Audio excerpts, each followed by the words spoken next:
fucking liar, dude. What a fucking Weasley little liar, dude. What a fucking Weasley little liar, dude. Holy shit, dude. Fuck it. I'm saying it.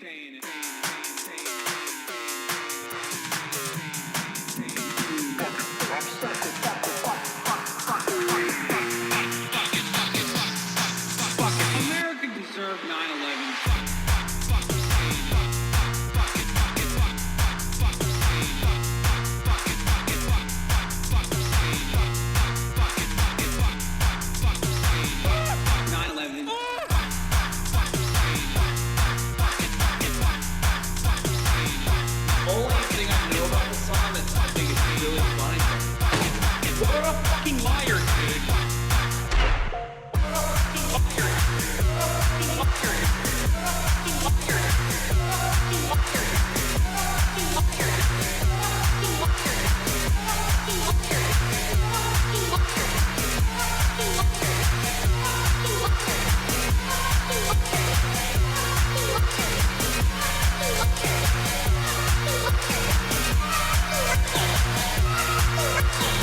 What a fucking liar, dude. What a fucking Weasley little liar, dude. What a fucking Weasley little liar, dude. Holy shit, dude. Holy fucking shit, dude. Literally lying. What a fucking liar, dude. What a fucking Weasley liar, dude. What a fucking... Holy fucking... What the fuck?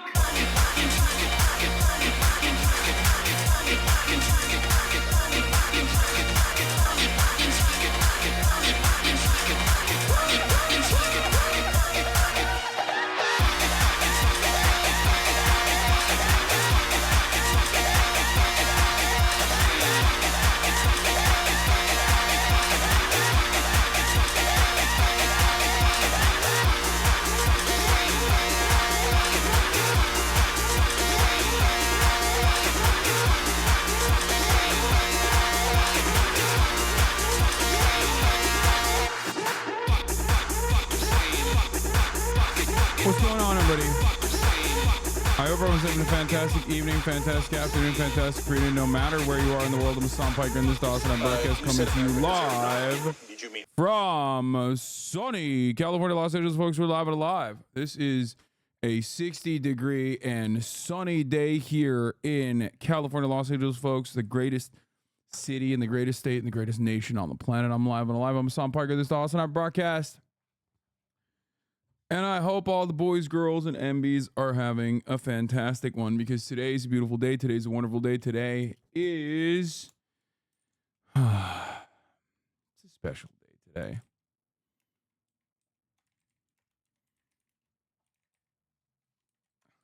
Today, ladies and gentlemen, today's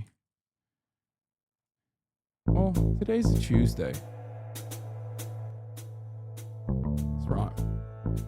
It's a fucking Tuesday, lads. Let me tell you, fucking Tuesday, yeah? It's a Tuesday, second day of Ramadan. Right? It's a big fucking day. Every single day is a big fucking day. But especially on Tuesdays, we do something a little bit extra special in it. We do something a little bit extra special. Ramadan Mubarak, I say to all my Muslim brothers, right? My Muslim brothers. I tell them, it's fucking Tuesday. Ramadan Mubarak.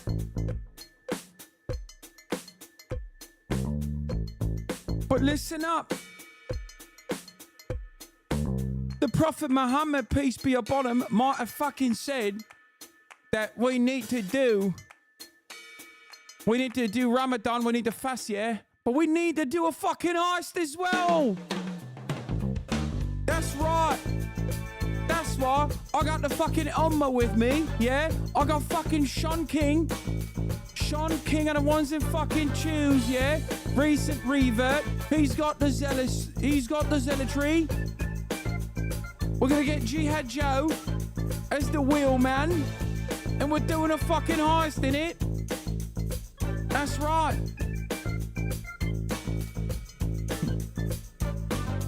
It's me, Jihad Joe, and Sean King.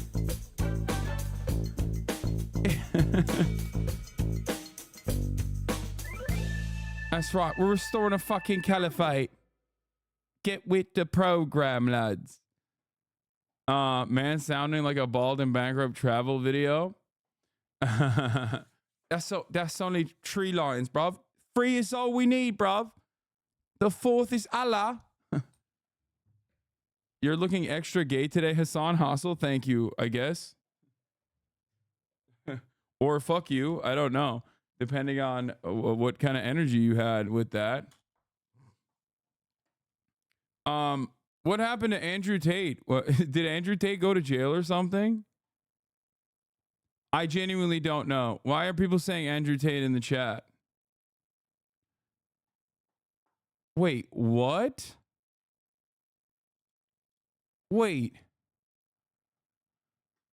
A lawyer representing the alleged victims of Andrew Tate and Tristan Tate in the UK told the Swedish publication Aftonbladet that Adin Ross's message from Andrew, which was shared during a stream about the brothers planning to leave Romania, accelerated their recent arrest. Oh. Ha. Ha. Ha. Ha.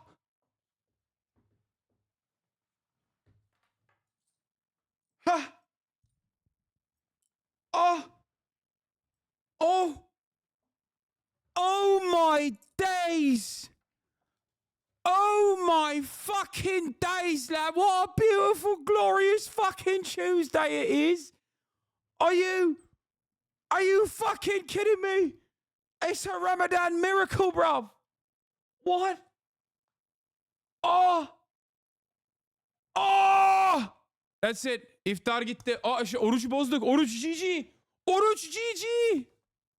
Not that I was fasting, but god damn.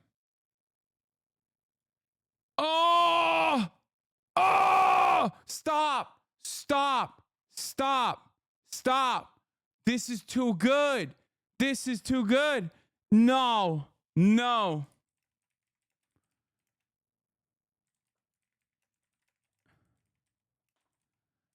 It's a Ramadan miracle, mate. Fucking hell. That is crazy. Yeah, no. If you were fasting today and then you found out about this news and you nutted, sorry, your fast is broken. Okay?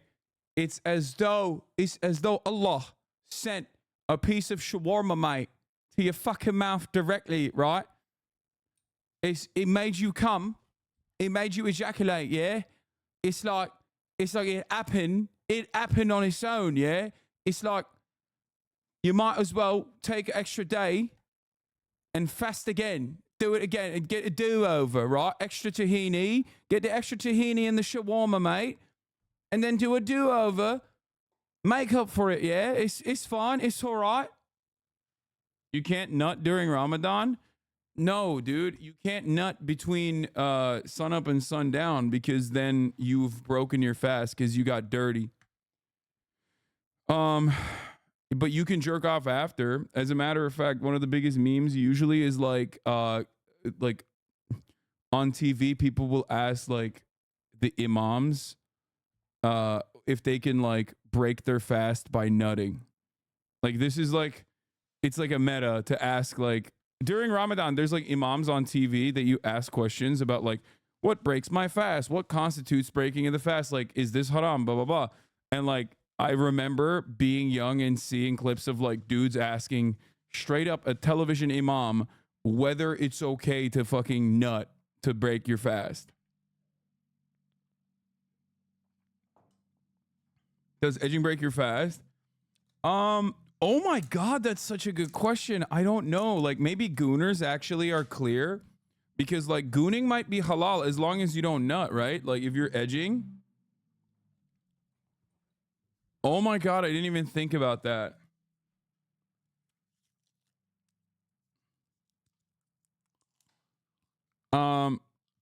Okay. Well, this is a part of the broadcast where I tell you a little bit about my personal news about what's going on in my life. Obviously, we have like some breaking news that I just found out about.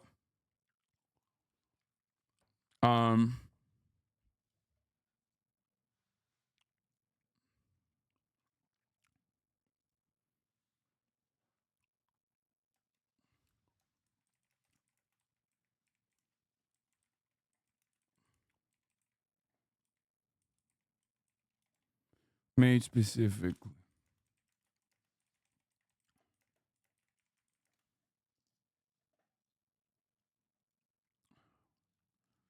Specifically.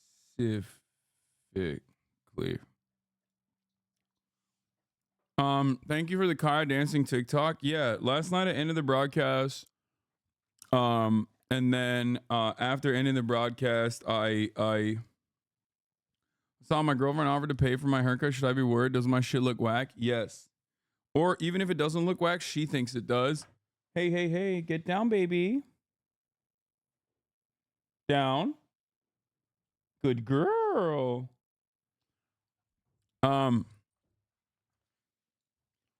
Ramadan must be dope. I love breakfast for dinner. Bro, you can have breakfast for dinner without having to fucking fast the whole day. Oh my God. Every day there's another person that comes in here and says, Dune 2 was mid, not gonna lie, trying to trigger me into a 3-hour fuckathon talking about how Denis Villeneuve is actually responsible for the next wave of like Islamic reverts because of how phenomenal Dune is as a masterpiece. And it's just like, I'm not gonna do that. I'm not gonna do that. This is low tier bait, okay? It's low tier bait. Just say you don't appreciate peak and move on. It's okay. Be like, I am just an overall, I am the type of person who overall hates joy, okay? I am the type of person who overall hates movies. I think that like it should be illegal to make people feel something in the moving pictures. I'm an uncultured person, and that's why I don't like Dune 2, which is fine. Like, that's fine. You can be all of those things. Just you can't be all of those things and come in here and act like your statement holds weight. In this community of all communities, it does not. You can be wrong. You can be wrong in a laughable way, and that's cool. But, you know.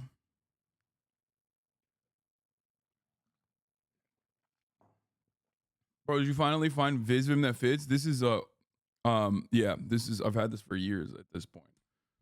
But yeah, it does fit me. There's like 2 shirts I own that fit me. But even then barely. Okay, so I watched Dune 2 last night. It was amazing. Thank you for hyping it up and convincing me to watch it. You got it, mate. As far as personal news goes, last night I did a Kaya dancing TikTok. It did not bang, which is fine. I mean, I love her, and I will keep making TikToks to her anyway. Actually, I mean, it did fine. My dog started doing, and I'm wondering if it's just my dog or if your guys' dogs do this too. First, it's like innocuous and innocent. You know what I mean? Okay, she's not even paying attention, right? Look at this. Watch this. Okay, hold on. Chill. Okay, all right. Okay, you want uppies, huh? Okay, watch this. I'm going to put the camera over here. And I'm going to try to go hands-free. I don't even know how to do that. Come on. Look at that. She thinks she's human. Why? You're not human. What is this? Since when? It's crazy. Also, she's so big. Look at how big she is. You're crazy. You're crazy. I love knowing how much you spent on training, and now she does this. I mean, it's fine. I could train her to not do it very easily, but I like that she does it. I think it's cute, but I also am a little worried. Okay. It's probably not a good thing to train her to do this, right? I assume. I don't want 100-pound old her jumping on a kid like this. But there's a new thing that don't gaslight her by calling her crazy. So funny. Don't know if you have the thread of her clips from the hearing, but here you go. I'm sure Themasius has it somewhere and he'll link it, but yeah, like this is a good take. If she does it to Ray, I think Ray would fall. Like, I think she would kill Ray if she did that. They are the same like height and the same weight at this point. So I feel like that's what I mean. That's what I'm like worried about.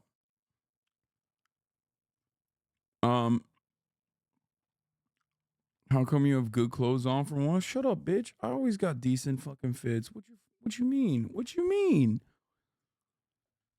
Anyway, thoughts on what Ben said here? I don't know what he said. But we'll take a look at it. Anyway, and then I watched Shogun, and let me tell you, okay, I will move mountains for Lady, what was her name? Lady Mikiro. I will move mountains for her. I think that Lady Mariko is the GOAT, okay? She's Lady Mariko has been disrespected greatly, okay? I will say this once and for all. Lady Mariko, so disrespected, comes from a long lineage. They did the worst thing to her, folks. This is not a spoiler, by the way. Shut the fuck up. I'm not saying anything like important because I don't know anything that's important. Lady Mariko, coming from a long line, big disrespect.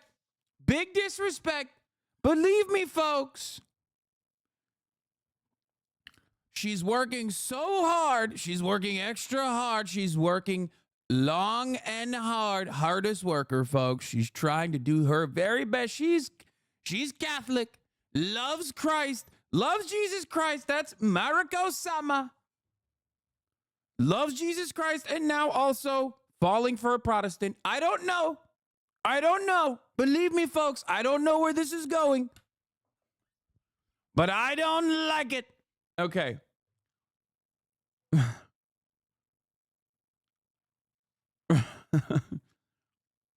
Believe me, dude,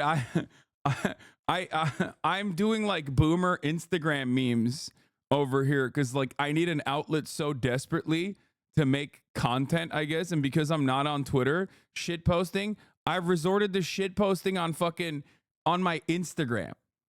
Also, fail son, lame, can't grow a beard, incel, classic, definitely gonna end the Toranaga lineage, like easy peasy, okay? Not even a question. That's a fucking lock. You know what I'm saying? Sucks. Absolutely sucks. As opposed to smart, handsome, good sense of humor, can grow a beard. Has a tough side to him, obviously, but also a gentle, kind side as well. Constantly trying to figure out, what happens when you die. Okay, that's actually deep. Like, that's a deep thing. Tactician, brilliant tactician, can grow a beard, volcel, voluntarily celibate, likes to watch, doesn't like to fuck. Could fuck if he wanted to, doesn't do it anyway because he's the best. Okay? I'm just saying, this guy is the GOAT. Okay? The real hero, most likely. The real hero, most likely, of the story. Not the white guy, because I'm not racist, and that's why I see the story for what it actually is. Okay? He is a bit of a cuck. He is a cuck. I know. But other than that, he's very cool, I think. He's a volcel. He doesn't care about sex. He just doesn't care.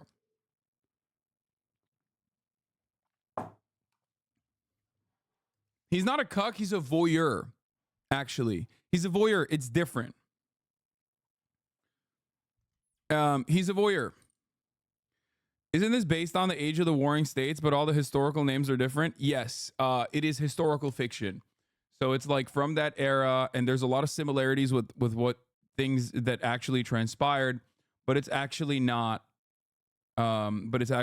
historical. Like, it's not historically accurate. Speaking of historical accuracy, I watched Alexander. I finished it. I will say this much. Netflix, come on, season 2, chop chop, pick it the fuck up. The lady who is actually working in Alexandria to try and find Alexander's tomb, by the way, is literally my mom, but Greek. It's so funny. I think that's part of the reason why I love the Alexander show. The tomb, not the tome, sorry. The tomb, is that how you say it? Like, basically my mom, but Greek, dedicated her entire life to just like archaeological findings, like trying to find Alexander's like body potentially. So yeah. What is this? The dueling ideologies of Rise of Ronin, pro-shogunate, anti-shogunate, and Western forces. Oh my God, guys, it is Ramadan. I cannot nut this hard. Okay, stop playing with my feelings. Stop playing with my soul. I have already nutted one time learning about Adin Ross and Andrew Tate. You are making me nut again, okay? Oh my God. Okay. Stop playing with me. Stop playing with me. Holy fuck, dude. All right, we're gonna do all of this. I'm blasting off. I'm literally blasting off. No pun intended. I've already blasted off in my pants, but I'm also blasting off on top of, you know, the Twitter, the platform. What is happening to me? Okay.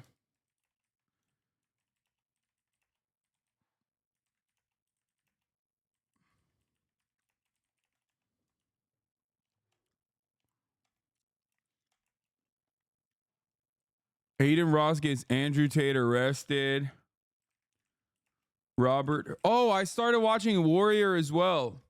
I started watching Warrior. It's kind of cheesy, but I like it. This was a HBO show that was like heavily recommended, and it got on Netflix, so I was like, fuck it, finally I'm gonna watch it. And honestly, I don't know. It's pretty good. It's a little cheesy though. It started off a little cheesy. It's cheese. Too many sex scenes. Warrior got canceled. Beware. That's such a funny. Warrior got canceled. Beware. Yeah, Kaya is tired because I took her ass to the park this morning and she sprinted for like an hour with other dogs. She refuses to play fetch, but she plays fetch with other animals. Okay? She will play fetch with other animals. She refuses to do anything else. She literally will be like, "Oh no, it's great. Like, I'm at the dog park. This is my favorite. I love the dog park. Look at all the toys I have here." And the toys are not actually toys, it's other dogs. Like, she literally is like, "Oh no, this is great. I will play tug of war with a dog." Not like with another dog and a piece of rope. I'm talking like she will tug the dog. I'm obviously exaggerating. Like, she's very good at play. She's very balanced in the sense that like she loves dishing it out. She'll do ground and pound. Like, she puts her entire fucking body weight on top of a dog. Like, will jump up and like slap a dog down and stuff. But then she'll also be submissive. Like, she gets on her back and will let the other dog like have fun. You know what I mean? Like, she doesn't just dominate. She also will play the role of a submissive dog as well. It's very good. It's like it's a really healthy, balanced way to play. That means that like she's not selfish and annoying and abusive, but instead she's just playing to have fun. Guys, stop saying she's a switch and she's verse. She's a baby. She's my baby. And you guys are being kind of fucking weird using sex terms. I'm saying submissive, but I don't mean it in a sex term way. I mean it in like the normal way, in the way that you would talk about an animal. Okay?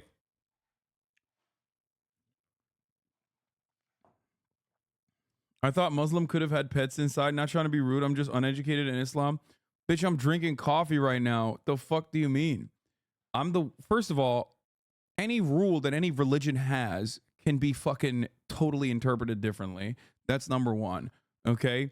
A lot of Muslims on average will be like afraid of dogs, I think, but still it doesn't matter. They're more cat people, I think. Muslims are more cat people. It has nothing to do with the religion itself, though, other than the fact that cats are canonically Muslim, like across the board internationally. But like my grandfather is not like a religious person at all, and he fucking doesn't understand why I have a dog in the house. You know what I mean? He thinks that like it's dirty and there's supposed to be one rule and one rule only for the dog. It's just a cultural thing, and that's like the dog is supposed to stay outside and it's supposed to protect the house. Like, what the fuck are you doing with the dog inside the house? You know, is like kind of his approach to it.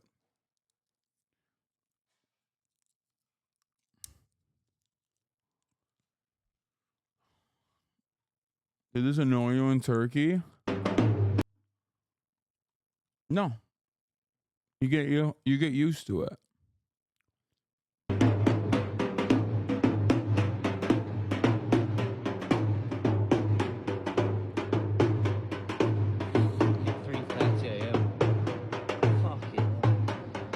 This one is just a double guy, but they also have Zurna too. Like this is like he only has like he's seen only half of the process. There's also a Zurnaja too, which is a horn. But usually it's double to wake people up for sahur, to eat before the sun goes up. Because like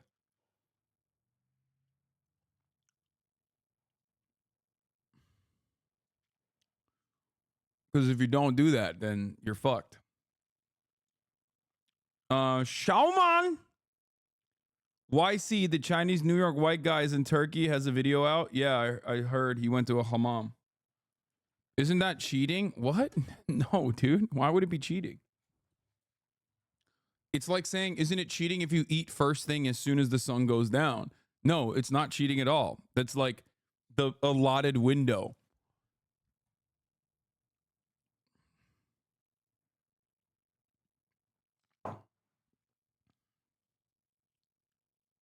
That's the whole point. Those are just the rules. Anyway, all right, let's blast off. Adin Ross gets Andrew Tate arrested. Robert Hur talks Biden's age and senility.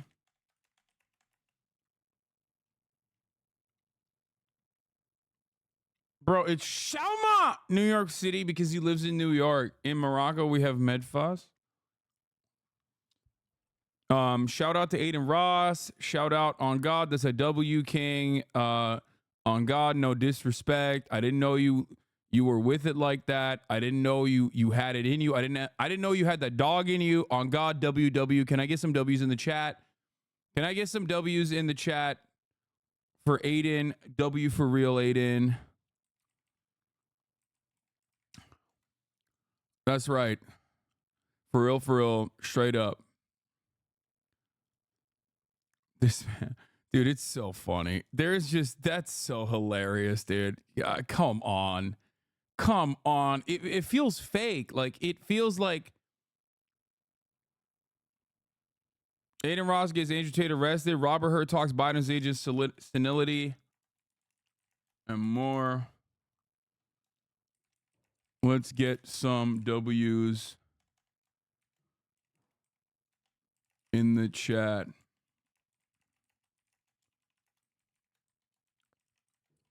It's like a little treat that we get, you know what I mean? In a sea of like awful news overall, there's like a little bit of a treat that you get, I guess. Yeah, I saw the Evan Hill banger. Did you see Tate's white supremacy dog whistle this week? And it's still weird. Muslim bros simp for that guy. Yes, bro, because a lot of people don't understand. First of all, American Muslims are very different than like UK Muslims, okay, in their attitude in general. But also in like the Muslim community, there are plenty of fucking dumbasses too. It's not like exclusive to white Christians. Like, Muslims can be hogs too, and there are a shit ton of them, okay? And it sucks, and there's not really anything you can do about it. Like, a lot of these dudes don't realize that they are hyping up a dude who is just a grifter. The thing is, like, a lot of Muslims also love when people convert. Like, they love that shit. They're like, oh, this is so sick. I get it. Like, they basically think like, oh, this guy's like showing respect. They're used to, in the Western world, what they're used to is hatred. What they're used to is anger and resentment. So when someone actually turns around and reverts to Islam, they're like, oh, how beautiful. This is perfect. And because of that, I don't think they have like a way of legitimately reading that when like a grifter is doing it, because they get really excited.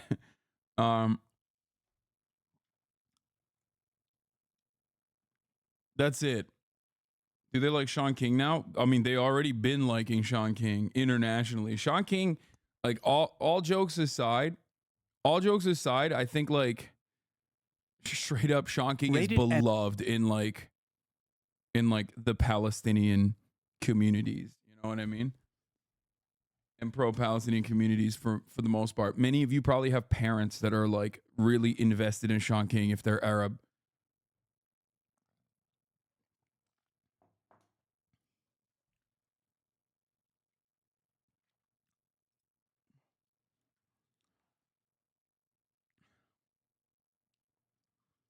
Anyway, crazy to think about, but true, yeah. No, I'm telling you, you got some aunties out there who are fucking probably ride or die for Sean King. Many of them don't know his like background in general. All right, so let's get started on the clip that got Andrew Jebediah Tate arrested. Lads, not every day do you hear fucking beautiful news on a Tuesday about an oil bruv like this, yeah. Fucking hell. Turns out,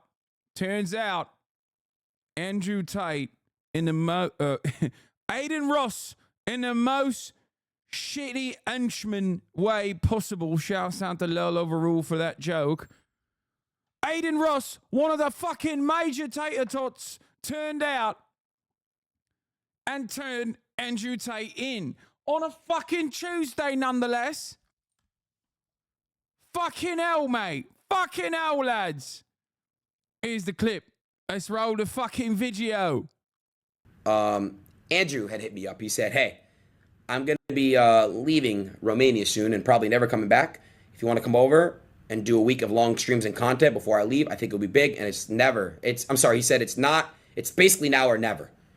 So there's nothing funnier than, okay, I thought this was just Adin Ross being stupid. Turns out it's Andrew Tate also being stupid. They're both stupid. I had not watched this clip until this very moment, but it is fucking hilarious that Andrew Tate, who is under criminal investigation, is fucking dumb enough to be like, yeah, I'm gonna leave the country. Hello, I am going to illegally run away from the country where I am being prosecuted. Hello, Adin. Like, it turns out it's not, you're dumb for telling Adin something like this because he's going to obviously reveal it. But you're also incredibly dumb for texting this in general. Like, what are you, guys, okay, listen to me, okay? Crime tip. If you're going to do a crime, okay, don't fucking text anyone about the crime that you're doing. Are you stupid? That will be used against you in the investigation.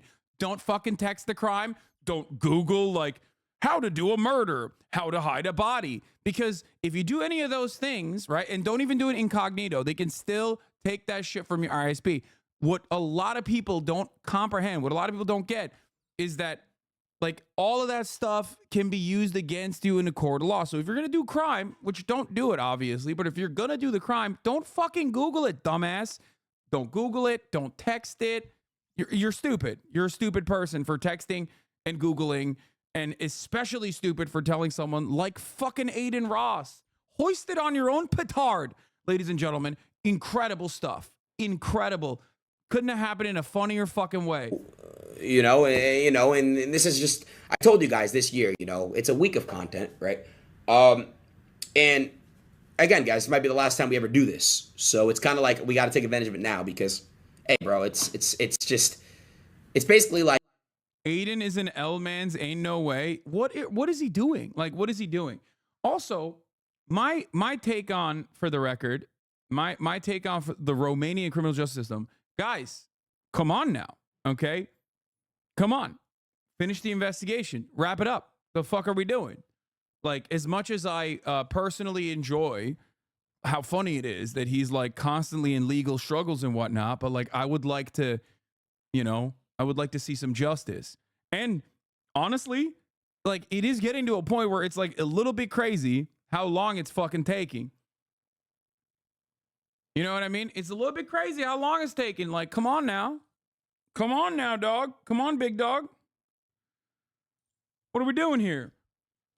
Obviously, the situation is probably even way more dog shit for poor people that are in the throes of the criminal justice system, even in a place like the United States of America, which has significantly more resources. It still doesn't matter. There are plenty of people who are like locked in fucking Rikers awaiting a court date and in torturous conditions. But like, come on. Like, yeah, it's like that. And then Andrew had hit me up. He said, hey, I'm going to be leaving Romania soon and probably. Anyway, that's so funny that this happened. Here is the post from McHugh, Jury, and Partners. Statement in response to Andrew Tate being detained in Romania and issued with a UK arrest warrant. McHugh, Jury, and Partners represents 4 British women who accuse Andrew Tate of rape and serious physical and sexual assaults. Our client's allegations were the subject of an investigation in the United Kingdom by the Hertfordshire Constabulary. This morning, it came to our attention that Tate has been detained. Wait, hold on. In Romania, after an arrest warrant, an extradition request was issued to by the authorities in the United Kingdom to Romania in respect of allegations of sexual offenses during the same period in which our clients alleged Tate raped and assaulted them. Last week, we received the information that Tate might have been planning to flee Romania.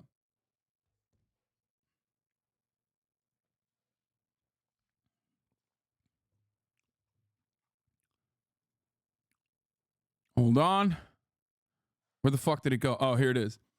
We wrote to the British police to bring this to their attention and to urge them to immediately seek a warrant for Tate's detention in Romania and extradition to the UK. So, as far as I understand it, what is going on is once the Romanian court case is over, he will be extradited into the UK. I don't know if he has like a free moment in between where his freedom of travel is like somewhat restricted, where he could just like legally escape to Dubai or some shit, or a place where like there's no extradition policy to the UK.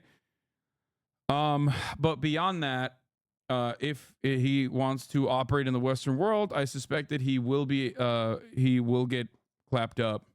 Israel arc, no shot.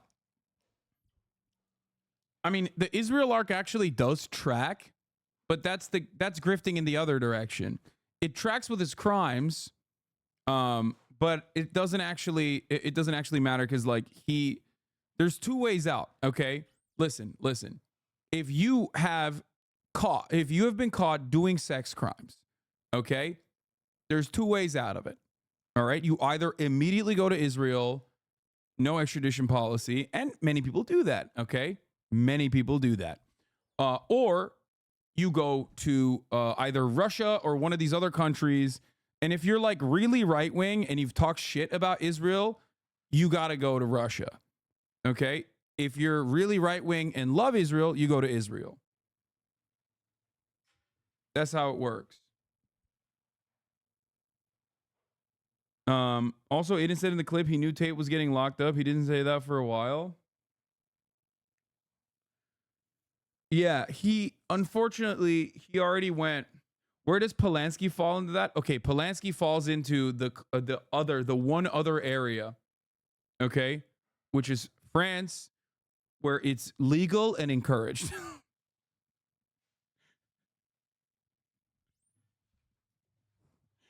Jeez. It's not top of the hour, dude. What the fuck? You can't hit me with that. It's 11:49. Okay, yes. If you win Oscars, then it doesn't matter. Okay, you could be in France.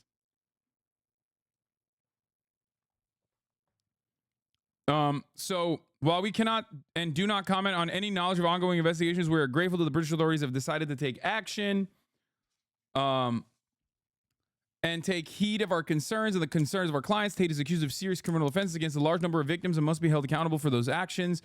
We will be releasing a fuller statement on behalf of our clients shortly. That's what he said. Okay, all seriousness, like all jokes aside, if we're going to be serious about it, like I've said, I think, we need to figure out what the fuck's going on. conclude the Romanian court case, and then have the court case play itself out in the UK as well.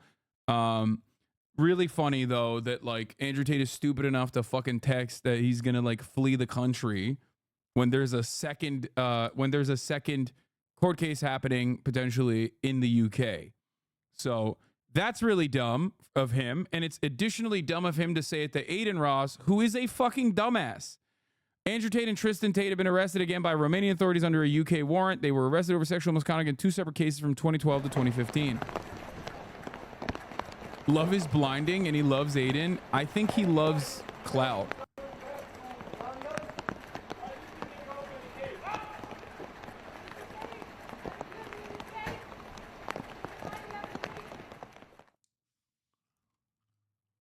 It is wild to me how much this dude is like in and out of prison and jail and shit, though.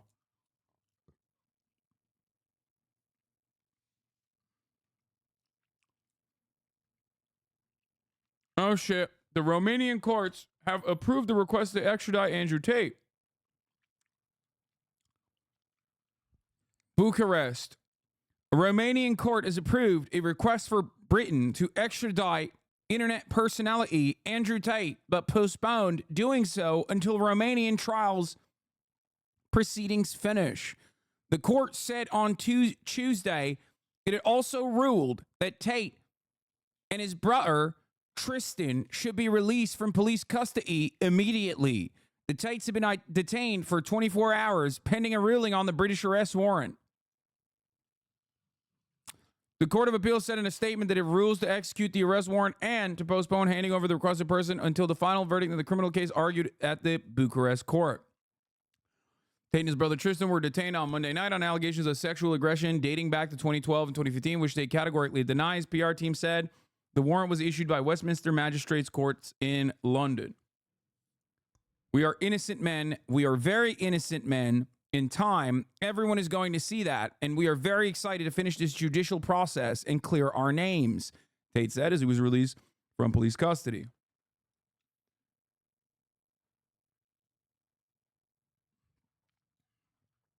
It's very funny because I've been asking Romanian courts to go to the UK myself. I've asked 5 times and been declined. So now I get to go home. That's fantastic news. This guy literally said he went to Romania so he wouldn't get Me Too'd in Romania, like he would get Me Too'd in England. And now he's like, oh, I really want to go back to England, where he has a literal sexual assault trial waiting for him. What the fuck is going on? That's not even like, that's not a joke. That's not a joke. That's straight up like actually what is going on here. He said that. He literally said that.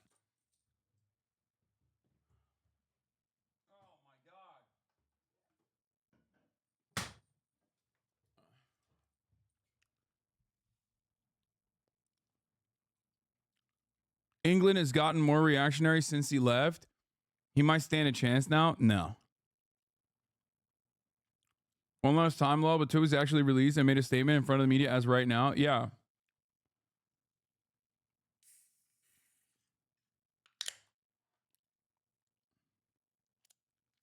The UK's Garbaggio a convincing sexual assault, though, right? Yes.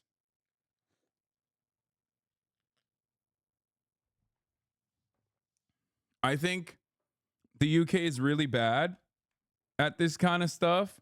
However,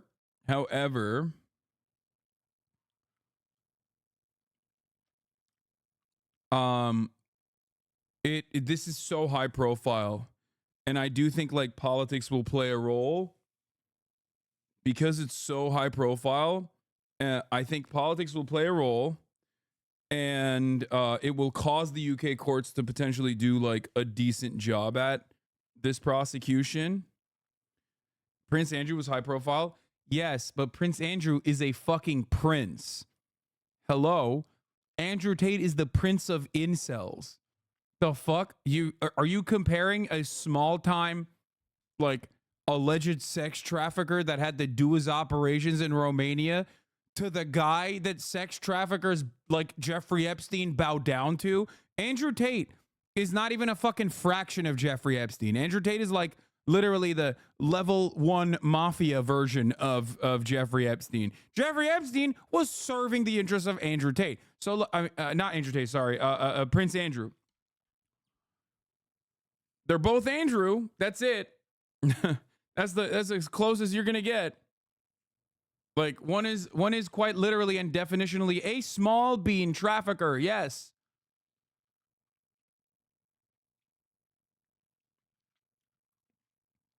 The problem for Andrew Tate is that he is not, like, this is high profile almost entirely because he gloats too much. He gloats too much and he's pissed off the wrong moms and dads. Okay. That's it. Like, he would have 100% been able to get away with everything that he's doing if he wasn't so fucking vocal about flexing non-stop about utilizing the lover boy method and, you know, implementing coercive measures on the people that he had hired to do webcam work and stuff like that.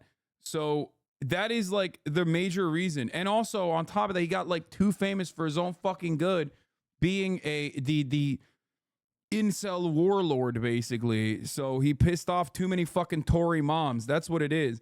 He pissed off conservative moms. When conservative moms, like white conservative moms, were like, I don't know what's going on. My son is calling our daughter a bitch. That's it. It's Jover at that point. Okay? Too many fucking moms in positions of fucking power. White moms were powerful, conservative, elite. Too many of them were like, no. We need to put a fucking end to this. That's what got him fucking cooked. Okay? Like, a little bit of conservatism is fine. He hammed it on way too much. All these like 12-year-olds are running around being like, get your money up. Fuck you, bitch. I will piss my pants. It's actually alpha dog to shit your diapers. It's like, the what? What do you mean? What is going on? You're a baby. Stop. Be a baby. Be a fucking baby. Why do you have this weird accent like you fucking grew up in either Luton or Gary, Indiana? What's going on? It's like a mixture of both. Hello? I will piss my pants, bitch.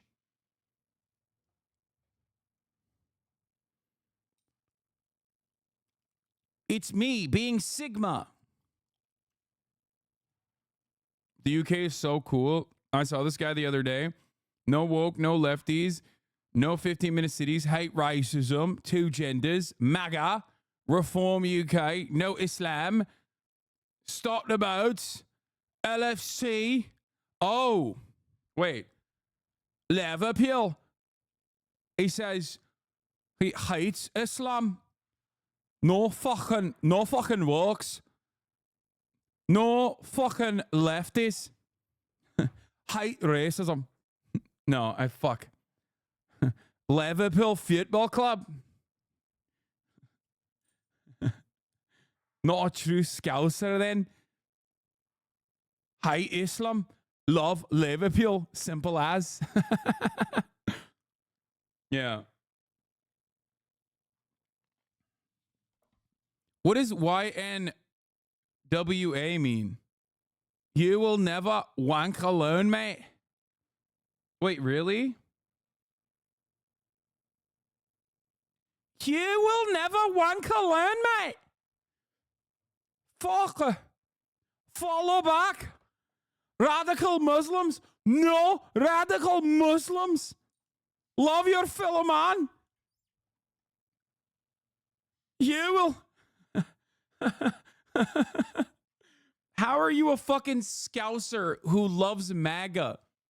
What the fuck?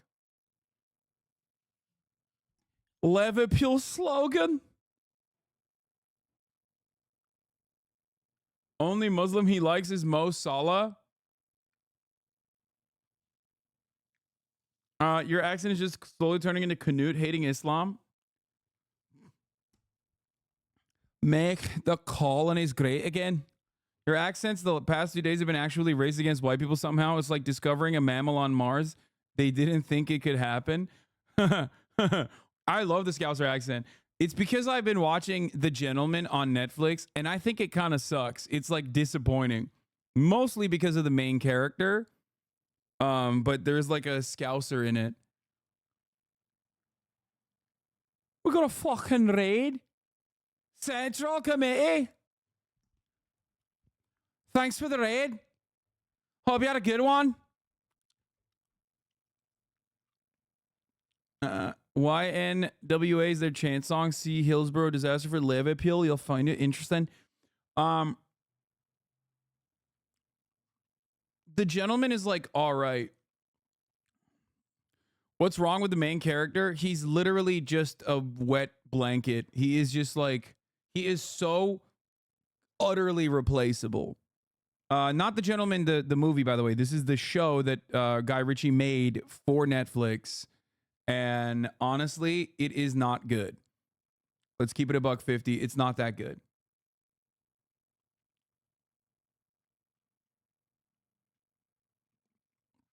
Anyway.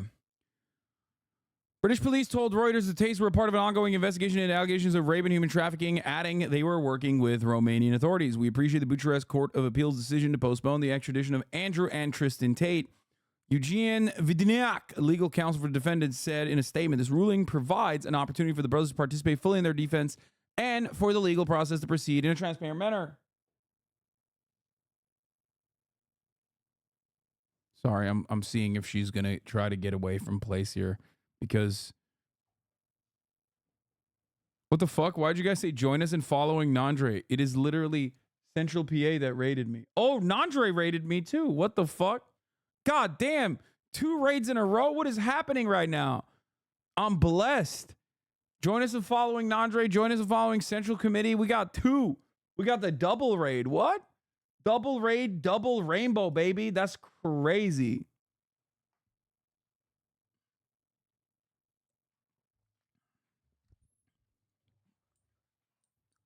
Okay. Nice of them to support small streamers. Exactly. Thank you for the raid, guys. You know, this is finally, I think I can go full time on this. This has been my dream. Why don't you raid more often? I literally raid every night. You are so dumb. I bet you only watch me in the fucking morning, so you never see the end of my stream. I literally raid someone every fucking day. Why are you like this? Unless you mean, why don't you fucking raid while I'm watching in the first hour of your stream? It's because you come in here and you watch for 3 hours maybe, which is understandable, and then you think that like as soon as you're done watching, the stream is over.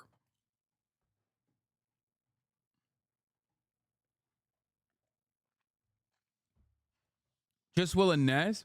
That's not true.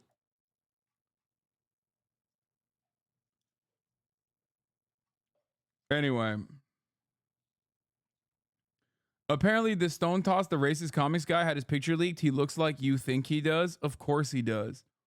They want you to raid these guys who aren't streaming when you log off, surely? Yeah, probably. No, I raid Frogan, I raid Nesua, I raid Will, I raid Carter sometimes, I raid Nandre sometimes. I raid a bunch of people. Anyway, like I said, I'm an up-and-coming streamer. Thank you for coming on to my stream. Thank you for the raid, Nandre. Thank you for the raid, Michael from Pennsylvania, also known as I raid Cutie as well. Michael from Pennsylvania, also known as Central_Committee. As you guys know, your support is causing me to be able to do this full time, and also, causing me to serve you 3-minute ad breaks at the top of the hour, which you can avoid by subscribing for $5 or for free. Wish you would have some stripper organizers on stream sometime. Someone told me they met you and that you were disinterested in their stories. Wait, what?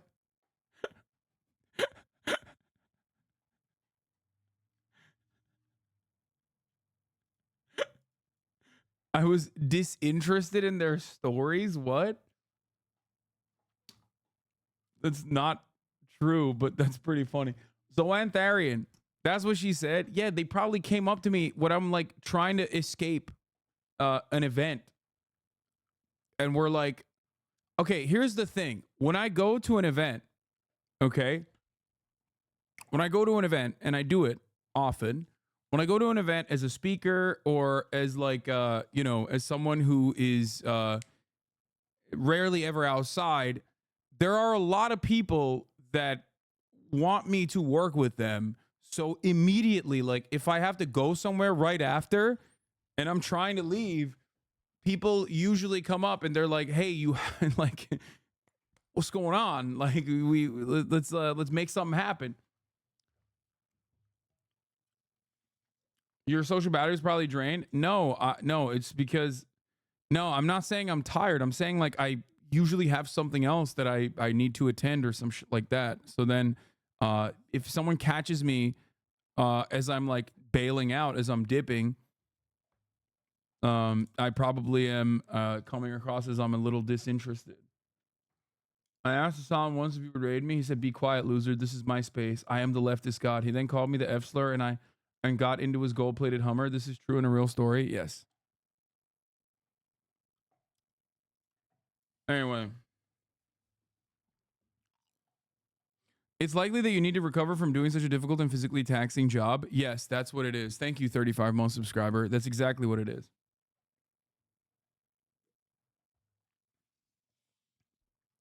Listen, guys, I dropped a tactical F slur in that altercation that was very real, okay? A big one. And I did it so I could show my interlocutors that the word doesn't scare me.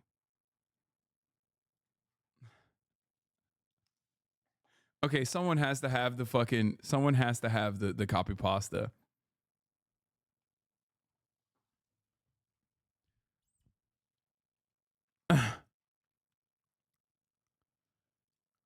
Interpol, Romanian police POV. Yes. I work 23 hours in a labor factory and you're a better worker and the most leftist ever existed. Thank you.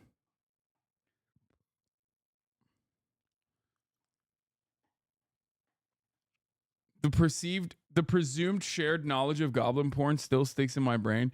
He has so many good fucking bars, dude. He is the GOAT, really. Bosch is the GOAT.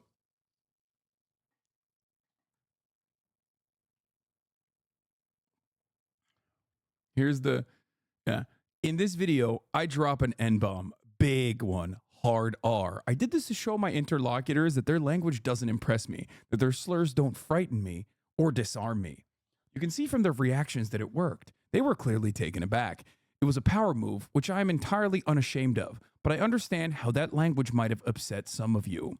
This is an example of what I would call an invocation of a slur's power for good, but that's a subjective judgment. I invite you all to discuss this in the comments, critically or otherwise. I can just like, dude, I love this so much because it appeals to like a very specific person, and that specific person is so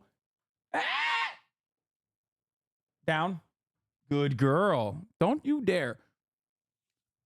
It's like this is so tailored, so perfectly catered to like the whitest dude you know, okay?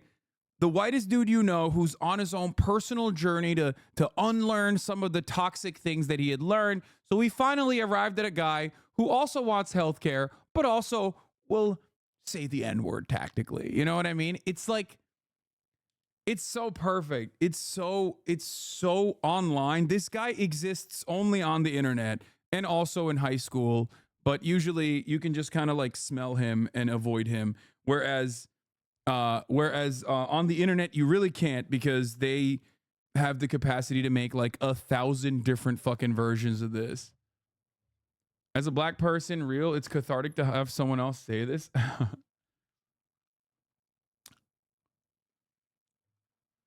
Anyway,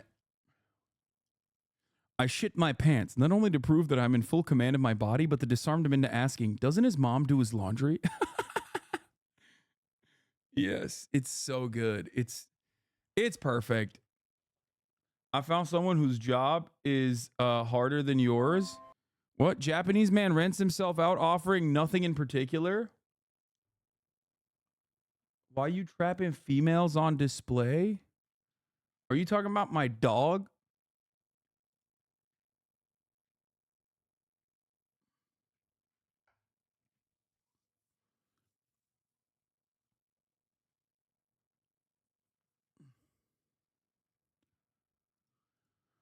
Japan is such a magical place. I know. All right. Let's finish up this fucking Andrew Tate shit so we can get to the other news. Tate, who gained millions of fans by promoting an ultra-masculine lifestyle, was indicted in June in Romania along with his brother and 2 Romanian women for human trafficking, rape, and forming a criminal gang to sexually exploit women. They have denied the charges. The case has since been with the Bucharest court's preliminary chamber, which needs to decide whether the trial can start. A decision has yet to be made with Romanian courts backlog. The Tate brothers were held in police custody pending the criminal investigation from late December 2022 until April to prevent them from fleeing the country or tampering with evidence. They were placed under house arrest until August. They have since been under judicial control, a lighter preventative measure, meaning they have regular check-ins with the police, but can move around freely except for leaving the country. That's it.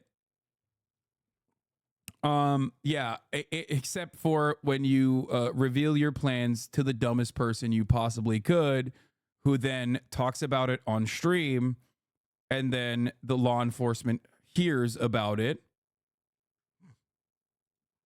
Yeah. Also, here's a quick moment of "Are we the bad guys?" Here's a "Are we the bad guys?" moment. Okay, which instead of showing you Joey Rex tweet, I'm going to show you someone who at least like all these people that would normally fucking despise me, but they will respect because he's a Washington Post journalist. I mean, here it is, literally.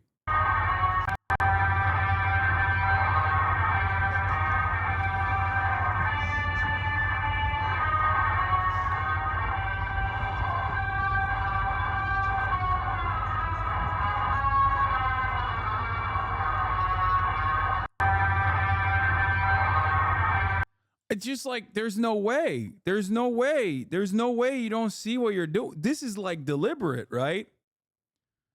I just don't understand it. Hello? The fuck's going on here? Like, this is so perfectly American too, because listen, we're talking about the Navy, okay? All these dudes did not join because they thought they were gonna go fucking laser brown kids, okay? They joined because they thought, oh, it'll be a fun little journey on a boat for a little bit, and then I can get my fucking college paid. Okay? So half of them are gay as hell and super fucking nerdy. It's just like, I think that it is ridiculous to not recognize what's going on here. You know what I mean?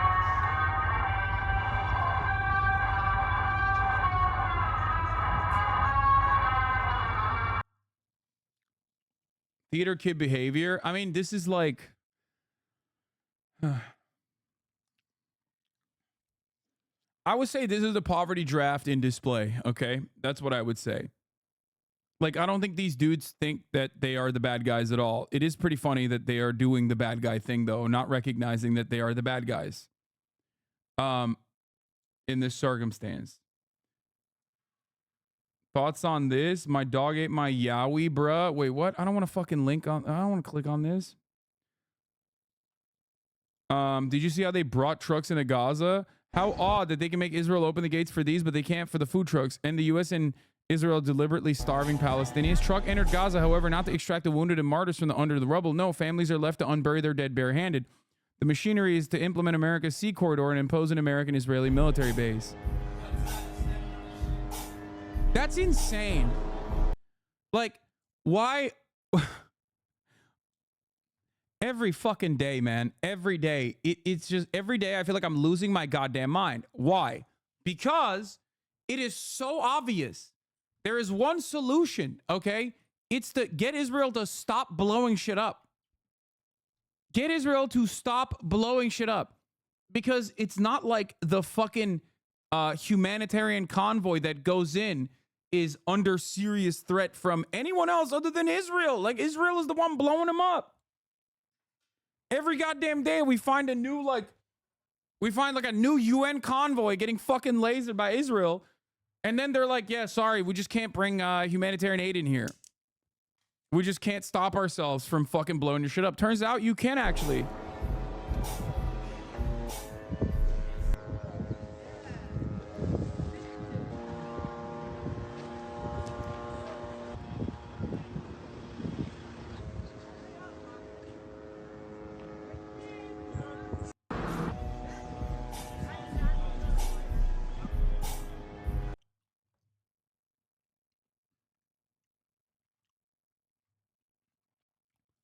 It's going to be crazy when they like build this, right? It's a joint mission and they're building it together.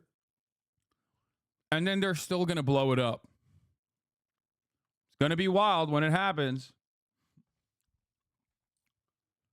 Israel's going to build a port and then claim Hamas attacks it. Yeah. And then we're going to have a 7-week fucking conversation about like, was it Hamas that attacked the port? Does Hamas legitimately have Mark 84 rockets? Because it seems like this was a 2-ton munition that was deployed into the port. How did this happen? And then everyone will be like, you're wrong for fucking not immediately assuming that Hamas blew up the fucking port.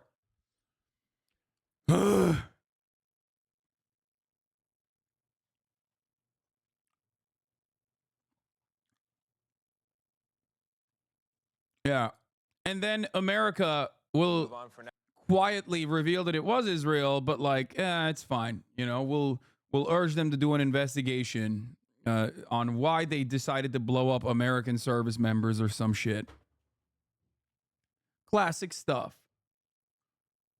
And also, yeah, the seaport's not even going to be ready for like 2 months. Aren't you bored of this meta? It's not a meta. These are real people that are fucking dying, okay? For me, it's important. For me, it's important to cover this kind of thing and talk about it. Obviously, I'm gonna try to cover it as like in like cheerier terms, so it's more interesting, more dynamic for people who are out of touch and not really interested. You know, so the language that I use can sometimes come across as like, come across as though it's not like serious issues, but it is serious issues. Bro called it a meta, absolutely insensitive. Yeah, of course bro called it a meta because bro is living in America and very out of touch. That's it. And so do I, by the way, but you know. Now, the former special counsel who questioned President Biden and concluded he was a sympathetic, well-meaning elderly man with a poor memory will himself be questioned on Capitol Hill today. Former U.S. Attorney Robert Hur had been appointed to investigate the president's handling of classified material. Now everyone's mad at him. Scott McFarland's on Capitol Hill following it. Scott, good morning. Hey, good morning, Tony. The president and his supporters were quick to criticize Robert Hur's characterization of the president's age and memory. It is sure to be a marathon. I think the Sam Cedar interview won you back viewers. No, because if people watch the Majority Report and they watch me, they're already in here. What are you, crazy? They can hear Sam Cedar's words for themselves if they watch Sam and watch me. No, these are people who like claim that they're Sam Cedar fans still, but they don't actually watch Sam, that fucking despise me. That's it. We have the same audience. Hearing with heated arguments just as the general election is beginning.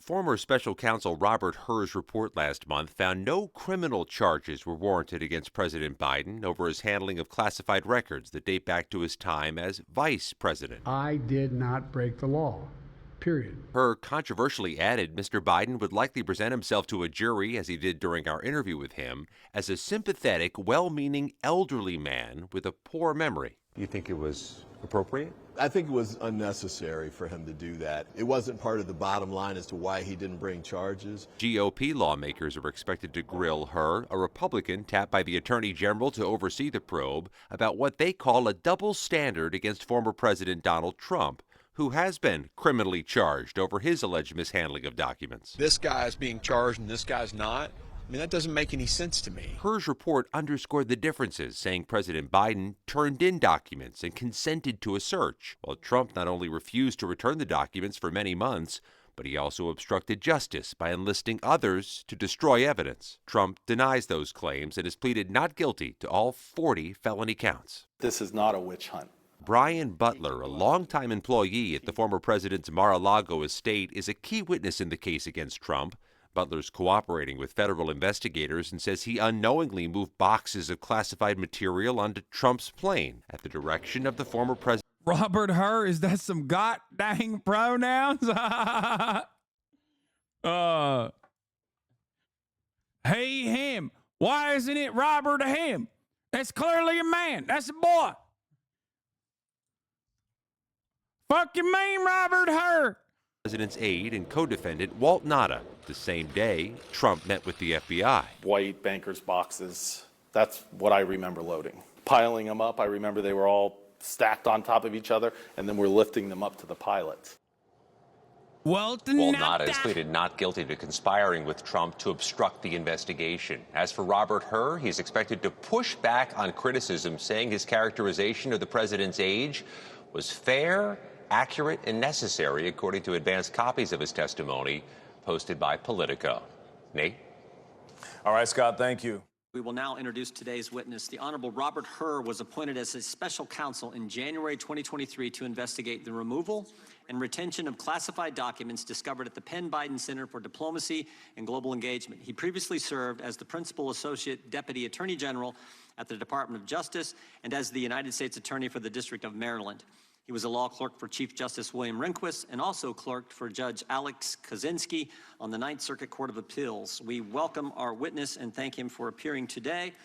We will begin by swearing you in. Mr. Her, would you please stand? Raise your right hand. Do you swear or affirm under penalty of perjury that the testimony you're about to give is true and correct to the best of your knowledge, information, and belief, so help you God? Let the record reflect that the witness has answered in the affirmative. Thank you, and you can be seated. Please know that your written testimony will be entered into the record in its entirety. Accordingly, we ask that you summarize your testimony. Mr. Her, you may begin with your opening statement. Make sure you got that mic on, if you could, Mr. Her. Thank you. Yeah, where's Tom Cotton? You know what I mean? Where's Tom Cotton when you need him to be like, what kind of Chinese are you? I've encountered many different kinds of Chinese in my day. I've encountered the Singaporean Chinese, and I've encountered the Japanese Chinese. So tell me, what kind of Chinese are you? Thank you. Thank you, Chairman. Chairman Jordan, Ranking Member Nadler, Chairman Comer, Ranking Member Raskin, members of the committee, good morning.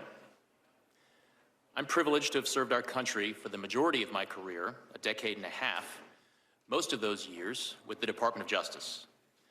I have served. If one more person asks me if I've seen the Boeing stuff, I'm going to do the Boeing stuff to myself. Of course I've seen the Boeing stuff. I covered it yesterday. I will cover it again today. Okay? Please. Oh my God. Like, yes, I have. Of course I have seen the Boeing stuff. Yes. I'm going to make like a fucking whistleblower that has worked at Boeing for 32 goddamn years right at the precipice of a motherfucking DOJ investigation into Boeing, as I testified 3 days prior in a hotel parking lot.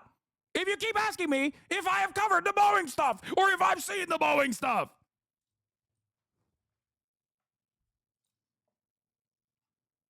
Stop asking.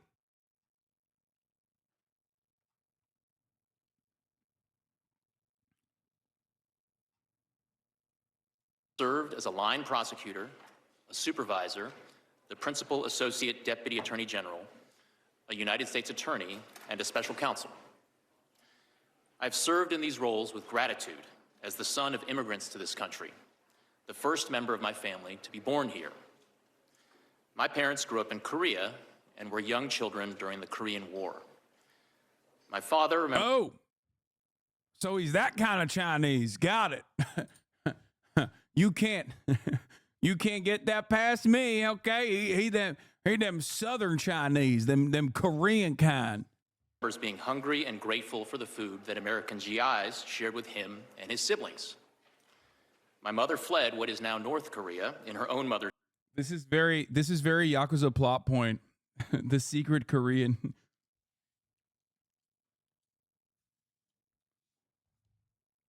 arms, heading south to safety. My parents eventually met, married, and came to the U.S., seeking a better life for themselves and for their children. Their lives and mine would have been very different were it not for this country. No matter the role, no matter the administration, I have applied the same standards and the same impartiality. My respect for the Justice Department and my commitment to this country are why I agreed to serve as special counsel when asked by the Attorney General. I resolved to do the work as I did all my work for the department, fairly, thoroughly. Okay, boring. I don't care. This guy's literally a Republican. He obviously has to like give his backstory. Now, for people who are wondering, like, why is he giving his backstory? It's because of the jokes that I've been making. Because while I'm making jokes about how he's like secretly Chinese or whatever, there are people who unironically are constituents of the likes of Jim Jordan and whatnot who do believe that. Okay, I'm obviously joking about the stupidity of the Republican Party, but there are very valid concerns here. If you are not like immediately white presenting, you're going to have to give a whole backstory about how much you love American dick, how much you dick ride for imperialism, how much you would personally execute enemies of the state if you had the capacity to. Because if you don't do that, they're going to be like, what kind of Chinese are you, boy? And then continue along with that narrative. Now, yeah, he's essentially he's explaining why he is an Asian man. That's what he's doing, which is unfortunately something you have to do. Okay? So, that's the reason. It's boring. It's whatever. It's basically him explaining his bona fides, right? As a not white. Beyond that, he's also a Republican, so that's like extra funny that the Republicans are going to grill him now and be like, why did you let Biden off the hook? Like, are you in the pocket of Big China, or are you in the pocket of Big Joe Biden, or are you in the pocket of both at the same time? You know, I don't really believe convincingly that you haven't sufficiently shown me that you're not Asian. You know, these are going to be real concerns coming from the Republican Party. So that's where we're at. I'm going to skip through some of the stuff. He's like, yeah, I love this. In other words, I needed to show my work, just as I would expect any prosecutor to show his or her work explaining the decision to prosecute or not. The need to show my work was especially strong here. The Attorney General had appointed me to investigate the actions of the Attorney General's boss, the sitting President of the United States. I knew that for my decision to be credible, I could not simply announce that I recommended no criminal charges and leave it at that. I needed to explain why. My report reflects my best effort to explain why. It's also like an additionally funny thing that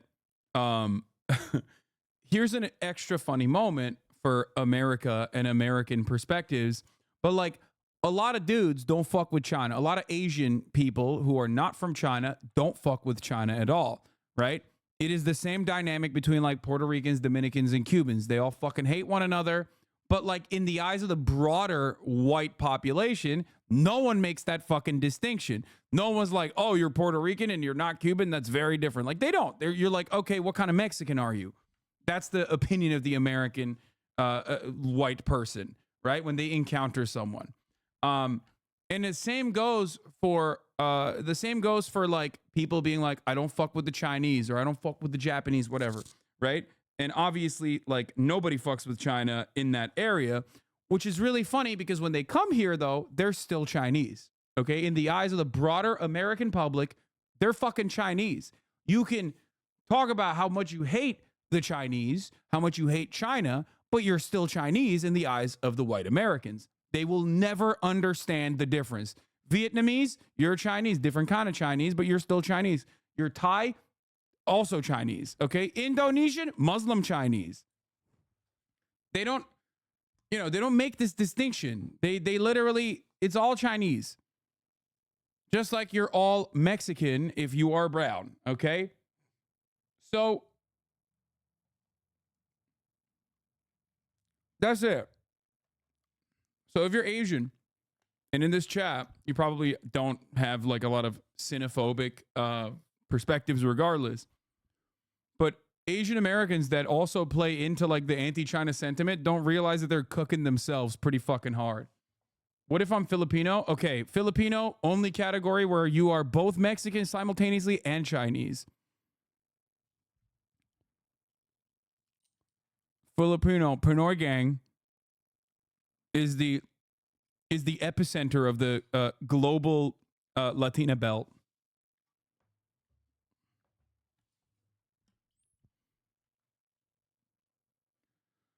Indians, Arab, Muslim.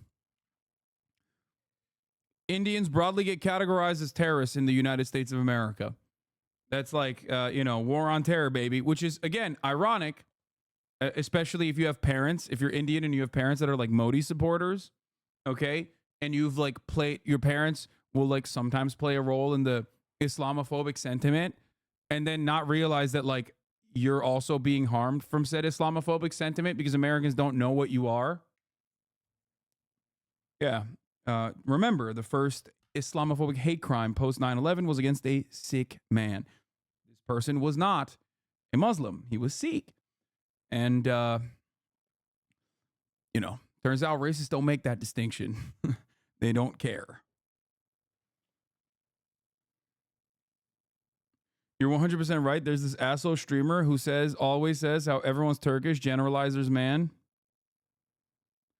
Someone in your comments on TikTok said, I need his Arab thighs, so you also get characterized that way. Yeah. Again, Americans, not very good at understanding the nuances and complexities of different ethnicities. Obviously, unless you're like white. They know the difference between an Irish person and an English person and a German person, right? But they will never understand in the same way the difference between a Turkish person and like an Iranian person or someone from Syria, right? Like they just broadly categorize all of that as like, okay, Muslim guys, I think.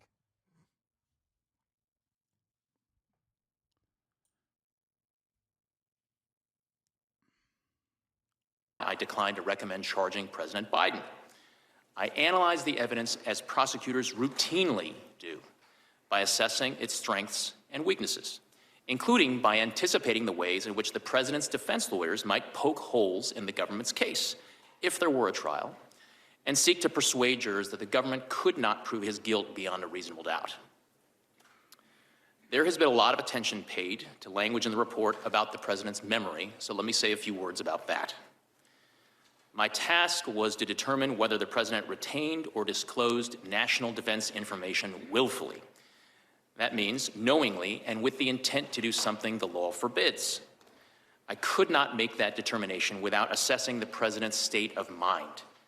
For that reason, I had to consider the president's memory and overall mental state and how a jury likely would perceive his memory and mental state in a criminal trial. These are the types of issues that prosecutors analyze every day. And because these issues were important to my ultimate decision, I had to include a discussion of them in my report to the Attorney General. The evidence and the president himself put his... Same with the religion. When someone asks me where I'm from, I say Palestinian, and they're like, you're Muslim? Nothing wrong with that. And I say, no, I'm Christian. And they reply, there's Christians in the Middle East. Yeah, it is additionally funny because like the Palestinian Christians are literally like, that's it. That's the OG Christianity. That's where it began. Are you fucking serious? It's so funny that people are just like, people will be like, I'm Christian. Wait, what? You're fucking brown and you're Christian? It's like, dude, they invented it. What are you talking about? They literally invented Christianity. Hello. Those are like the OG. The fuck do you think Jesus was?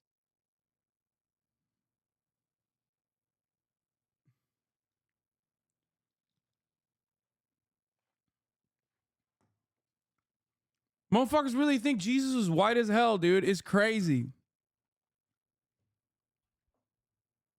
His memory squarely at issue. We interviewed the president and asked him about his recorded statement.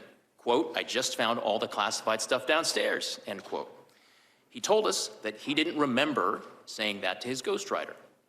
He also said he didn't remember finding any classified material in his home after his vice presidency. And he didn't remember anything about how classified documents about Afghanistan made their way into his garage. My assessment in the report about the relevance of the president's memory was necessary and accurate and fair. Most importantly, what I wrote is what I believe the evidence shows and what I expect jurors would perceive and believe. I did not sanitize my explanation, nor did I disparage the president unfairly. I explained to the Attorney General my decision and the reasons for it. That's what I was required to do. I took the same approach when I compared the evidence regarding President Biden to the department's allegations against former President Trump. There, too, I called it like I saw it. As a prosecutor, I had to consider relevant precedents and to explain why different facts justify different outcomes. That is what I did in my report. I'm confident the analysis set forth in chapters 11, 12, and 13 of my report provides a thorough evaluation and explanation of the evidence, and I encourage everyone to read it to inform. Boring. All right, here are some highlights, I guess, from it before we get to Ben Shapiro saying no one should ever retire. First, Jim Jordan just roughly showed roughly 10 minutes of a video of Biden talking for reasons that escape me, and Nader dinged him on it immediately, lol. Okay, come on, Aaron. You know why he showed it. He showed it to be like, why is this interview happening? Let's ask ourselves. Is it because conservatives are really interested in the truth about Biden's mental faculties? No. No, it's because they want to be like, look how old Biden is. It is the same principle behind how beneficial it is for the Biden camp for Trump to constantly be in legal trouble. It plays into the meta. The meta is, as it stands, Biden is old and he's demented. The meta on the Trump side is, as it stands, Trump is a criminal and a threat to democracy. So both sides are going to be pushing that note as hard as they possibly can if they want to fucking win. And the Republicans love doing this shit. They love utilizing the congressional power that they have. They love utilizing the congressional power that they have for like all this bullshit, okay? The classic fucking small government conservatives that always are penny pinching and wanting to do austerity for the fucking working poor that spend millions and millions of dollars investigating nonsensical shit that benefits them politically. Kevin McCarthy very famously said that the Benghazi trials, which literally lasted a longer time than 9/11 trials. Remember, Benghazi as a trial was longer and more expensive than the fucking 9/11 Commission. Kevin McCarthy very shamelessly and very openly once said, nobody was talking about Benghazi, and now everybody can't stop saying Benghazi. We did that shit. Openly, he said that. Okay? So it's not like they hide it. You know what I mean? They do it on purpose. And that's precisely what's going on here. It's political theater. Now, is Biden old? Yes. Is Biden old? Abso-fucking-lutely, okay? Is he senile? Definitely. Thank you, everybody. We're going to need everybody to hold for a moment.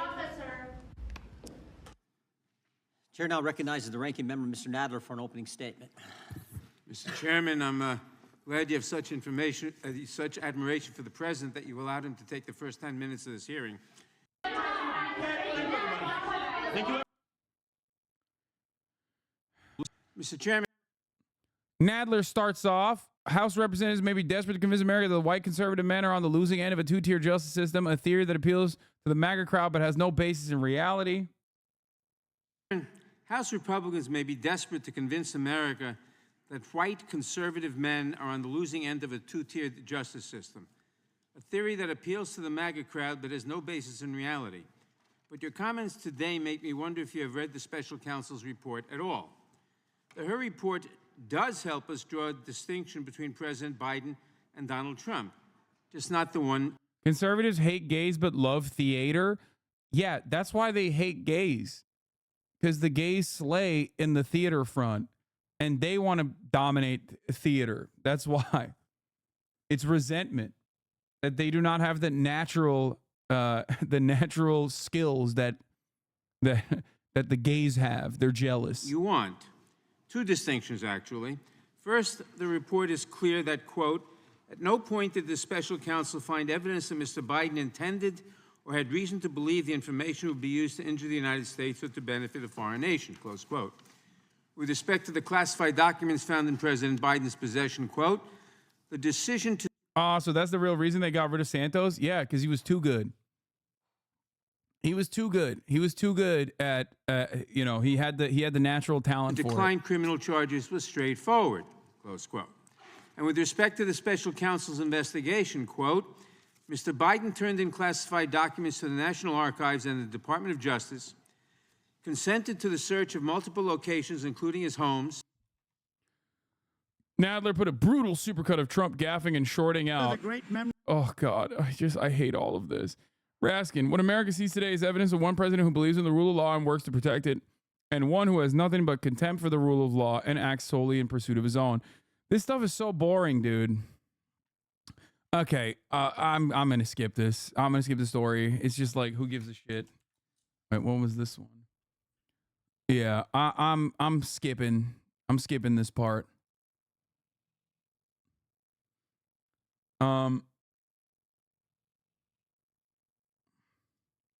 Trump is so real for this.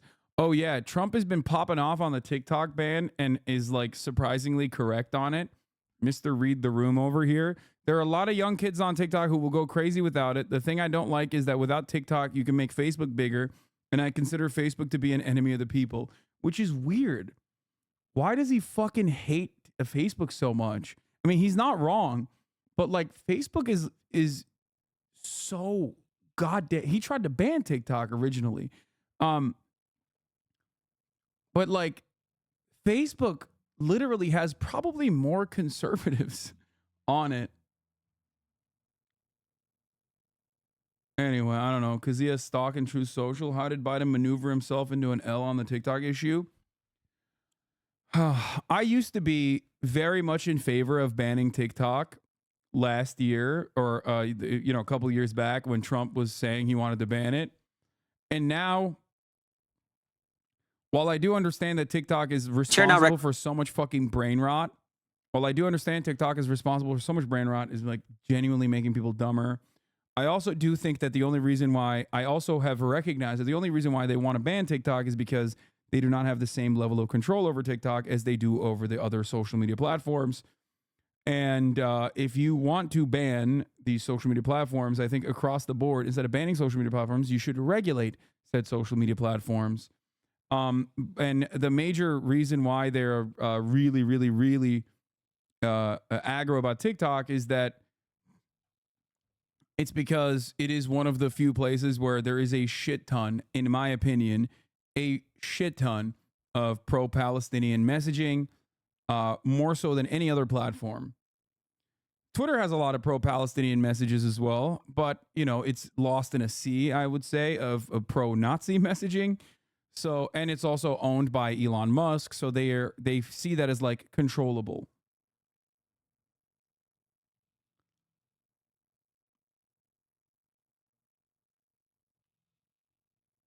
What about TikTok's Chinese affiliations? I don't give a shit, dude. What?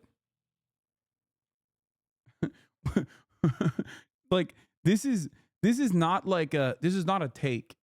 You know what I mean?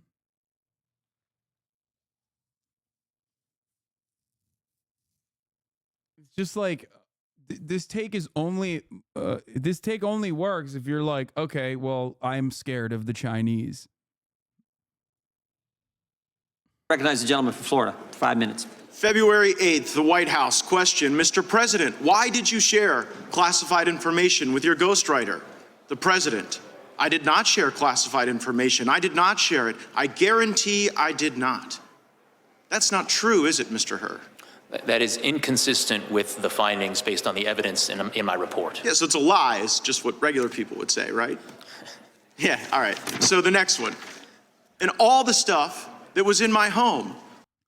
If I'm Matt Gaetz, I'm not grilling a fucking prosecutor that hard.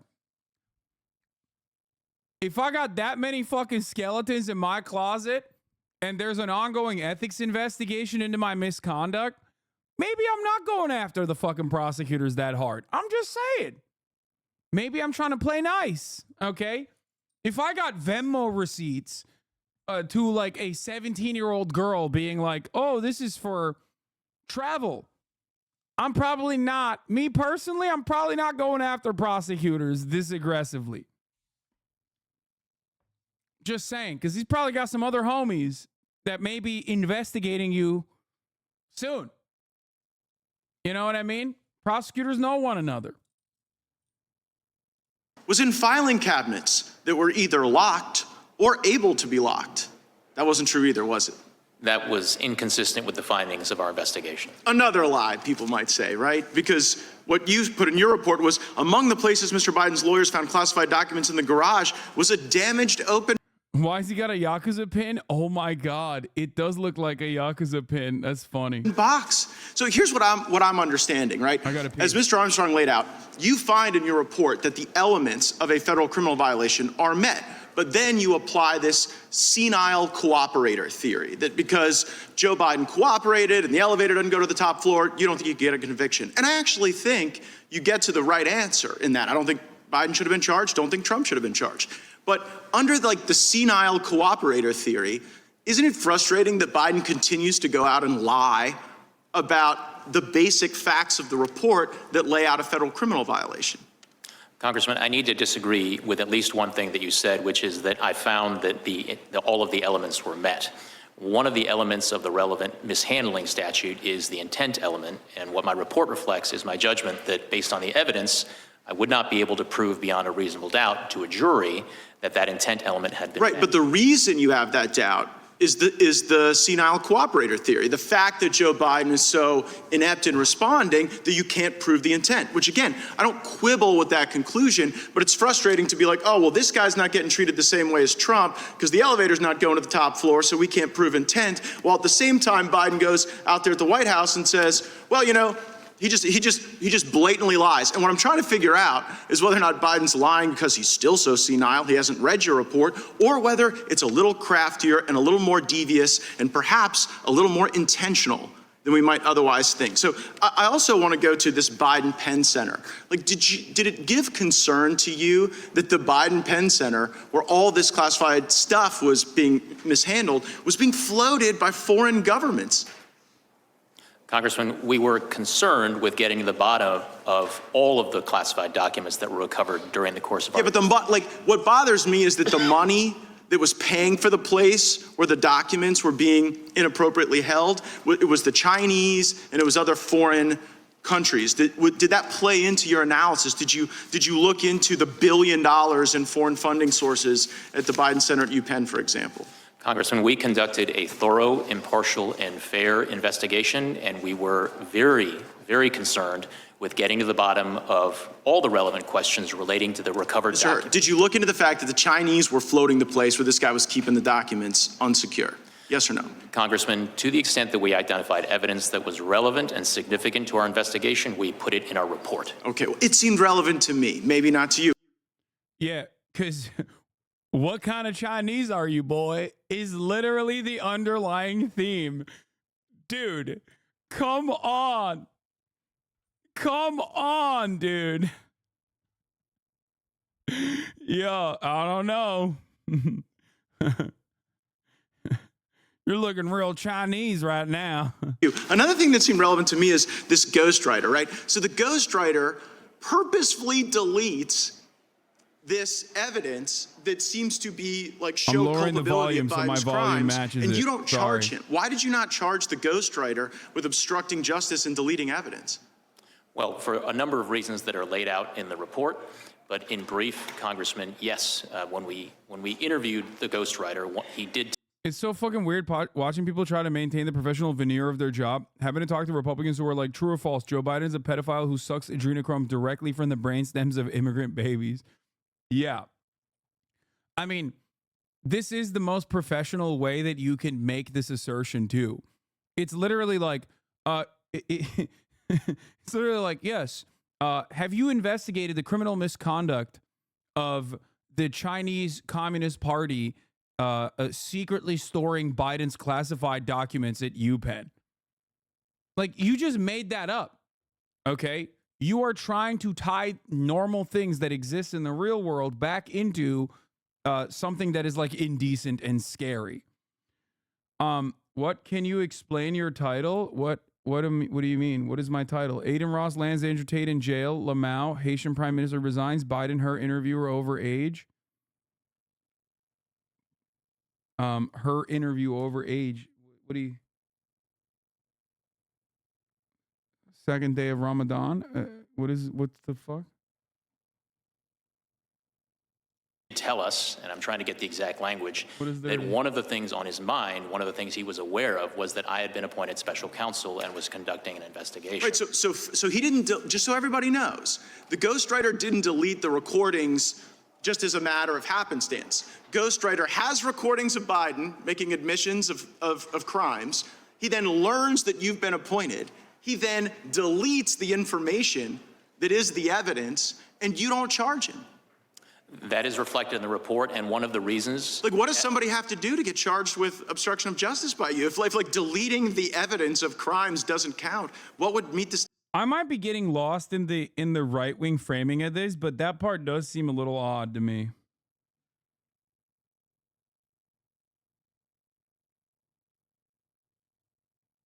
Like, I don't personally know why they wouldn't look into the fucking interviewer like deleting records.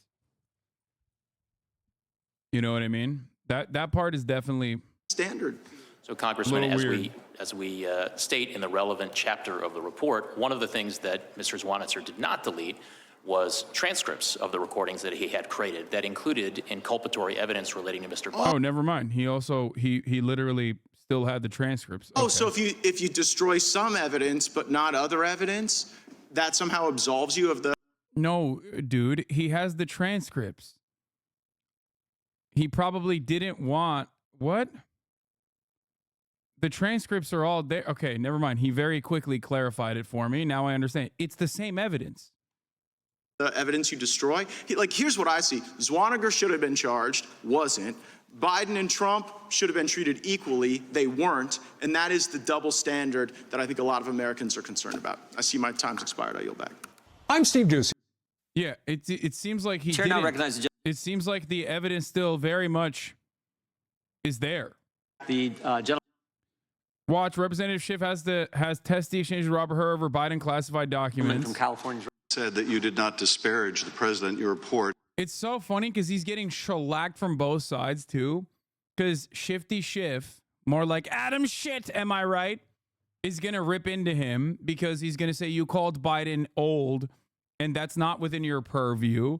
To which he responds with, no, it is. I have to give, as a third-party investigator, a decent reason as to why I am dropping the case and not further prosecuting him, because I don't think that this is prosecutable. And this is one of the assessments that I made. And then he's going to say, couldn't you have made that assessment without fucking saying he's old, blah, blah, blah, blah, blah, blah, blah. But of course, you did disparage the president. You disparaged him in terms you had to know would have a maximal political impact. You understood your report would be public, right? I understood, based on comments that the Attorney General had made, that he had committed to make as much of my report public as consistent with legal policy and legal... You think the fact that he's senile is a good reason not to prosecute him? It's not just the fact that he's senile. He's not saying that Biden is senile. He's saying that Biden reads in front of a jury as an old guy with a kind heart, okay? And that his misremembering of key details of his own life plays a role in putting together a case that would definitely make him look like he had honest intentions. That's it. It's his assessment that ultimately, if this was to be tried in a court of law in front of a fucking jury of his peers, the jury would look at him and go, yeah, this guy's like, he wasn't deliberately, voluntarily keeping classified documents away, keeping classified documents for illicit purposes, and simply is an old grandpa, partially because he cooperated with the authorities immediately, and also partially because he is, you know, like, look, he's just literally misremembering key details of his life. He's like old. His heart is in the right place, but he's old. That's what he's saying. He's not able to handle questioning, but he runs the country. Guys, I totally am in agreement with you. I think that Biden is too old, okay? Requirements. And you could have chosen just to comment on the president's particular recall vis-a-vis a document or a set of documents, but you decided to go further and make a generalized statement about his memory, didn't you? Congressman, I could have written my report theoretically in a way that omitted references to the president's memory, but that would have been an incomplete and improper report, and that it did not reflect my analysis. You could have the explanation of my decision. You could have written your report with comments about his specific recollection as to documents or a set of documents, but you chose a general pejorative reference to the president. You understood when you made that decision, didn't you, Mr. Hur, that you would ignite a political firestorm with that language, didn't you? Congressman, politics played no part whatsoever in my investigative steps. But you understood nevertheless, the words didn't you, that I put in my report. This is so dumb. You're like mad at him for dropping the fucking case then. Like, so should he have kept going? Like, because like this is such a classic. This is such a classic catch-22 where you're mad at him, but like you're mad at him for the reasons as to why he dropped the case, but not mad at him for dropping the case in general. You can't have it fucking both ways. You know what I mean? Republicans are really good at double binds. This man is not a Republican. He's a Democrat. The person he is actually cooking here is a Republican. He's mad because he took a shot at him when he didn't need to. He was giving red meat to the hogs, was he not? I think he is a classic middle-of-the-ground Republican prosecutor, okay? These guys care about the rule of law more than anything else. He's very similar to Robert Mueller in that regard. And ultimately, that's all he did. He did the middle of the ground, gave his honest assessment. I don't think he was like indecently and secretly in the pocket of the big Republican Party. I don't think that at all. If he was, then he would have said Biden is demented and we're going to continue with this prosecution. Hello? He's not wrong to make this assessment. Guys, not only is he not wrong to make this assessment, his track record, as we looked at on the show before, implies that he is like the classic fucking Republican prosecutor who cares about the institutions. Okay? Like, I think it's crazy that the Democrats are still getting mad on top of this, on top of everything else, being like, why did you mention that he was old? I think it's understandable to mention that he is old because of how it would read to a jury, because it's a part of the argument that he's making, because as a special prosecutor, he has to make an argument as to why his assessment is that there should be no further, like this shouldn't go to court. Okay? Mr. Hur, you cannot. Is Fossabot posting correct links? It's asking people to support ongoing BLM protests across the country. Wait, what? What the fuck? Please consider donating to support the BLM protests nationwide. Hello? What is happening with the fucking Fossabot?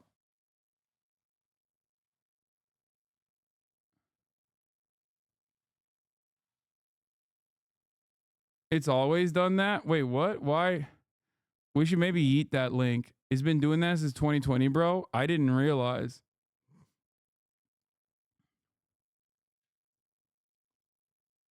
You've had that up for years. I think you just never turn it off. Yeah. We should maybe turn that off. Because we're anti-BLM now, boys. Let's go. It paints a picture that Biden maybe did intentionally keep documents initially, but he's too old at this point to prove that original intention. not tell me you're so naive as to think your words would not have created a political firestorm. You understood that, didn't you, when you wrote those words, when you decided to include those words, when you decided to go beyond specific references to documents? You understood how they would be manipulated by my colleagues here on the GOP side of the aisle and by President Trump. You understood that, did you not? Congressman, what I understood is the regulations that govern my conduct as special counsel. And those regulations required me to write a confidential report for the Attorney General, which you knew would not be explaining my confidential. decision, and that is what I did, Congressman. I followed the rules. You knew it would not be confidential. I followed them. You knew it would not be confidential, didn't you? Sir, the regulations required me to write a confidential report explaining my decision to the Attorney General, which you knew would be released. It was up to the Attorney General to determine you understood it would be released, did you not? Would be released consistent with DOJ policy. You understood it would be released. You understood it would be released. Like, what's the argument here? What's the argument here? That at the top of the hour there isn't a 3-minute ad break? Like, is that what the argument is? Because there is one. Okay. Whether you like it or not, there is a 3-minute ad break at the top of the hour. Now, of course, you can avoid those ads by subscribing for $5 or for free with the Twitch Prime by connecting your Amazon Prime account to your Twitch account, where you will get 1 free Prime subscription a month. You can also get gifted a sub if you're lucky. Holy fuck, there's some big news. Oh boy, big news. 2 news from Israel, Palestine that I will be talking about in a brief moment. Anyway, as I was saying, Bill Laser, thank you for the 5. Get the subs, allowing 5 people to no longer see the ads at the top of the hour. That's another way that you can avoid the top of the hour ad break. Here's a 3-minute ad break now. Isn't his decision better for the Republicans because it's a lose-lose for Biden and gives their 2-tier justice system narrative legs? Dude, I don't think this guy is like secretly working. My point was, I do not think that this guy is secretly thinking like, ooh, how can I suit the needs of the Republican Party? The fact that Her's background suggests that he is cognizant of not appearing impartial tells me that his report is intentionally written to be this controversial but appear unbiased. I think he wanted to show, like, really hammer on the point that he is an unbiased, impartial arbiter. And that's the reason why he wrote the report in the way that he did.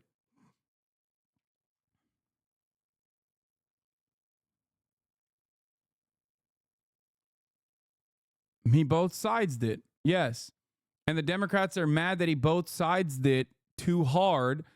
And I feel like it makes sense for him to both sides it the way that he did.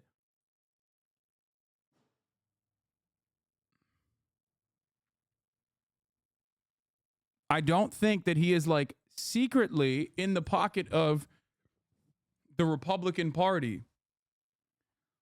Just like, and I will say this as well, James Comey was not, in my opinion, legitimately secretly operating at the behest of the Republican Party when he came out literally right before the election, all the way back in 2016, with the second investigation. These guys are aggressively centrist. Okay? They want to dispel the rumors or the notion that there's any kind of partisanship at play. So in that situation, in my opinion, they cook it a little bit too hard.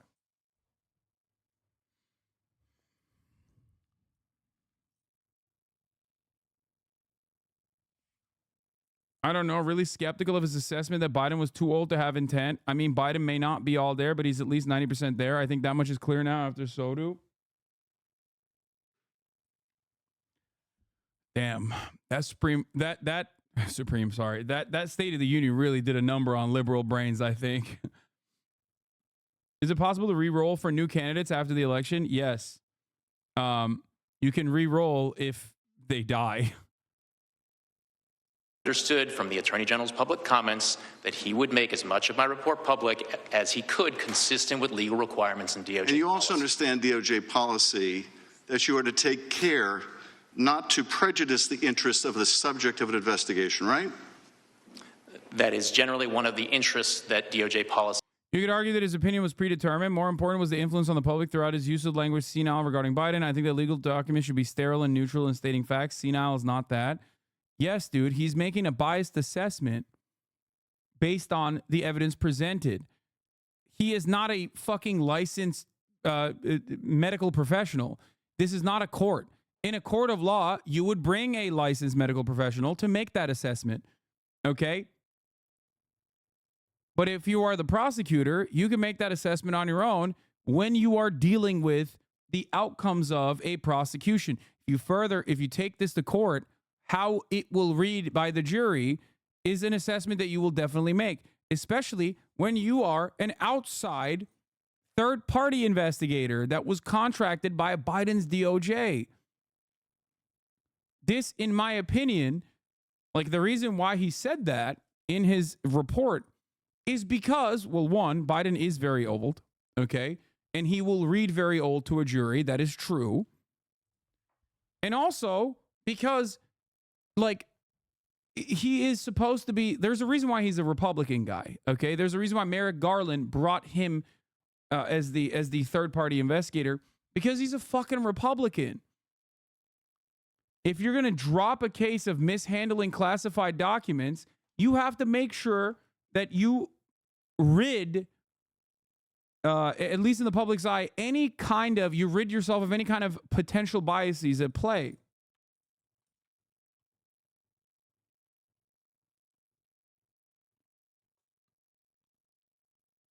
Yeah. And if you think that the American public thought that Biden is senile because of this report, you're crazy. They definitely already thought that. Thank you, Short Gamer Moth. You're absolutely correct. The American public already thought this. It's not like he's like creating a ground for like Americans to be like, wow, this is the first time I thought Biden is senile because of the fucking Her report. Is crazy. Policy requires that prosecutors respect. And it was your obligation to follow that policy in this report, was it not? It was also my obligation to write a confidential report for the Attorney General explaining completely my decision. What you did write was deeply prejudicial to the interests of the president. You say it wasn't political, and yet you must have understood. You must have understood the impact of your words. You must have understood the impact of your decision to go beyond the specifics of a particular document, to go to the very general, to your own personal, prejudicial, subjective opinion of the president, one you knew would be amplified by his political opponent, one you knew that would influence a political campaign. You had to understand that. And you. It's so funny that they're butthurt about him saying Biden is senile, because, like, it is the one thing that every American agrees with, including fucking people that are going to vote for Biden. Hello? Like, what are we talking about here? He might as well have written that the fucking the sky is blue in the report. It's like getting mad at that. You did it anyway. You did it anyway. And let me just go to some of the differences here between the president's conduct and Mr. Trump's. In the superseding indictment, on page 3, it says that Mr. Trump suggested that his attorney falsely represent to the FBI and grand jury that he did not have documents called for by the grand jury subpoena. You didn't find anything like that with respect to Mr. Biden, did you? Congressman, I do not have the Trump indictment in front of me, but I need to address something that you said in your prior question. What you are suggesting is that I needed to provide a different version of my report that would be fit for public release. That is nowhere in the rules. I was to prepare a confidential report that was comprehensive and thorough of an explanation. What is in the rules, Mr. Herr, what is in the rules is you don't gratuitously do things to prejudice the subject of an investigation when you're declining to prosecute. You don't gratuitously add language that you know will be useful in a political campaign. You were not born yesterday. You understood exactly what you were doing. It was a choice. You certainly didn't have to include that language. You could have said vis-a-vis the documents that were found at the university, the president did not recall. There is nothing more common. You know this, I know this. There is nothing more common with a witness of any age when asked about events that are years old to say, I do not recall. Indeed, they're instructed by their attorney to do that if they have any question about it. You understood that. You made a choice. Now he's saying that Biden's saying, I do not recall, for like key details of his life is actually a part of a technique that the defense uses in this situation. Yeah, you say that about entirely different shit that would get you in trouble. You don't say that about like you don't say that about things that are just like basically what you would have in like a lie detector test that creates a basis for what is truthful. Okay? Which is, you know, questions about like questions about your family or whatever. Also, he used "I do not recall" against the defendant. Yeah, it doesn't make any sense. Majority Report went over this and saw that Biden didn't necessarily misremember when his son died, so I don't know about the narrative.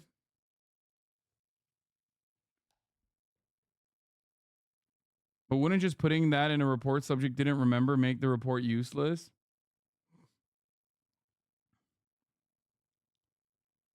But I think the message holds. The answer Biden gave are same, if not similar to Trump's, yet Trump wasn't considered senile. Wait, what? The reason why, if Biden and Donald Trump answer in the same way in a deposition, the reason why Biden reads a different way is because of the things that came after.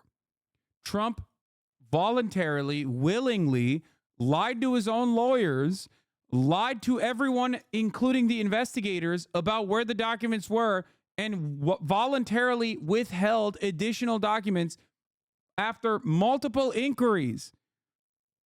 Obviously, his "I do not recall" moments don't matter all that much in the eyes of a jury in that circumstance when you're comparing Brandon's "I do not recall" with the motivations that Brandon very clearly had once the investigation was launched.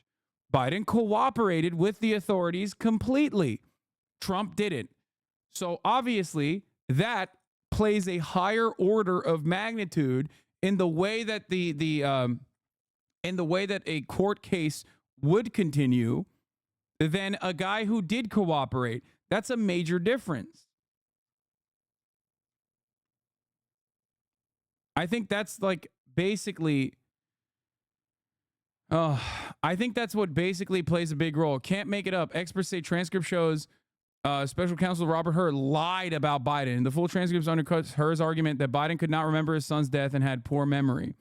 The full transcript of President Joe Biden's 5-hour interview with Special Counsel Robert Hur's investigators paints a more nuanced portrait of Biden's memory than the Special Counsel's report, according to the Washington Post, which noted that Biden doesn't come across as being absent-minded as Hur made him out to be. I think the funniest thing that could come out of this, is that, like, they have to follow. They launch another investigation, okay, with another special prosecutor, and they find that there was misconduct, and Hur was actually covering Brandon by saying he's senile, only to have an even more reactionary prosecutor come in, and basically this time they're like, no, we have to go to court because he's very much mentally sane.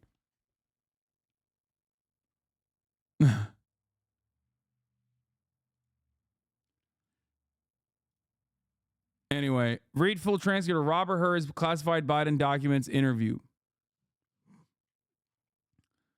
Oh, come on, give me the highlights. I'd rather read the fucking high notes. The transcript could raise questions about Hur's depiction of the 81-year-old president having significant limitations on his memory. Hur in his report declined to charge Biden, arguing that it'd be difficult to convince a jury to convict with a memory that the special counsel described as faulty and poor, noting that Biden could not recall when his son Beau died or when he served as vice president. But Biden said exactly when his son died on the interview. What month did Beau die? Oh, God, May 30, Biden said. When two others in the room chimed in with the year, Biden asked, was it 2015 when he died? Hur soon suggested taking a brief break, an offer Biden rejected before launching into a long explanation of Beau's death. Let me just keep going to get it done, Biden said. Okay, so he didn't actually remember it. Like, he didn't remember the exact date. So what? Like, his assessment is that he couldn't remember it, And the transcript makes it seem like he actually did 100% remember it. He just couldn't remember the year. And then someone chimed in with the year, which is normal. That's not like that crazy. It doesn't show like complete senility. But I could see someone who's trying to move to not prosecute Biden saying that this will read in a court of law as someone who is not great on his recollection. A part that many people don't understand, for the record. Here it is, by the way. So what was happening? What month did Bo die? Oh, God, May 30th. Miss Cotton chimes in, 2015. Unidentified male speaker says 2015. President Biden says, was it 2015 he had died? Unidentified male speaker says it was May of 2015. President Biden, it was 2015.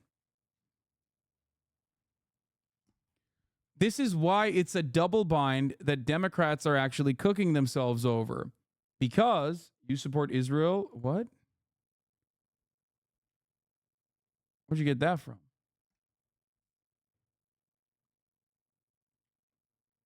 That's awesome. Some of the first timers are great.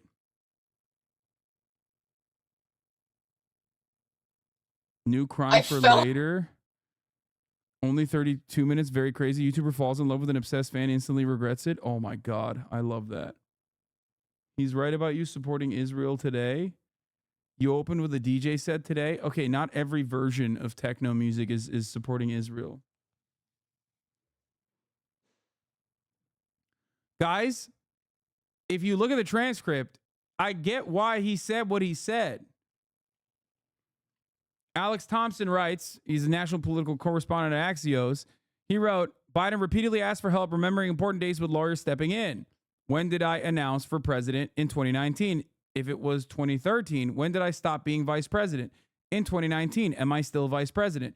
Trump gets elected on November of 2017. Now, I'm not great at fucking dates like this as well, okay? The difference is, if you are interested, for the record, if you are personally interested in presenting a narrative that Biden would read as old, his heart in the right place, which is something that many people are forgetting in his assessment. If people are if you want to make it seem like someone is old, but his heart is in the fucking right place, obviously, this is what you say. Oh.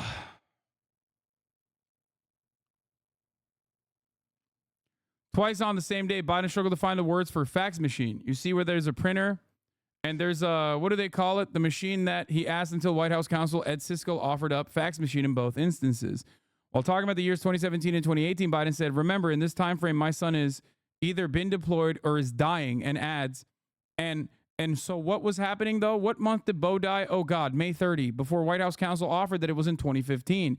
Why is articles coming from salon.com clip chimping the transcripts to make it seem like he was totally fucking cognizant when the question being presented was about 2017 to 2018, long after his son had died?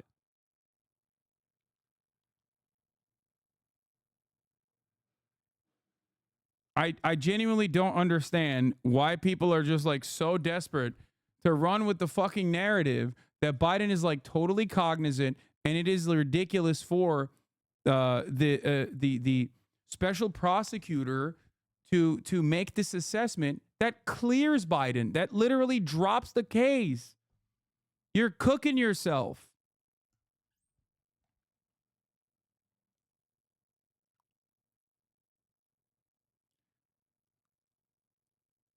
What you have to understand is Biden is a Schrodinger's brain. It is at all times either immaculate or in shambles, depending on what helps the DNC.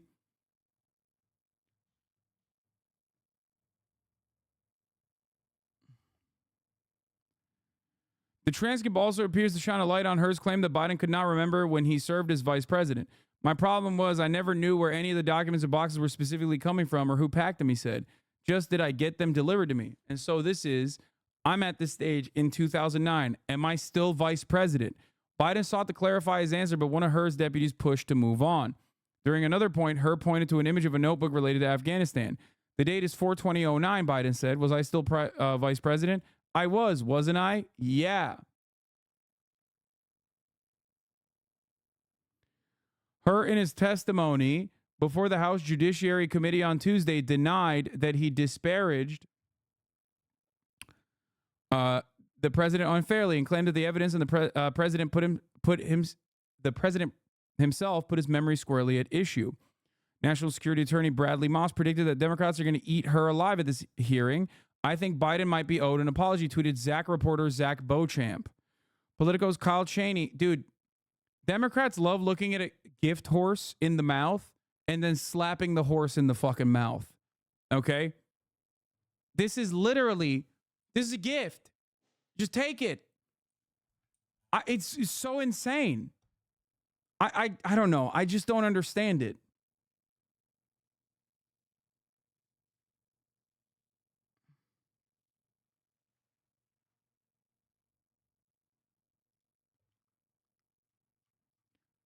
In which President Biden jokes with federal prosecutors about the thorough search of his home in Wilmington. I just hope you didn't find any risque pictures of my wife in a bathing suit, which you probably did. She's beautiful. That's funny.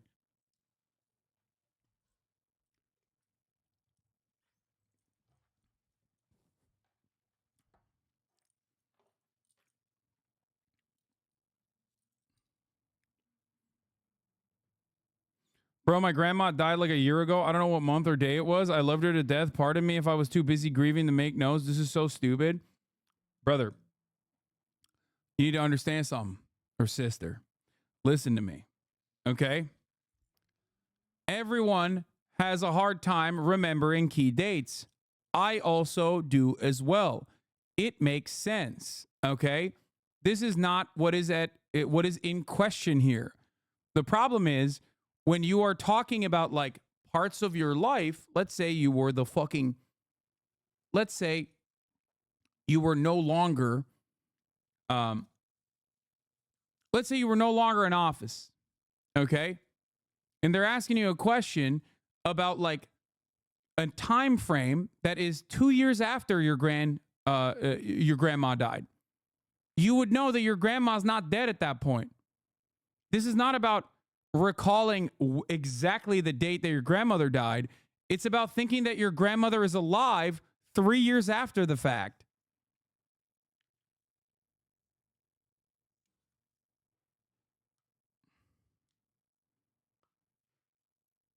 Do you get it? Context is important here because the question is being presented about his experiences in 2017 and 2018 where he thinks his son is still alive and being deployed, where his son has died 3 years ago at that point. Do you get it?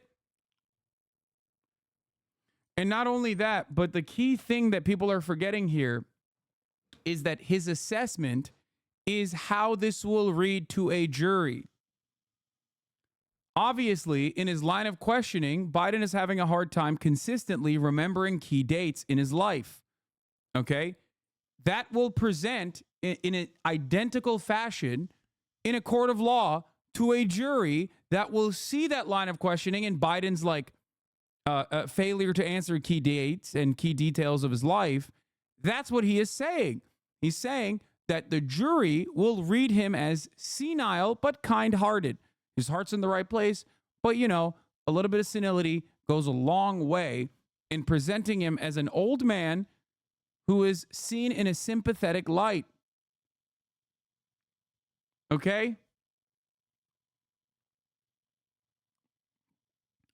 So the irony here is that like a key part of Her's assessment that clears him of impartiality in dropping this fucking case is what Democrats are cooking him on.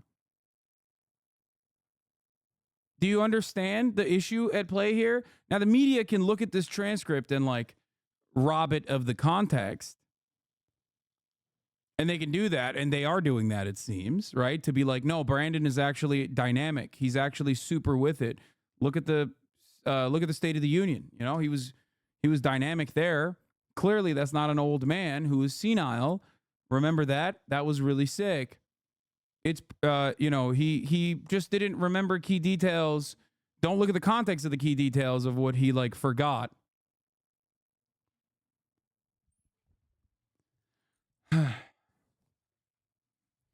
Neither Trump nor anyone in his family can recall a single thing in any of their depositions either. Yes. The difference there, however, is that Trump's lack of recollection will not read as someone who is a sympathetic figure who is just simply forgetting things, because Trump very openly refused to cooperate with investigators. Biden did cooperate with investigators. This is a key context. This is what is the reason why one case sticks and the other doesn't. Do you guys understand this?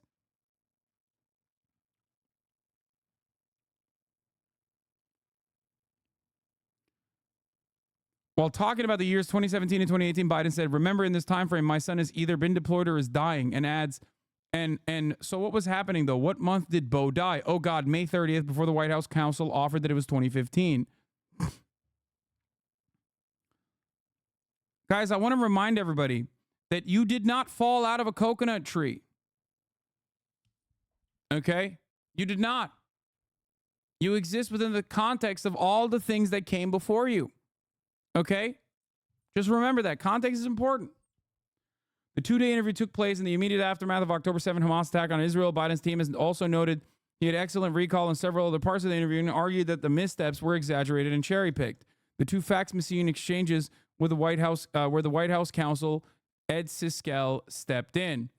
And they open on the bottom too. So there's the top opens to shelving and the bottom opens to filling. So the bottom, so when you open this up, the first door there on the left, you see where there's a printer. And there's a, what do they call it? The machine that, fax machine. A fax machine. Yes, sir. And then the thing below, I don't use it anymore. I never use but all kidding aside, I have a library, and the library has two filing cabinets in it. And it has a built into the walls. And when I built that home, built into the walls, a space for a copy machine, for a, what do you call it when they send these? Fax machine. Fax machine. I have shelves that I have binders like this in it, and that I put together that aren't classified. They're about speeches that I made on this matter. Speeches I made on that matter.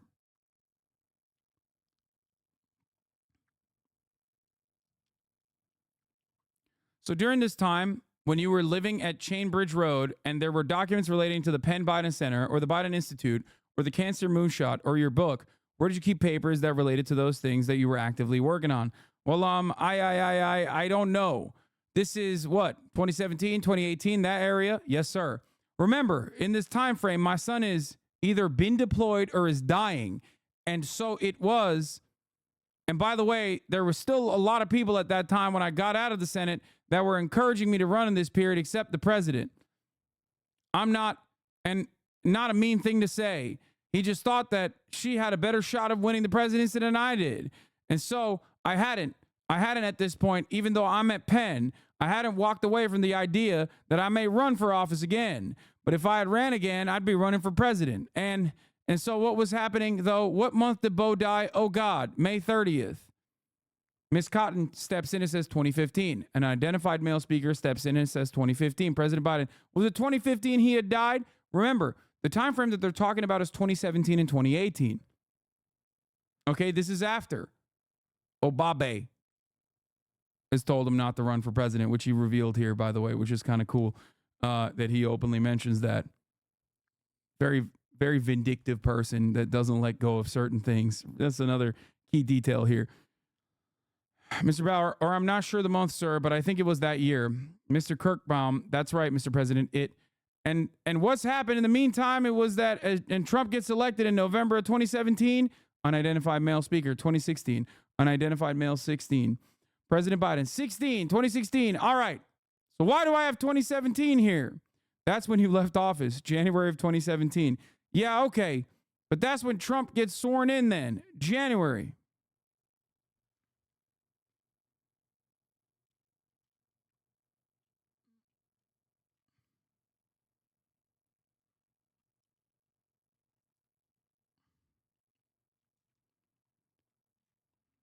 So I think when you look at the full context, I think it's a bit of a stretch for Salon and all these other articles to be written to make it seem like, no, he totally remembered everything. It's not necessarily that he remembers the month, which he clearly does. It's that he's fucking up the time frame where he thinks that his son is alive in 2017, 2018. Because, like, he was trying to say that he was still in, he was still in a tumultuous situation with his son. And that's, like, partially why he, doesn't recall the documents. But his son had his son was nowhere near. He was dead for 2 years at this point.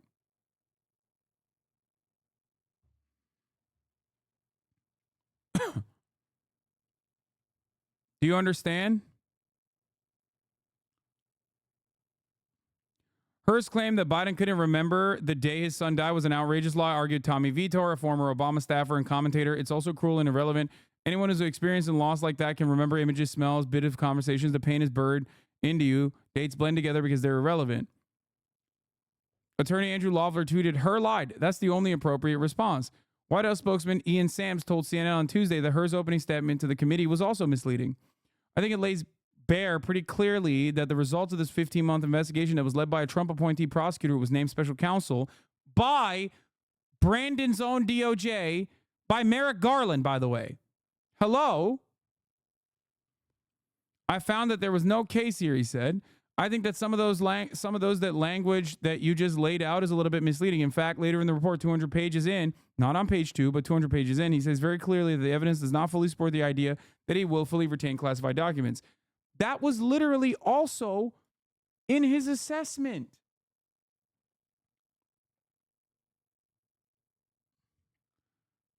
It's very frustrating. That was also a part of Hers assessment.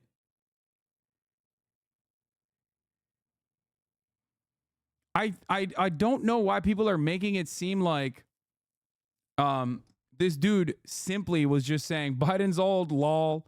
Like, that's not what he was saying.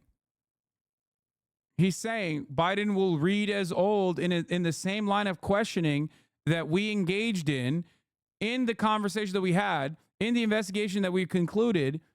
The same line of questioning will happen in front of a court of law, in front of a jury, and the jury will see him as, like, because he did not willfully retain the documents, you can present an argument that he just, like, doesn't remember. And that's why there is not a real good court case here. This discussion is so dumb and liberal. Yeah, it's very, very, very dumb and very, very, very liberal. Anyway. Urgent aid en route to Gaza amid severe food crisis. Gaza, where the UN We're going to talk about Gaza. We'll talk about updates on Andrew Tate, because he also apparently gave a speech after he was released from jail. And we'll cover that as well.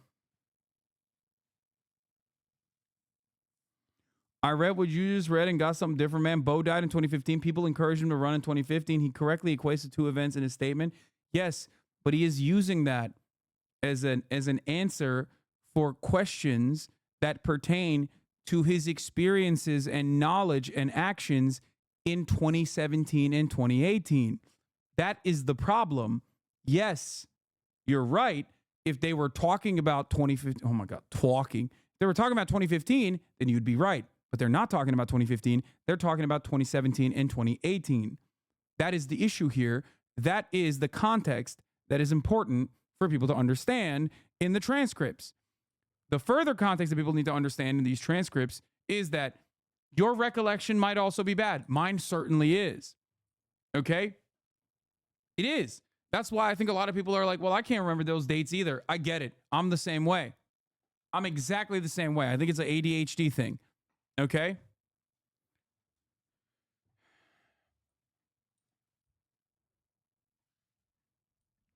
However, the way that reads to a jury is what caused her to make this assessment, put it in the fucking report to signal impartiality, and simultaneously say, this is why we're dropping it. Because if he simply just said, Biden very clearly has mental fortitude, demonstrated mental fortitude, But simply forgot that he had these documents, that's not enough for him to fucking drop the case. Because then Republicans are going to be like, what the fuck?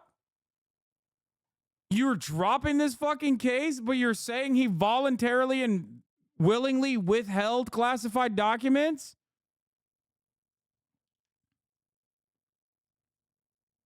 Do you not understand this? This is the point that I'm trying to make here.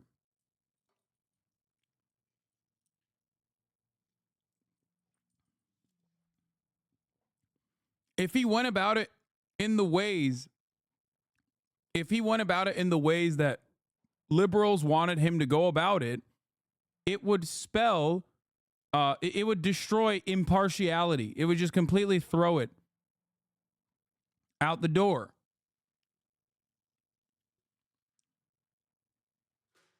So that's why I'm saying I think Democrats are yelling while looking at a fucking gift horse in the mouth. They're yelling about the gift horse's mouth, okay? And they're smacking the horse now. And the guy who gave you the horse. Very odd situation, but I guess they have to do that because what's done is done anyway. And now they're trying to get their licks in to overcome the narrative that Biden is old. Now, none of that really matters.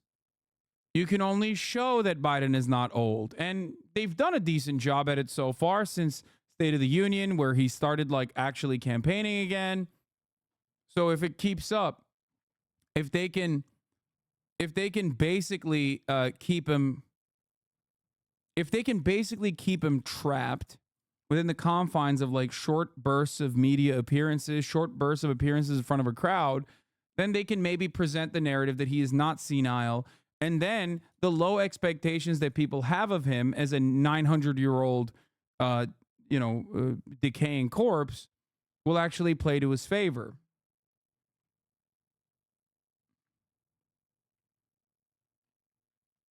That's the reason why I think they're going ham on a special prosecutor that basically gave him a gift. Now, let's talk about Gaza. Urgent aid en route to Gaza amid severe food crisis. We're on the verge of starvation.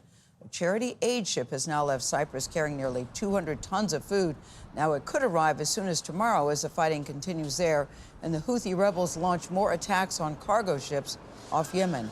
Chris Livesay has the story. Houthi rebels strike again, vowing to escalate military operations during Ramadan in support of the oppressed Palestinian people, says a spokesman. 2 missiles failed to strike the cargo ship Pinocchio off the coast. It is pretty wild that these, like, we went from the Houthis are just like, fuck around and find out.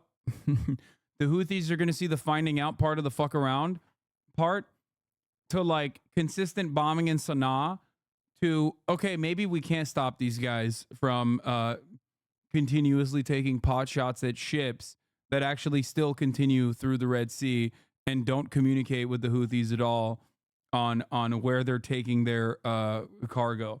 Coast of Yemen. But repeated threats like these have disrupted global trade for months, drawing retaliation from the U.S. and Britain, who consider them an Iran-backed terror group and not the defenders of the people of Gaza. Now forced to celebrate the holy month of Ramadan, where shelter has been turned into rubble and surgical gloves into balloons. Yeah, all these liberals are like, you're about to see why America doesn't. All these liberals were just fucking hitting the goddamn this is why we don't have healthcare lol line over and over again. We didn't wish Ramadan to come under these conditions, says Muhammad Abu Makr. It has the taste of blood. In Jerusalem, during this time of prayer and fasting, scuffles have become routine over Israeli security restrictions on entering Muslim holy sites. Muslims are heading to the Al-Aqsa Mosque compound. It's been a flashpoint in Ramadan's past, and this year, with the war in Gaza, tensions are boiling. These Palestinians in Jerusalem have just broken their fast. They can't eat during daylight. These Palestinians in Gaza can't eat. I just want to show you this. I want to show you something very important here, okay?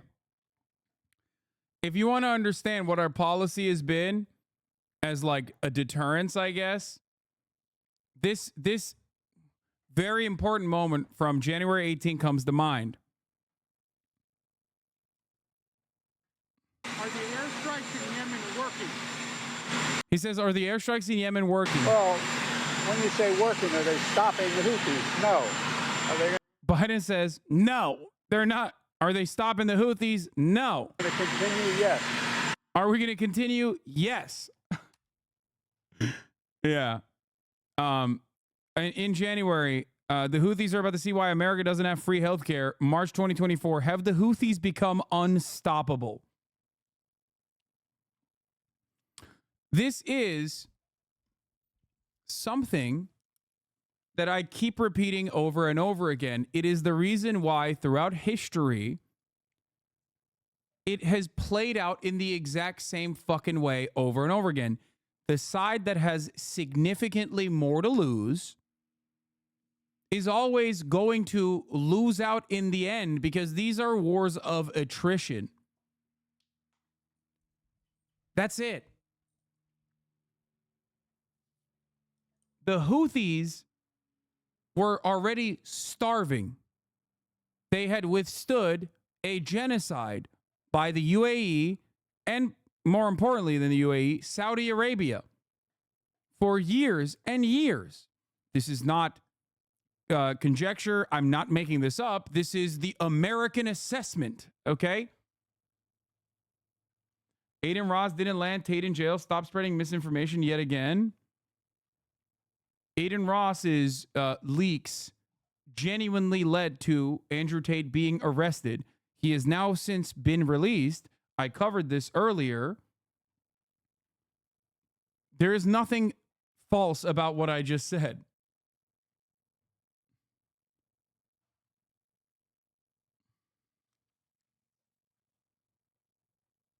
Here he is coming out of jail, as a matter of fact. Why do you think this happened? Do you think he was in jail for no reason? The lawyers themselves on the defendant, on the side of the people in the UK that are defending their victims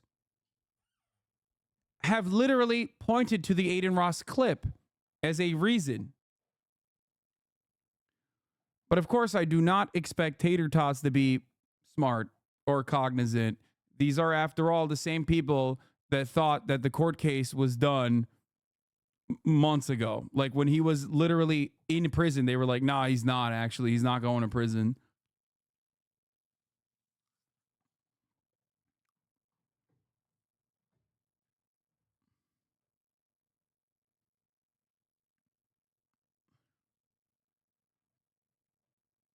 It's pretty funny to think about like how dumb tater tots are, because a tater tot Adin Ross, the tater tot Adin Ross, is the reason why Andrew Tate was literally fucking arrested earlier today.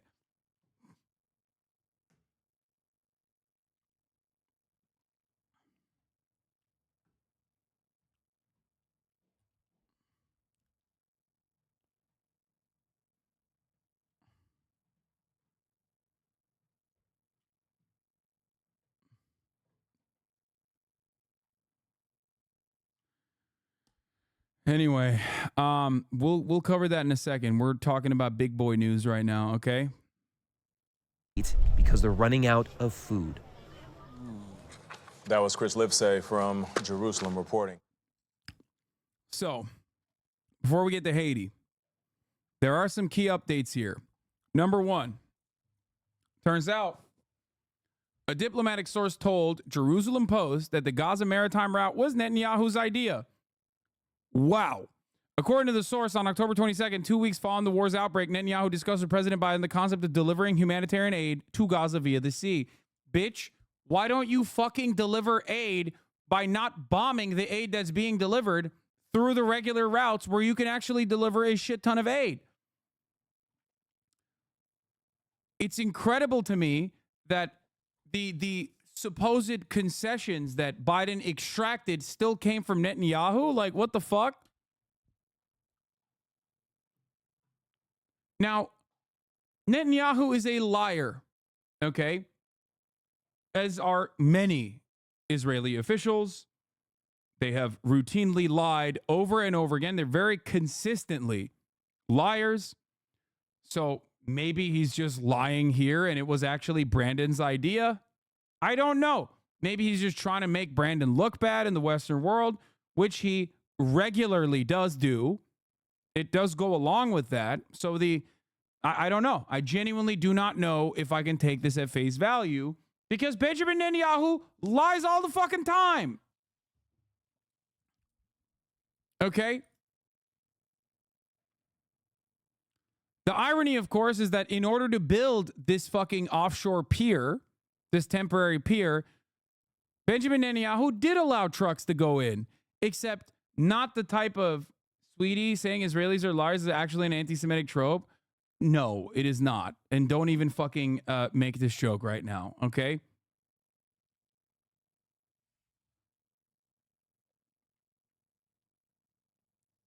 Don't even try to bait me like that.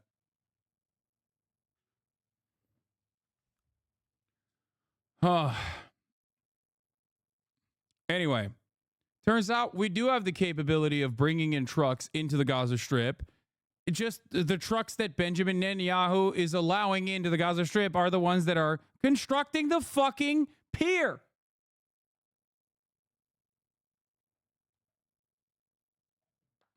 The objective is not to deliver food. The objective is to relieve international pressure. Maybe he also wants American troops on the ground. Biden keeps saying there will be no American troops on the ground.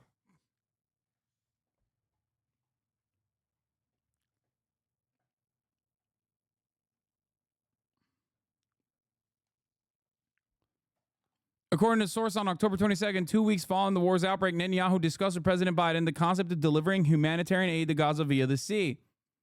It was a pre-outlined strategy all the way back on October 22nd. Then on October 21st, Prime Minister Netanyahu outlined a strategy to Cypriot President Nikos Christodoulides. In addition, the matter was revisited on January 19th during a dialogue between Prime Minister Netanyahu and the President of the United States, where Netanyahu proposed, according to the source, I want to suggest setting up a team to explore maritime supply through Cyprus after a thorough inspection of all goods.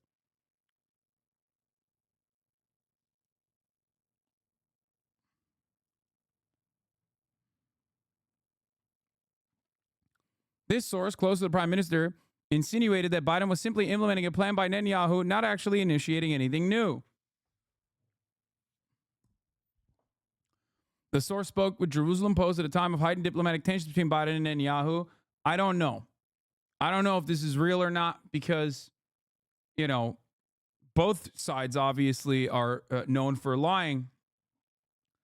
But the number one liars are almost always on the Israeli side. The American side is basically repeating Israeli lies half the time. So I don't know. It could be real. It could have been Benjamin Netanyahu saying, like, this is a good way to relieve international pressure. Exactly. And maybe he didn't say anything this entire time because if he had chirped about how we should find mechanisms of delivering aid to the Palestinians on October 22nd, someone in the Knesset might have executed him. So maybe he recognizes the continuation of the ethnic cleansing campaign. Do you condemn the USA every goddamn day of my life? The source spoke with Jerusalem Post at a time of heightened diplomatic pressure. Biden made the headlines at his State of the Union address to Congress last Thursday when he announced that the U.S. military planned to build an emergency temporary port off Gaza coastline to help facilitate the entry of humanitarian aid into Gaza. He made the statement in light of the hunger crisis in Gaza and to underscore the U.S. commitment to helping Palestinian people during Israel's military campaign to destroy Hamas. This also does track with, like, Biden's experience here, where, like, the only time he is, like, even remotely considerate of Palestinians if he gets the go-ahead from Benjamin Netanyahu or the Israeli side in general. So that is actually the other reason why I'm saying, like, please.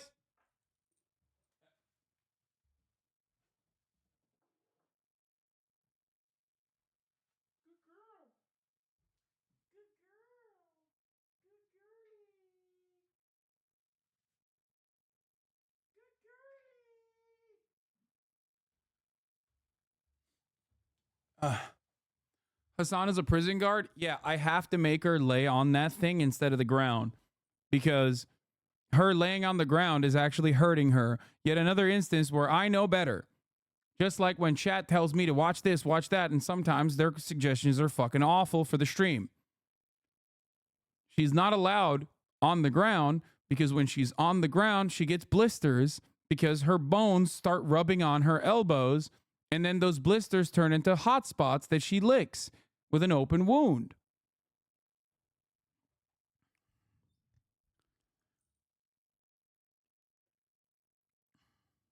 Yeah. Laying on solid ground can also cause major joint issues. My dog had to start expensive meds. Yes.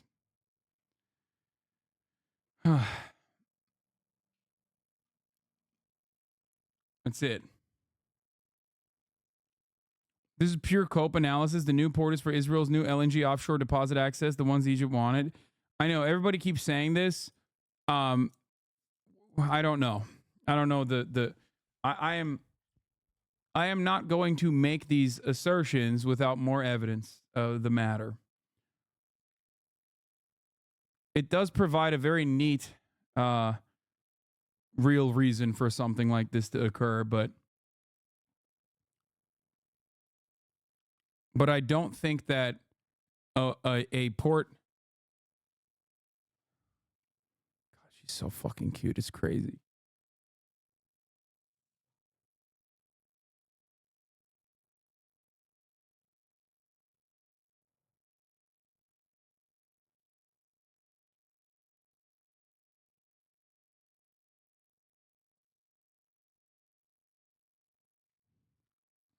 Sorry.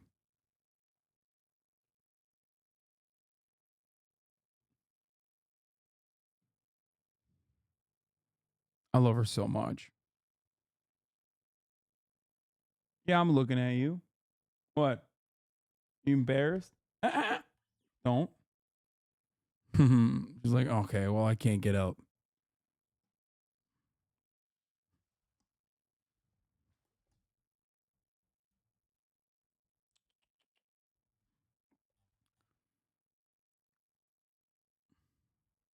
She's sassy. She's sassy pants. What are you looking at?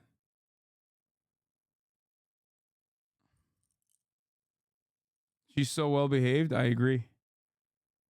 What are you looking at? Keep eating your bone.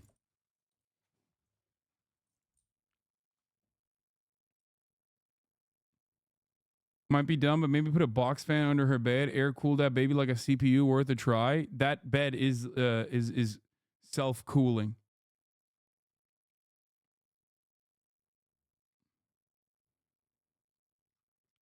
Anyway. The move was also viewed as a criticism of Netanyahu by the United States, with Biden stating in a speech on Thursday that Israel could and should do more to help Palestinians in Gaza. Years before the Gaza war, Israel Katz, now the foreign minister, had drawn up plans for a maritime route via Cyprus involving a floating island. The project was never executed, but he revived it after the war began on October 7th. Okay, that makes more sense. One of the complicating factors with a maritime route was the absence of a port in Gaza big enough to handle cargo ships. This way, they get to control a maritime route through Gaza. That makes sense. Israel has welcomed Biden's announcement of a military operation to build a temporary port. Yeah. Anyway, Senate Dems say blocking weapon shipments on the table if Israel invades Rafah. The remarks made by Chris Van Hollen come amid pressure from Democrats for President Joe Biden to take a tougher tag in his rift with Netanyahu over Israel's strategy in Gaza. It'd be real crazy if the congressional Democrats vote to veto this, but there is enough, or vote against it, but there's enough votes in Senate from Democrats and Republicans alike that will continue, and Biden will actually vote for it. Biden will actually sign it. Congressional action to block U.S. arms sales to Israel is certainly something that's on the table if Prime Minister Benjamin Netanyahu launches a large-scale invasion of Rafah, a top senator said Tuesday. It also does seem like senators are urging Biden to stop arming Israel, citing violation of U.S. aid law, which, it is. A group of Democratic senators urged President Biden on Monday to stop providing offensive weapons to Israel for the war against Hamas until it lifts restrictions on U.S.-backed humanitarian aid going into Gaza. In a letter to Biden, Senator Bernie Sanders, independent of Vermont, and 7 Democrats argued that by continuing to arm Israel, Mr. Biden was violating the Foreign Assistance Act, which bars military support from going to any nation that restricts the delivery of humanitarian aid. This is true. They're like, hey, you can keep using the offensive weapons in Gaza to do the genocide, but just like let the aid in.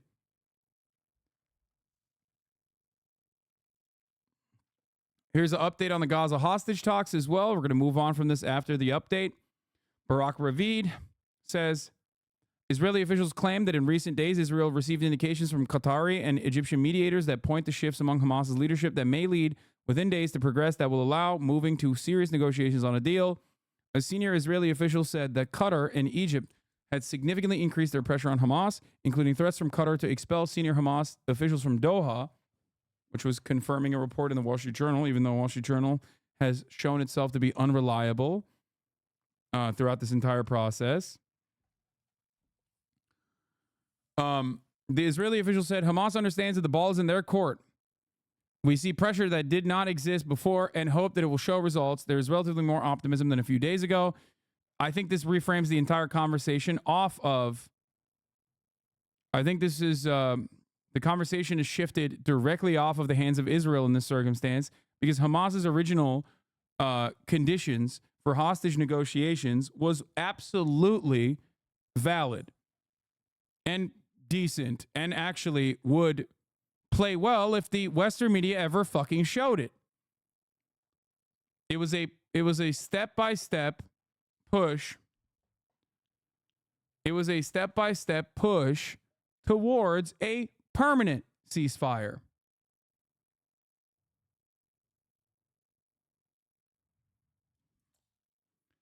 I'm going to change Andrew Tate gets, Adin Ross gets Andrew Tate arrested. And then in parentheses, he's now released, okay? There you go. So that all the people that don't chirp at me will no longer chirp at me.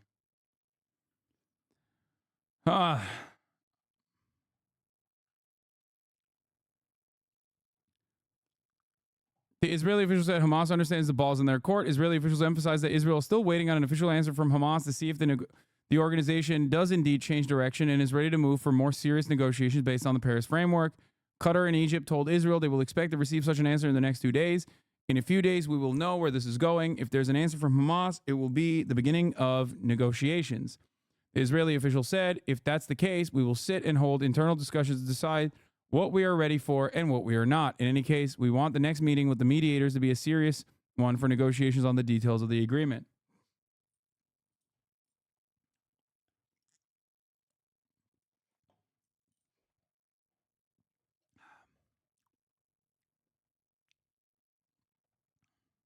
Anyway, still ridiculous that this is being presented as though Hamas are not cooperating in the negotiations, when in fact they did. And then Israel was like, "Well, we need like detailed placements of which hostages are where and whether they're alive or not. And we won't come to the table until you give us that." And they were like, "We can't give you that. We're not going to give you that. Look at the fucking negotiation we presented." And it blows my fucking mind. It's like, they're like, "No, we want to keep bombing.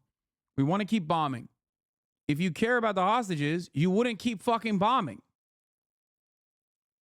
Hamas is trying to go for a permanent ceasefire, step by step, with a release of hostages in increments that start off with the Ramadan period and continue beyond the Ramadan period to ensure a permanent ceasefire, knowing full well that the international community will pressure Israel if there is a continued ceasefire.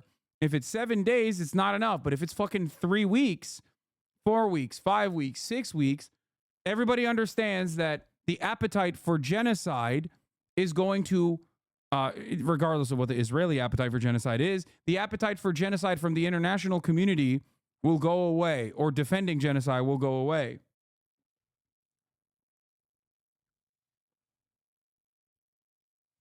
I mean, I agree with the ceasefire, but I feel like the fact that Hamas isn't providing the list is sus, or rather, I can't think of a reason as to why not, at least none that are good. I mean, probably the reason why they are not releasing is because a bunch of hostages died under Israeli rocket fire, and they don't want to reveal how little hostages they have remaining, or if, like, 10 of them died or whatever. The other reason is because they have no current communications with half of the fucking militancy groups without a ceasefire. It's probably the other reason. This is why a ceasefire is a necessity regardless. Like, it's a logistical necessity for the hostage release to occur. Do you understand? And if a ceasefire comes in, okay, this will be the only way for there to be hostage swaps, obviously. As we know, Israel blows up their own hostages regularly. Come on now. But having said that, if a ceasefire were to occur, then you can actually have on-the-ground investigators, like third-party investigators, that can also cover the atrocities of Israel. Because remember, in the 7 days, in the 7-day ceasefire period, that's precisely what happened. People were able to see a clearer picture of what was going on in Gaza, because the only foreign journalists that were allowed into Gaza were no longer just foreign journalists that were being embedded. If you recall, Clarissa Ward literally snuck into Gaza with Qatari, with a Qatari healthcare team. That was one of the first instances where Western media was able to offer clear coverage from the ground directly with their own reporting that didn't go through the Israeli military censor. Because every other piece of news that you have seen of Gaza that you see on CNN that wasn't directly recorded from a phone camera of a Palestinian who is like 3 seconds away from being fucking lasered by an Israeli American weapons that Israel is using is always going to be foreign reporters embedded with the IDF, where the IDF has final censor power. This is, by the way, openly admitted. Like, this is not a suspicion of mine. This is not, I'm not making this up. It sounds unreasonable. It sounds insane, but it is the truth.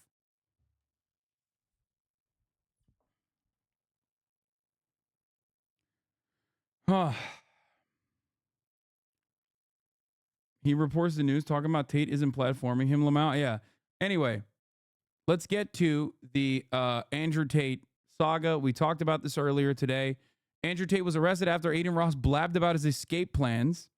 Now, Andrew Tate is Andrew Tate obviously still has an ongoing criminal case in Romania, but there's also an additional case in the UK. UK is trying to extradite him to England. However, the Romanian authorities have said we will cooperate and we will extradite him to England after the Romanian court case is done. Okay?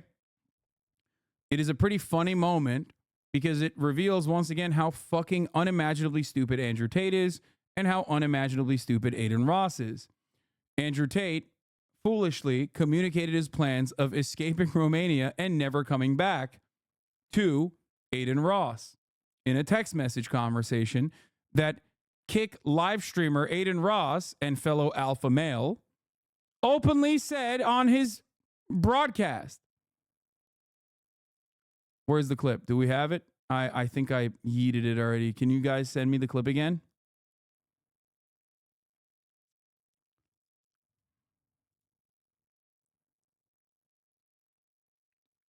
How does this not have the clip?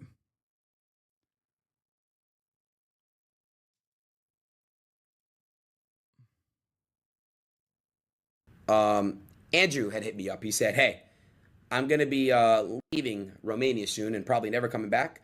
If you want to come over and do a week of long streams and content before I leave, I think it'll be big. And he said it's not It's basically now or never. So, and this is just, I told you guys this year, it's a week of content, right? And again, guys, it might be the last time we ever do this. So it's kind of like we got to take advantage of it now because, hey, bro, it's basically like, yeah, it's like that. It's so funny. Like I said, there's just like layers of stupidity here. Layers of stupidity. Andrew Tate being like, I'm going to leave Romania and never come back while there's an ongoing there's an ongoing criminal investigation. Very dumb. Okay. Presenting him as a potential flight risk in an ongoing investigation is very stupid. Even if you have no interest in like leaving until the court case is ended. Okay. Saying it to Adin Ross is extra stupid because Adin Ross is always going to reveal that information.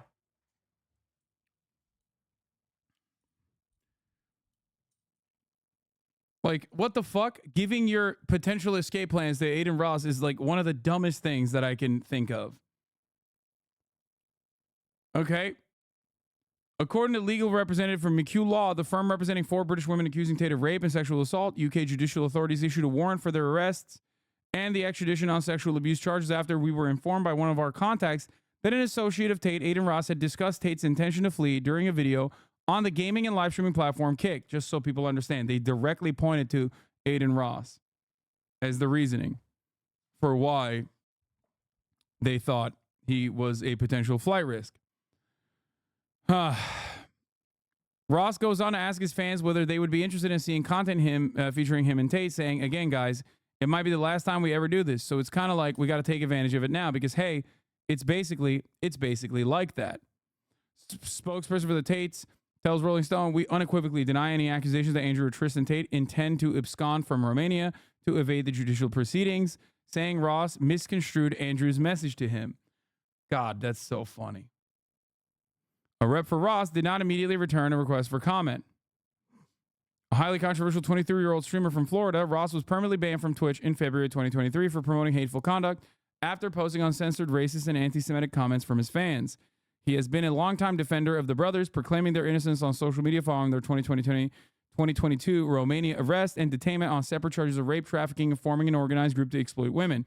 Prior to their Tuesday arrest, they were awaiting a trial in Romania and had been ordered by judges not to flee the country and its surrounding area. So, as it stands currently, if you want to know the full details of the events that unfolded, that's what it is. And according to the Romanian officials, they are going to extradite Andrew Tate into the UK after they are done with his criminal trial in Romania. I'm confused about anti-Semitic. Isn't Adin a Jew? Contrary to, I guess, popular opinion, you can be anti-Semitic and be Jewish at the same time.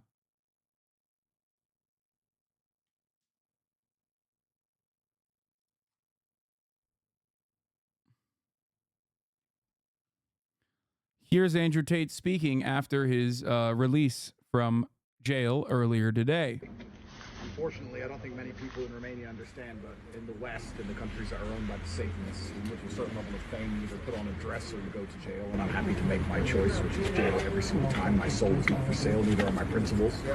We are innocent men. No, we're very innocent men, and in time, everybody's going to see that, and we're very excited to finish this judicial process and clear our names. Well, you are free for now, but still the Romanian court approved extradition to the UK after the trial is over here. It's very funny because I've been asking the Romanian courts to go to the UK myself. I've asked 5 times and been declined. So now I get to go home. It's fantastic news. Let's go. Again at the final of the process. What We'll see nothing better. all members are correct. There are 5 more females that claim to be the victims. That's what they claim. Claims are being made about intentions to flee Romania in any such claims here. Today the judge told me, would you like to get extradited to England? Since we're having fun, I have some of your best TikToks on Tate lined up. Here's a... The reason 18 and 19-year-olds are more attractive than 25-year-olds is because they've been through les. I'll say this right here on the fucking internet. I thought I had it all together, but I was led astray. Huh? What? Ladies and gentlemen, we got him.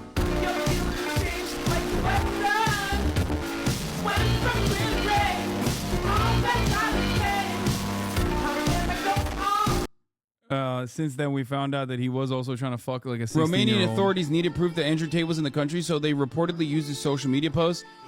This part is not. This part was proven to be false, by the way. For the record, we're having fun, but it's not even correct. He said, even if I thought the pizza box is not the one that got him locked up. Women were worse drivers. I've seen empirical evidence, and I'm so smart that I ignore my own eyes and ears and believe what the internet tells me. That's what he's coming along. That's not what I'm asking you to do, my friend. I'm sure you're double vaccinated. It all makes sense to me now. You believe what you're told to believe. You don't believe your own eyes, and that's what you're going to sit here and talk about empirical evidence that you found on Google.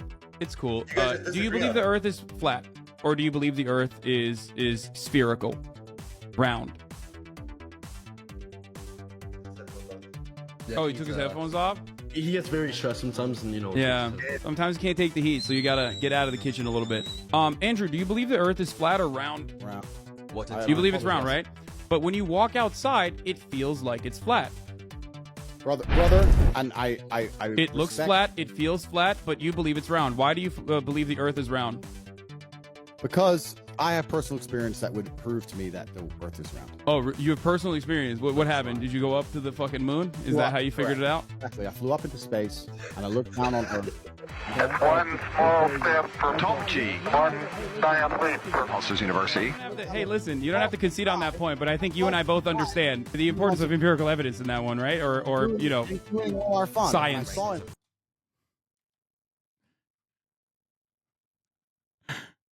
That one is a perfect one because like that literally works for everything that he does. That one is not even me owning him. It's me owning the concept of utilizing anecdotes instead of like actual data. It's so funny that you've actually talked to this guy. It's even funnier that after I talked to this guy, I broke his brain so much that for the subsequent months, that followed, he literally kept talking about how like I wear dresses and how I deny the Armenian genocide and all this like nonsensical bullshit. A big part of like why I have so many fucking dedicated haters is because I came after him at his peak. Okay? That's what it was. Which is, yeah, his court wizard cursed me. Like, that's what happened. Chat was fun for a few weeks after that. I missed the Tate kids. Yeah, he got his mage to literally fucking curse me, dude. Oh, I think that's why YouTube push you into my algorithms. Yeah. Yes, he does. I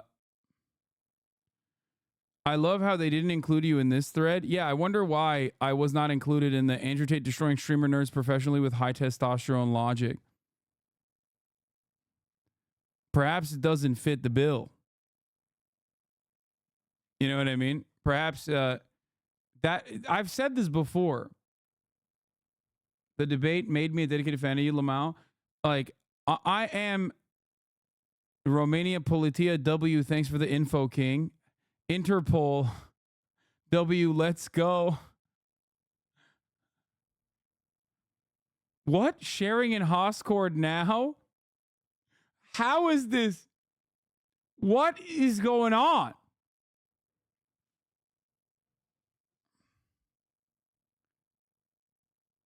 Weren't you in that XQC one as well? I wasn't in that point.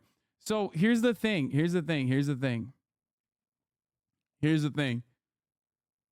In many ways, edited image, ask Catherine. What? It is an edited image. It's a meme. Okay.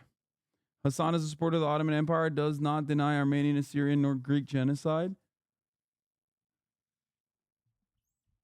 People have been throwing hate on Hoscore for ages in those circles is because of Reddit. Oh, it is an edited. It's an edited image. Okay, listen.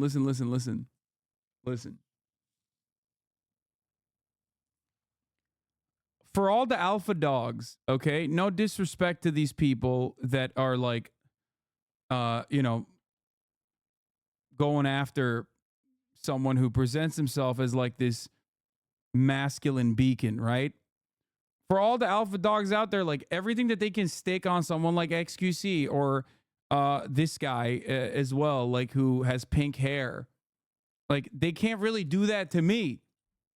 Because the reality is, like, yeah, I wear dresses, but I don't give a fuck. You know what I mean? Like, I paint my nails. I don't give a shit. I'm still, like, you can't sit there and genuinely be like, yeah, this guy is actually, like, he is not a very masculine looking person. You know what I mean? That's it. That's the whole point, because a lot of these dudes basically look at shapes and colors. They don't actually fucking internalize any information. So it only goes a long way. It only goes if like the interlocutors fit the bill of like a soy person. You know what I mean? Because being alpha in the way that these guys understand it, being alpha, right, is just being masculine. Being masculine in your sexuality, being masculine, being a confident person, being a leader. Like, these are all the values that they ascribe to being alpha, okay, which is a fraudulent concept to begin with. That's why I always say, like, if you have to say that you're an alpha dog, you ain't alpha, okay? And that's the point. Like, you can present yourself as like a big dog, alpha dog all day, every day with this. Okay, you can chirp about it, but ultimately it's like someone that looks like Sneeko talking to someone that looks like me, and he's trying to champion the alpha dog masculinity cause while, you know, he has the same musculature and size of one of my fucking quads. Okay? If you're as skinny as one leg of mine, you can't really do that, right? Because ultimately, the people in your audience do still react with their fucking lizard brains to shapes, colors, and sizes, and they can see it.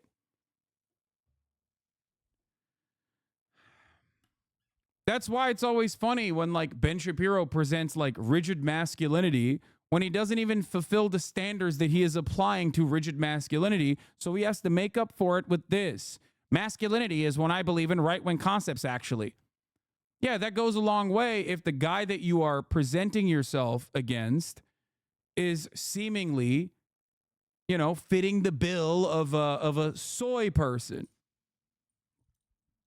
That's it. This is the reason why I am a perfect counter in many ways to the whole masculine alpha dog PUA people, like defenders of that shit.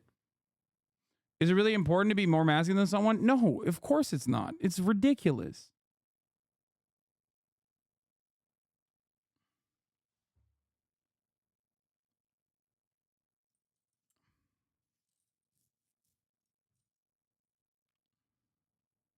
Anyway.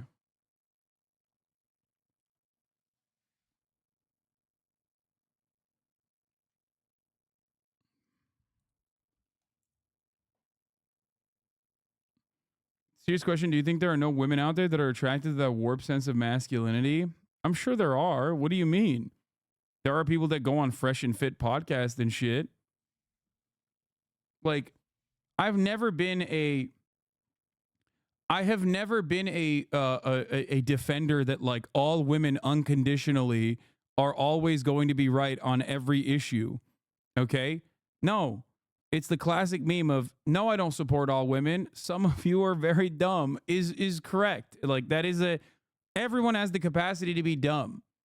Okay? It's just true. Like, there are definitely women out there who do respond to that sort of thing. There's a lot of internalized misogyny, as a matter of fact, right? It doesn't matter. It's meaningless. The whole point here that we are arguing against is a generalization. incels like to look at women's wrongs. Sometimes they're not wrong at all, but are presented as though it is a wrong. But incels love looking at like a real situation where there is a woman doing something wrong and then extrapolate that like the entirety of the fucking gender is like this. All bad. They look to reinforce their biases that they have. Okay? I don't think just pearly things is a representation of all women, just as I don't think like a singular individual being dumb it means that like all women are that way, or being genuinely malicious means that all women are like that. For example, remember that whole saga that lasted like 2 fucking days with the dude who went to a concert, Omalay concert, and then his girlfriend literally presented herself as single so that she could like throw it back for Omalay in broad daylight in front of the entire fucking concert hall? Remember that moment? She was singularly acting in a wrong way, okay? She was being malicious. She was bad. She was embarrassing her partner. That's just a bad person, okay? That doesn't mean all women are like that. If your brain is fucking broken and you already have that dog in you where you hate women unconditionally, you're going to be like, yeah, see, I told you. All women are like that. Not realizing that even her friends, her female friends, after the concert were going, yeah, it was that bad, bitch. What the fuck were you doing? Clearly, not everyone agreed with her, including her fucking closest friends and confidants. That is the issue here. Not recognizing, that is the issue with a lot of incels that like apply for false structural standards. All right. Broad daylight, more like spotlight silhouette. Yeah. Listen, we all have our moments. Sometimes I forget to run the top of the hour ad break and run it 20 minutes into the top of the hour. If you no longer want to see those ads, all you need to do is subscribe for $5 or for free with a Twitch Prime. Okay? That's just how it goes. Also, people can be bad and people can make mistakes and change. Exactly. That too.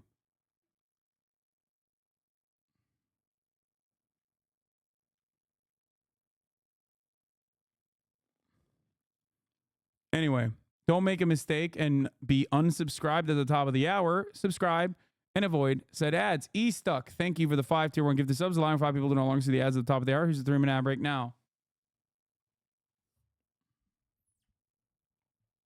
I don't even know why these conversations still need to be had, no matter gender, race, religion, or whatever. You're always going to have bad people, stupid people, evil, or mean.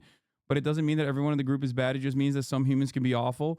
Yeah, one of the classic things that people always say about me, usually racist people say about me, is that like Hasan can find no wrong in black people.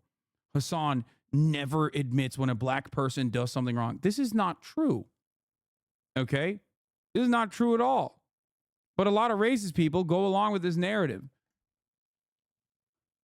It's ridiculous. Okay? It's an objectively ridiculous take. And people always do that. People always say that about like women or any other marginalized community. Why do they say that? It's because when covering a marginalized background, someone from a marginalized background, whether it be black people, whether it be trans people, whether it be women, okay, will usually apply the same standard that I do across the board. And that breaks people's brains because we are conditioned into thinking about marginalized people as a monolith. That's it. It's easy thinking. And if you're conditioned into seeing marginalized people as a monolith, then examples of negative examples of a person from that background behaving in a way that is consistent with the underlying stereotypes is going to be proof for you to go, yes, see, that's how it works. And when you do, those same people will say you're being racist for disagreeing with a POC. Exactly.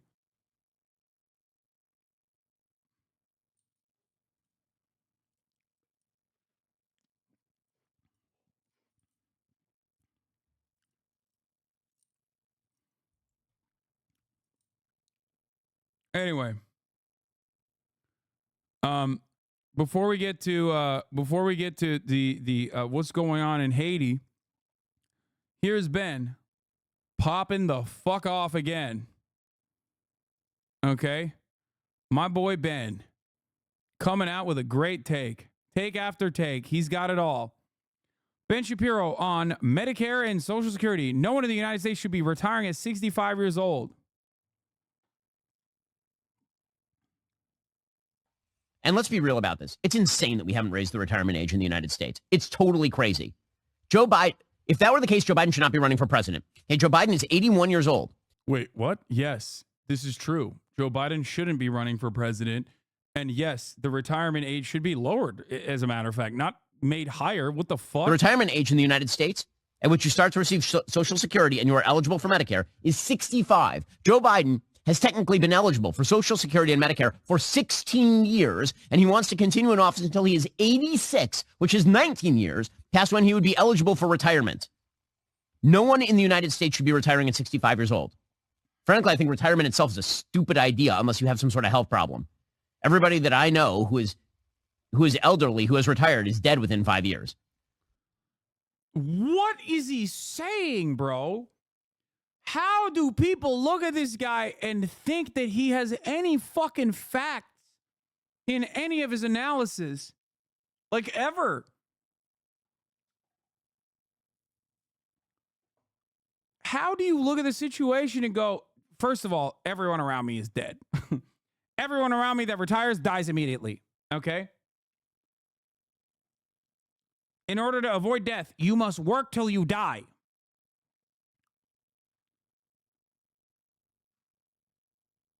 I also don't get it because, like, one, you're straight up fucking alienating your audience of old people. And two, making an argument for why Biden should continue running for president at his age. Which, by the way, that very same argument extends to Donald Trump as well. Both of those motherfuckers should have retired. Hello? They're old. They're both old. This is like the maximalist position that is the worst possible position that Ben could have arrived at. And if you talk to people who are elderly and they lose their purpose in life by losing their job and they stop working, things go to hell in a handbasket. Lose their purpose in life by fucking losing their job is crazy, dude. Yeah. You know what I think of? When I think of, when I think of the happiest elderly on the planet, I think of the Walmart greeters. That's right. I think of the old lady that's still working in the Amazon facility. Okay? She's so happy. Basket real quick. But put all of that aside, just on a fiscal level and on a logical level. When Franklin Delano Roosevelt established 65 as the retirement age, the average life expectancy in the United States was 63 years old. Today, the average life expectancy in the United States is close to 80. It's totally insane that you believe that you should be able to work from the time that you are essentially 20 to the time that you are 65, which is a 45-year period, pay in, and then you will receive Social Security benefits sufficient to support you and your family, you and your wife or whatever, for like another 20 years. That's crazy talk. That is not fiscally sustainable. The notion that if you have to raise the retirement age to 67 or 68, that everyone is going to fall apart. My parents are that age. My parents are not retired. And they shouldn't retire. It would be very bad for them to retire. By the way, it's disrespectful to people who are 67, 68, 69 years old to suggest that they are in the same shape as people who are 65 were in 1940. It's not true at all. Dude, this is nuts. Bro. Bro really said Arbeit macht frei, by the way. Like, he's saying work sets you free. Everybody knows this, okay? I don't know where I got this quote from, but everybody knows work sets you free, okay? Work, work, work, work, work. When you're a productive laborer, when you have productive output that is necessary for society to continue, you are happy. You are at your happiest. It's like, bro, retirement used to be presented in the past as a positive thing. It's like after you sucked the dick over and over and over again for 40 fucking years, for 50 fucking years, now you can finally not work and survive. But because of austerity and because of the way that American capitalism operates, we do not have that freedom for our elderly, okay? When they are no longer productive members of society, productive in the capitalist sense, I'm saying, okay? Like, that used to be a thing that people look forward to. You know, you get your pension, you retire, you travel the world, you do the things that you wanted to do that you didn't have the fucking freedom to do when you were working. We've completely moved past that point, and that is precisely the reason why Ben can even say such things without people immediately trying to fucking put him under a goddamn guillotine like the French would, okay? Holy moly. It's additionally funny for him to say this as someone who just sits behind a fucking camera like me, okay, and chirps about the world for 2-hour increments at a time and makes tens of millions of fucking dollars. We are very fortunate people, Ben and I, okay? Ben even more fortunate than someone like myself. Ridiculous for him to sit there and be like, you poors, you need to keep working longer. Far after you should be working in a normal situation. Blows my goddamn mind, dude. How the fuck can someone listen to this and go, yeah, no, this is my guy. This is my woke guy. Have you met a 65-year-old lately? 65-year-olds are not old in the United States. They're not. 68-year-olds are not old in the United States. Again, look, he's trying to present it as a positive, which is crazy. Yes, bro. Due to medical phenomena, all right, due to modern medicine, 65-year-olds get 10 fucking extra years of having fun. The notion that life expectancy was 63 at a time when FDR laid it down for 65 as the retirement age wasn't so that people fucking die, dog. Like, what do you mean? Also, the reason why life expectancy was 65 wasn't because people were dying at the age of 65. I don't think a lot of people understand how life expectancy works. It's infant mortality. That's what lowers life expectancy. Ben should know this. He's a fucking political commentator. This is a common misconception about even like the dark ages or whatever, thinking that people just fucking straight up die at the age of 30.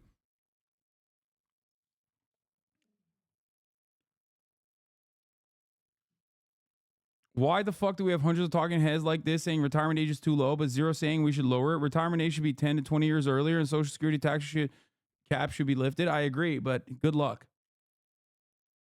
Again, Joe Biden thinks he's not old, and that dude is running for president again, and that dude actually is old, and he's 81.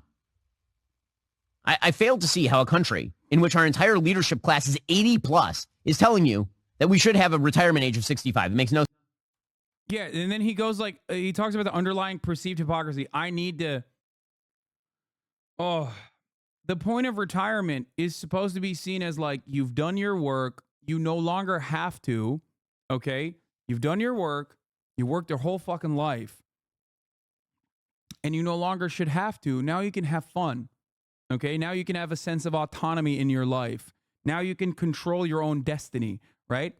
That was supposed to be the fucking retirement. Ben literally has completely cast aside that notion. Retirement is not even seen as a positive. Because you want to know why retirement is not seen as a positive nowadays? Because Social Security doesn't make up enough. Because there's no such thing as pensions. It's now 401ks for the most part. Okay? That's it. Ben also makes an argument as to why Biden should retire. He's too old.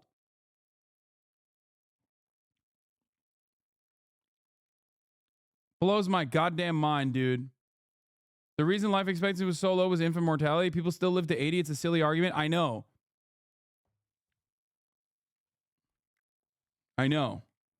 It's just like, it's dumb. Also, obviously, like, there are other reasons, like medical achievements. Yes, I saw the headline. I'm going to talk about it. Hold on. Where is it? Imagine if Americans knew that China's average retirement age was 54. Hold on. Look at this shit, by the way. Jesus Christ. This is why they're scared of China. Because maybe Americans might start questioning the way things are. Maybe we'd stop celebrating when an 82-year-old gets to retire only because a GoFundMe. All we see is propaganda like this, or this one, or this one, when in reality, it's because of this, and this, and this, or this. China isn't necessarily the model to look out for, but guess what? They're doing a lot of things well, and it presents an alternative to the way things are in the West, and that is scary for the ruling class.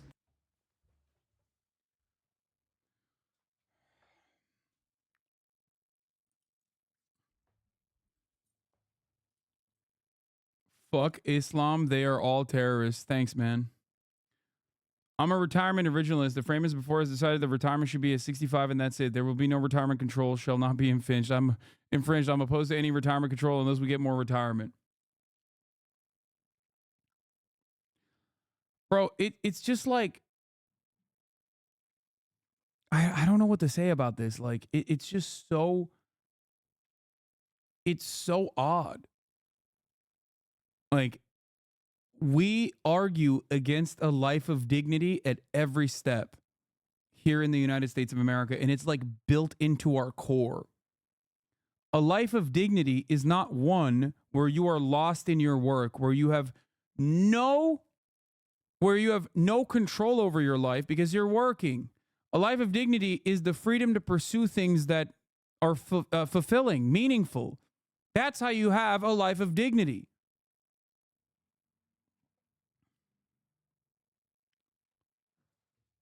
Here's another anti-retirement I know video. politicians are telling you can retire at 60, but let me tell you, the economics are clear. We need to be working into our 70s. The idea of retiring at 60 is fine if you're going to die at 70. But the truth is... What the fuck do you mean? No, it's not. What? How much money does this fucking freak make? Hold on. Linda Grattan.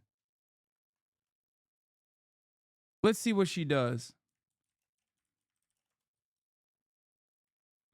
A British organizational theorist, consultant, and professor of management practice at London Business School. Oh my God. Oh my God. She's a fucking Scouser who betrayed her earlier ways. What is this?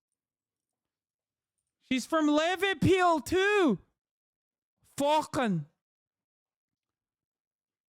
Neoliberalism robs you of your soul. I swear to God.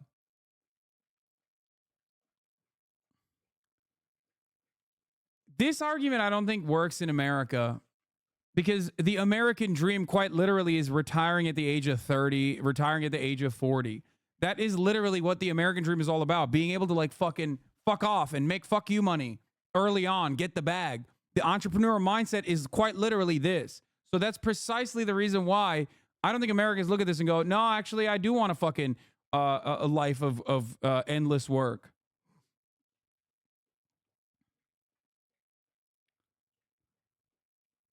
Linda Grattan. Redesigning work. How to transform your organization and make hybrid work for everyone. Future of work thought leader, writer, speaker, influencer. Hello, I'm Professor Linda Grattan, as well as an award-winning thought leader, writer, and speaker. I'm the founder of the global research advisory practice, HSM Advisory. Very nice. I've been retired for 8 years, and here's the truth. Save your money, invest as much as possible, and retire as soon as you can. We were not made to work like mules until we die. There are so many things people can do besides work, just my 2 cents. Yes. My retirement account has gone down 13.7% the past year due to rebalancing. I did it out of fear, uncertainty, and doubt. What are the best alternatives to take in order to secure financially free retirement? People just want freedom in their retirement. They want to be able to pursue dignified things. They want to be able to keep themselves busy. Okay? That's the whole point. The issues with retirement is not due to the retirement age being too fucking early. It is that you don't have meaningful pursuits post-retirement because we've been wired into being fucking serfs. That's the problem. We've been wired into thinking that we're peasants, okay? That we have to work for a life of dignity. There is so much more to be had, to be experienced in the fucking world, other than your output at the widget factory. Jesus Christ, dude. And it's always asshole economists who chirp like this. It's like, yeah, obviously your job is a little bit more meaningful than most of the fucking workforce. I hate this. This is why I hate the World Economic Forum, by the way, because this isn't socialism. This is the exact opposite. This is capitalism. This is neoliberal capitalism in display.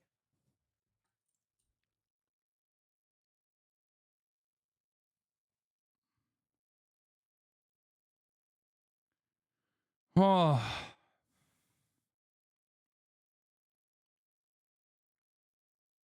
Even India is seeing some of this opinion with Narayan Murthy, who is the father-in-law of UK PM Rishi Sunak and is the founder of Infosys, one of the largest conglomerates in India. He literally stated that the youth of India should work 70 hours a week. Insane.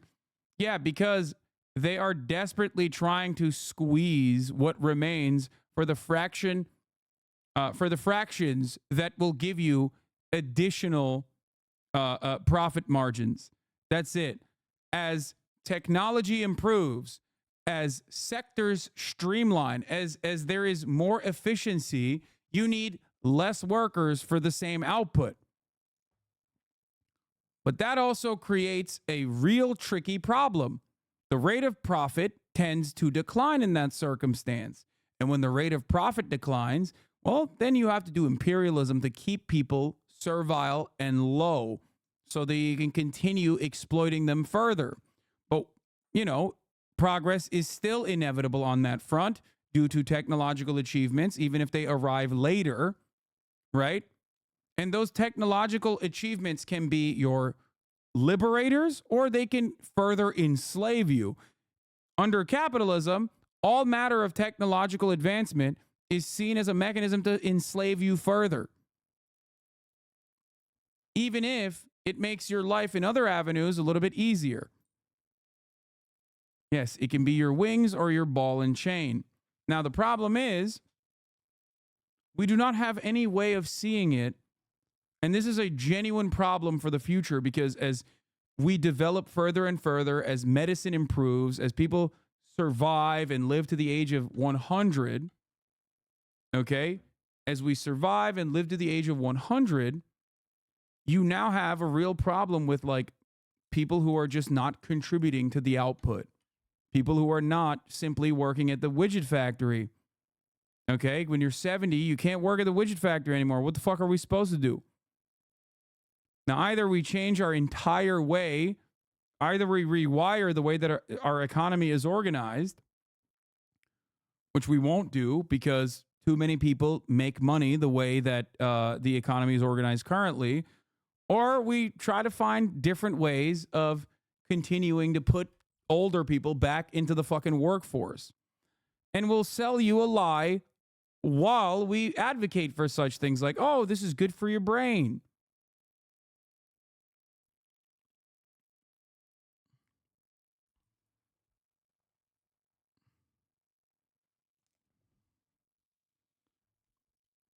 God forbid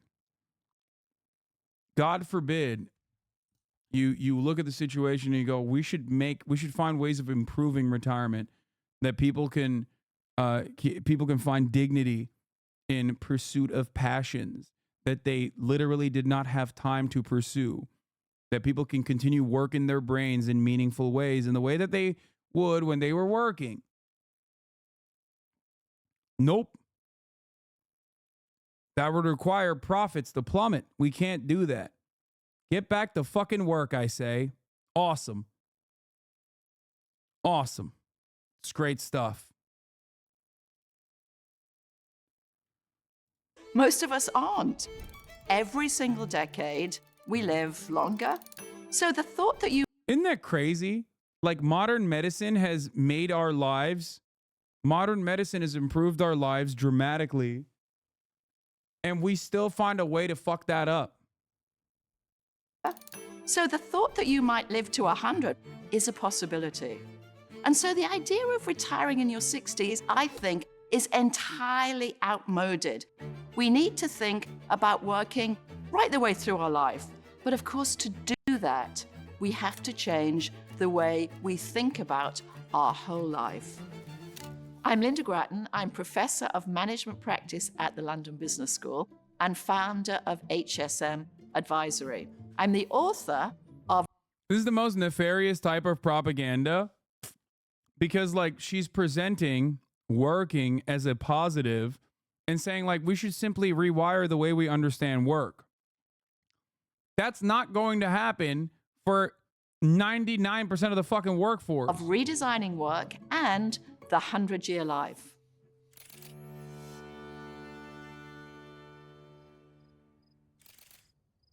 I've been writing about the future of work for more than 20 years. And frankly, I was beginning to get pretty frustrated. I wrote about how the world was going to change, and I was sort of surprised it didn't change, because actually the forces against change are pretty strong. People were saying, well, we still need to come into the office. I know there's a long commute, but it's really important. You can retire when you're 60, that's going to be okay. I knew that wasn't going to work, but I really couldn't see the forces that were going to change that. The pandemic was an astonishing event. Suddenly, 50% of workers could work from home. So what that did was to upend many of the traditions we had about work. For example, if you take a look at a typical life that your dad had or that my dad had in the 40s and 50s, it followed 3 stages, which everybody did, by the way, at the same time. Full-time education, full-time work, full-time retirement. You don't really have to have a great deal of self-insight. All you have to do is to look around, left and right, and ask yourself, what's everybody else doing at my age? Because age equals stage. But that's not going to work for me. It's not going to work for you, and it's certainly not going to work for our children.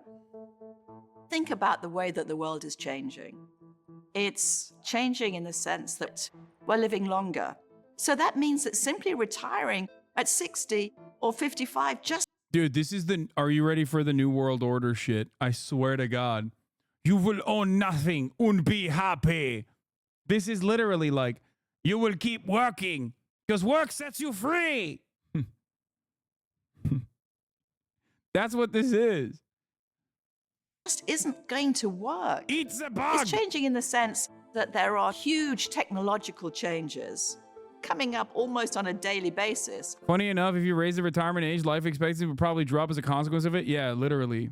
For example, generative AI is a thing that we're all looking at now. Why are we so excited and frightened of that? Well, it replaces knowledge work. In fact, there's an argument that it might even replace the creative tasks that we do. So technology requires us to upskill and reskill every year of our life. And it's changing in the sense that the family structures that we have are also becoming much more individual. So if we're going to have different ways of living, different family structures, we need to redesign work. So here's what I think is going to happen. Finally, please. We're going to start doing what I would call a multi-stage life. It's the idea that you can do all sorts of different things at all sorts of stages. So, for example, education suddenly becomes something you do right the way through your life. It becomes a lifetime of learning. Work becomes something that you dip in and out of. Rather than starting in a company when you're 20 years old and just going straight through, you could work part-time, you could freelance, you could take time off. And retirement also moves back, and it takes... This is so funny. Consulting. I like the very necessary labor of consulting. Okay? She's like, come on, everyone will be a consultant at one stage of their lives. It's like, yo, are you fucking dumb as hell? We need nurses. We need plumbers, lady. That's like, you're so stupid. Like, we're talking about the broadest sectors in the Western world. It's literally socially necessary labor, not socially unnecessary labor like consulting or Twitch streaming. It would be like, it blows my mind how fucking out of touch these people are. Because, like, people that listen to this shit come in here and yell at me all the goddamn time, not realizing that, like, I've never made an argument, for example, I've never made an argument that, like, what I'm doing is, like, socially necessary labor, okay? It's not. There's utility in it, but it's not. You know what I mean? It's so fucking stupid. It takes time. The point that I want to make. She's literally seeing, like, she's basically doing the elevated version of, like, start a drop shipping company. And then once you have a drop shipping company, start consulting others to start drop shipping companies. Okay, what happens when everyone's doing that? Who's buying the drop shipping company shit? They're literally like a multi-level marketing scheme maxed out, base boosted. It's very hard to work until you're 70 in one long, never-ending streak. You have to break that up. And so you can make a life that works for you, not the life that worked for your dad. This also presents gig economy work, part-time work as a good thing when it's not. Because gig economy work and part-time work, which is increasingly becoming the norm in the Western world, unironically withers away labor protections. So you're fucking broken. It's unstable, dude. They're presenting this as though it's beneficial. It is beneficial for capital owners. It is infinitely more beneficial for your bosses to ensure that you stay contracted employees rather than full-time employees because you have no fucking security in that situation. Or for your mum. The life that works for you. Now, what's exciting about a multi-stage life, but also, frankly, makes it more difficult, is that each of us lives our multi-stage life in the way we want to do it. So, it could be that at the age of 30, you decide to take time off for a year and travel the world. But as you look around, there's not that many other people. Who's able to do that? Who's she talking about? Who's got the money? I don't get it. I don't understand. Just have rich parents, and you will be able to take time out and travel the world. Who are going to be doing the same thing. You have to have more of a sense of yourself. The truth is, the three-stage life is relatively easy. You don't need to think very much about it. You can just get on and do it the same way as all your peers do. Multi-stage life. Shit like this makes me realize that if I was like an out of touch prosperity gospel type influencer, I would live a much more comfortable life. Like, nobody would chirp at me. All of you in this community would be chirping at me from afar, but I wouldn't hear it over the massive, loud sounds of admiration from the dummies. Okay, going, no, he's so... Look, see? Hasan is a beacon of being a guy who came here at the age of 18 and made something of himself. And he's actually preaching to everyone how they can also fulfill their own destiny in a similar light. You guys are just lazy socialists. I'm realizing, like, I really, really, really fucked up. I should have just value-tained motherfuckers, like, nonstop.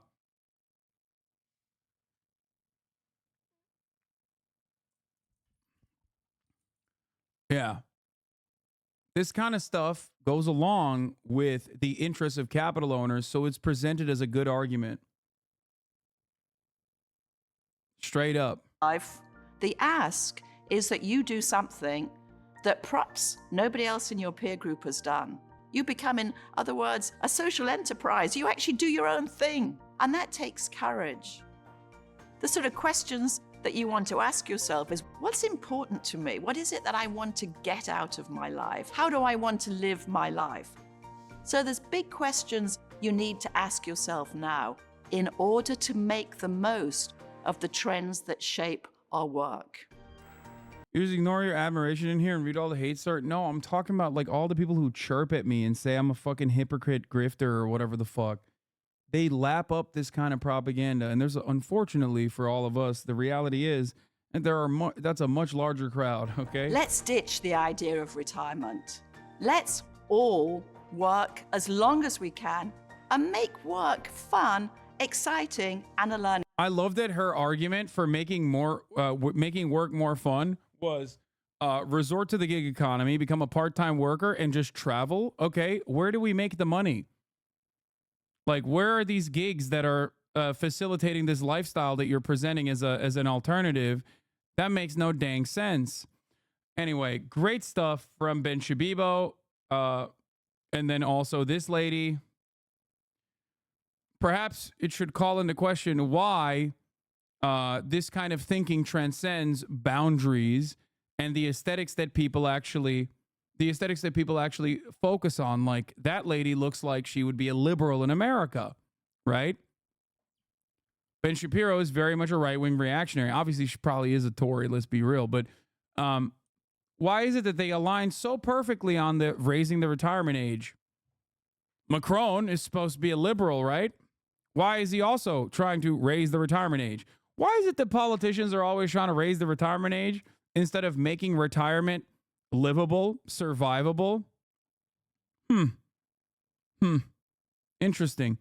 I feel like certain things transcend political lines that we think are actually well-established ideological boundaries, when in fact the real ideological predisposition there is pro-capitalism. So it doesn't really matter what you present yourself as, whether you like gay people or think they should die. Ultimately, you think gay, straight, doesn't matter. The retirement age must go up.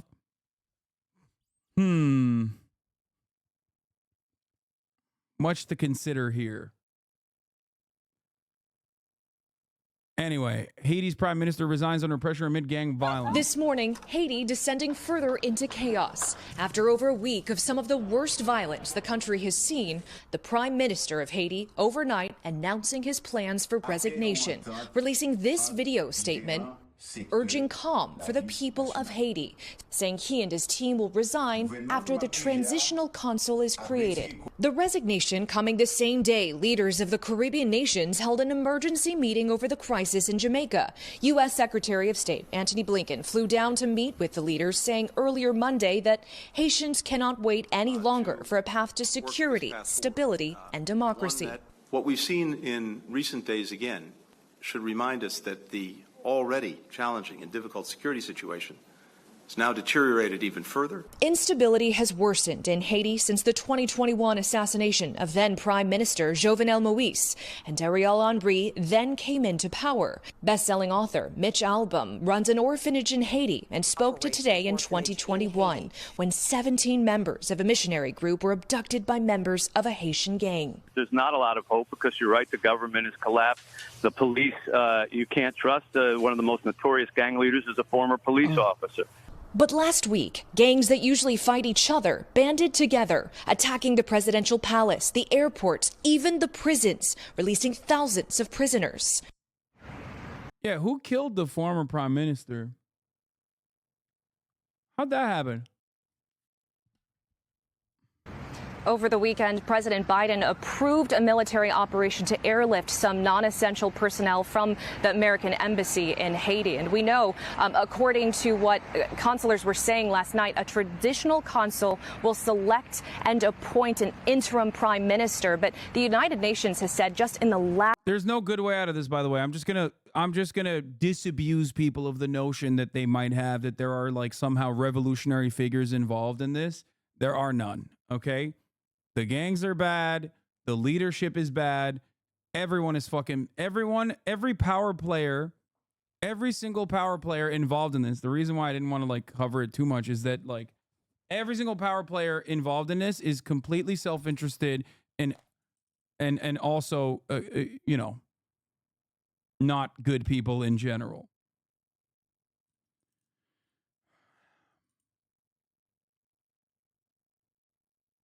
I'm not going to Port-au-Prince for the holidays to go surfing. What are you saying? Yes.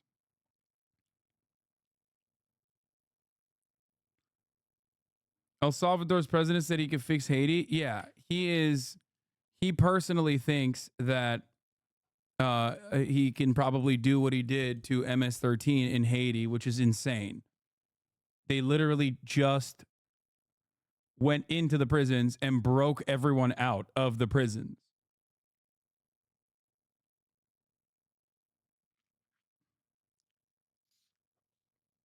They still be paying colonial debt for the crime of fighting slavery and demanding independence, by the way. Their economy and infrastructure are in shambles. Yes. Understand that, what is this? Drew Binsky went to fucking Haiti. Absolutely insane travel vlogger video recently from Haiti. What the fuck? Is on the verge of the abyss. The US on Thursday issued the highest level of warning for Haiti as heavily armed gangs expand. Drew Binsky is like the ultimate white boy swag. All countries should ban YouTubers. No, Drew Binsky is good, usually. I don't know how the fuck he gets into places like this. He's actually insane. U.S. authorities now warning all Americans to get out now. This is. I'm a Drew Binsky dick rider. I'll admit it. I think he makes really good videos. My most ambitious trip to date. I'm going to Haiti, where 80% of the capital is controlled by ruthless gangs. We've been taken around by a bunch of gangsters, and they're all armed with 2 guns in their pants. They're all bullets. Militias roam the neighborhoods and terrorize, raping women and capturing foreigners for ransom. What's the worst that could happen? Worst? Kidnapped, dog. Excuse me. In the past 12 months, more than 2,400 people have been killed in Port-au-Prince, the capital city where I'm heading all by myself. What is it like inside gangster-controlled slums, and how difficult will it be to film on these streets? Hey, what's up, Bella? Hey!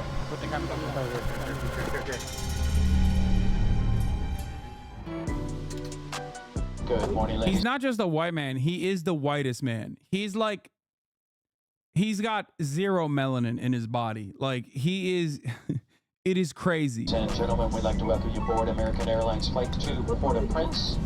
We're here. How we doing, man? Nice to meet you. Good, look at you. How you doing? This is Sean, my guide as we attempt to enter Haiti's biggest slum. Let's do it. So what happened, there was a lot of war going on. They decided to execute one of the chiefs. Oh, today? That happened 2 nights ago. Crazy situation out here. It's a jungle. Before we do anything, I have to exchange US dollars on the street for local currency because Haiti is a cash-only society. I've been told that the gang leaders are expecting tips from me. Democracy Now! Talk to someone calling these people gang members is Western framing. I know. I listen to Democracy Now!'s coverage on Haiti as well. I am not of the mindset that like there are actual real revolutionary figures involved. Maybe I'm wrong. They are paramilitaries. Like they're not gangsters, even if their inception is criminal and a lot of their actions are violent. They are basically, I don't know how to describe it. They are operating as paramilitaries at this point. They are militias. They are paramilitaries. And many of them are former cops and shit like that too. It's like, this is an anarchist libertarian dystopia. If I plan on filming in the slums. Now we're gonna distribute the cash. Here's the thing, okay? The Western world, the global North, never forgave Haiti for being the first ever real example of a revolution comprised of almost entirely slaves. And that's just like, even immediately after the Haitian Revolution, even after the Haitian Revolution, like the very real fear that it would be, it would spark copycats. It would inspire others to do so was genuine, firmly held. Also, for the record, I just want to say, shouts out to the Polish. This is the one fucking major dub for the Polish. This is a glaring Polish W. The Polish helped in the Haitian Revolution.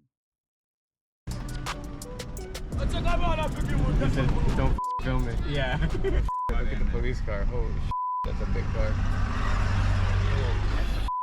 Man. Right here was supposed to be our palace, which was damaged in 2010 by the earthquake. U.S. slavers talked about Haiti a lot. Long after it occurred, they were still terrified by the idea of a successful revolution against slavery. Warned the governor of Kentucky that the white South stood on the brink of destruction in 1860, Secession Commissioner Stephen F. Hale wrote that Lincoln's election inaugurates all the horrors of a San Domingo servile insurrection, consigning her citizens to assassinations and her wives and daughters to pollution and violation to satisfy the lust of half-civilized Africans. Hale's letter appeared nearly 70 years after the Haitian Revolution began and 55 years after Haiti won independence from France. Nevertheless, as Carl Lawrence Paulus demonstrates in the Slaveholding Crisis, Fear of Insurrection and the Coming of the Civil War, Hale's lurid images and graphic language resonated with many white Southerners, fearful about the lessons of a free black republic might hold for the nearly 4 million people held in chattel bondage in the United States.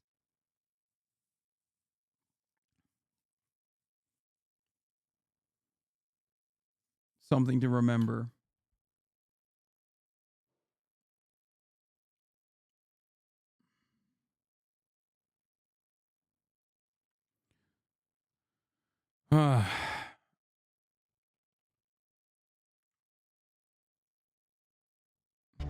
Haiti's catastrophic earthquake in 2010 took the lives of 200,000 people. In the slums, it took nearly 2 weeks for any aid to arrive. Gang members escaped from prison, resulting in confusion over who was in charge. It breaks my heart to witness the leftover devastation from a disaster that occurred over a decade ago, but it adds to my understanding of why Port-au-Prince is the most dangerous city in the world. You have a gang group not too far away from the palace. Izo.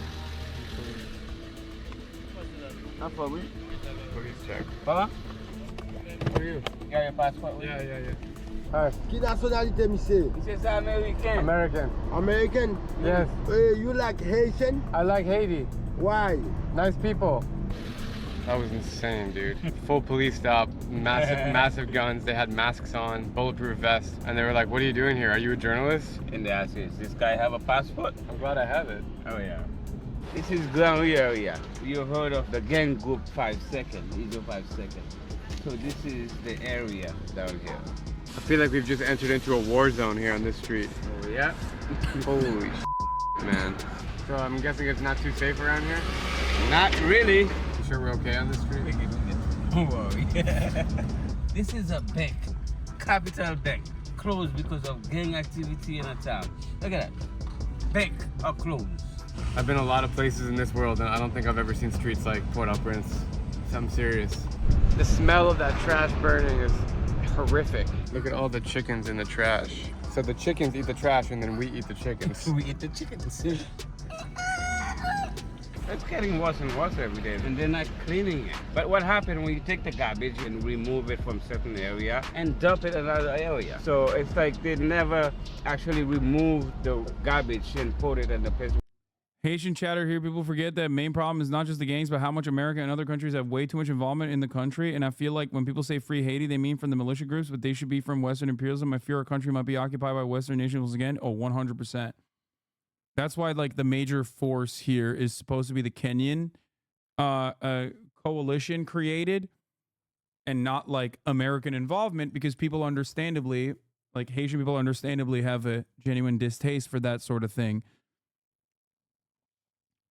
Except it is coming regardless. The way it should be. You can see the road conditions here are pretty poor. We got to go over through potholes like that. We are rolling up to some street markets here, and it is so chaotic. Total madness out here. Total madness. In the middle of the street market is just piles of trash. And then there's people selling on both sides of it.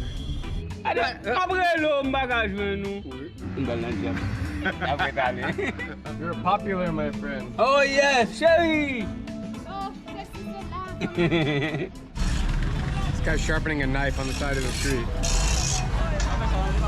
I don't want him to come after me with a knife. Nah, he can't. See, he's coming to the window. Yo, until 6 o'clock, you won't see none of them in the streets. It will be empty. They go home. The area, they will believe that maybe they might get kidnapped or something. Walking around these streets is absolutely mental, to be honest. There's so much commotion, so much attention with the camera. Constantly having to like hide in the back corner and stay away from gangs. We're inching closer and closer to the real gang territory, but first we have to fend our way through a busy street market. There's a lot of going on these streets. And Sean says hi to everybody. Yeah. That's what we call breadfruit, and that's the food that they used to provide to the slaves. I like her headband. That's like a West African thing. Now this is crazy. Look at that. Gridlock traffic. Are these buses? No, that's called top tops. The top tops, it's a pickup truck, and then this part is made here in Haiti. You see all kind of food. This is crazy, dude. All around me right now is just chaos. Now we're in the middle of the streets. We're going to do what you call like a policeman. What's your name? Habla español. Nice to meet you. Hallelujah. What the hell was that about, man? Look at this street. The only city in the world that's close to like this is Mogadishu, Somalia. What's your name? Drew. This lady was calling me on the side of the road, so we're trying whatever she's selling. Thank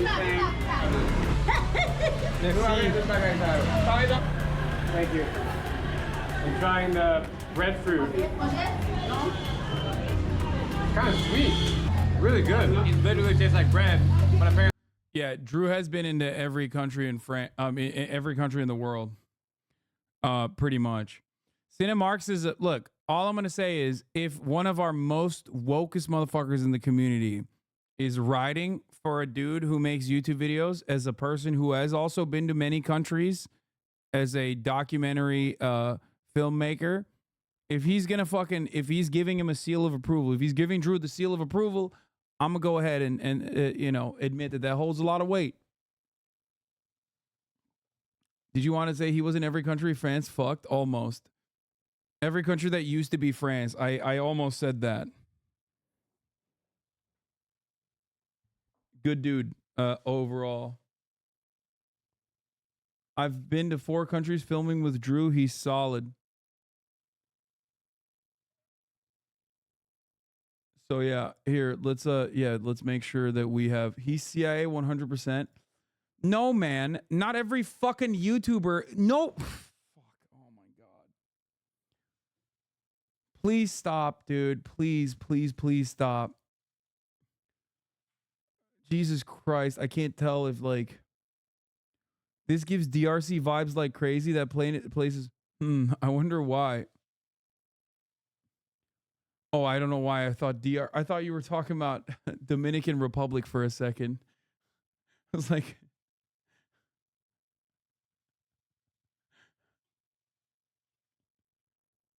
just admit yeah. I was like, yeah, no, I wonder why it gives Dominican Republic vibes, but you're talking about DRC, Democratic Republic of Congo. Yes, Cinemarxism is CIA. The real CIA is the top of the hour ad break. That's what you should be worried about. That was actually not a very good segue, and I recognize that, and I admit that, but I don't really give a fuck. What are you going to do about it, baby? Here's the 3-minute ad break now. Apparently it's a fruit, some red fruit. We are now going to take motorcycles to get across town. It's been pretty intense, that's all I gotta say. I'm just standing here in the blistering hot sun trying to figure out what's going on. You know, the last time I did this was in Chad, and I was with my local friend. We took 2 motorbikes, and I jumped on one that was stolen, and I was in a police chase. So I kind of stopped doing motorbikes. But here we are in the world's most dangerous city on another one. Ça va? Yeah, ça va, ça va. Merci. Yeah. We are getting like inches away from cars and people. Like an inch, not inches, 1 inch.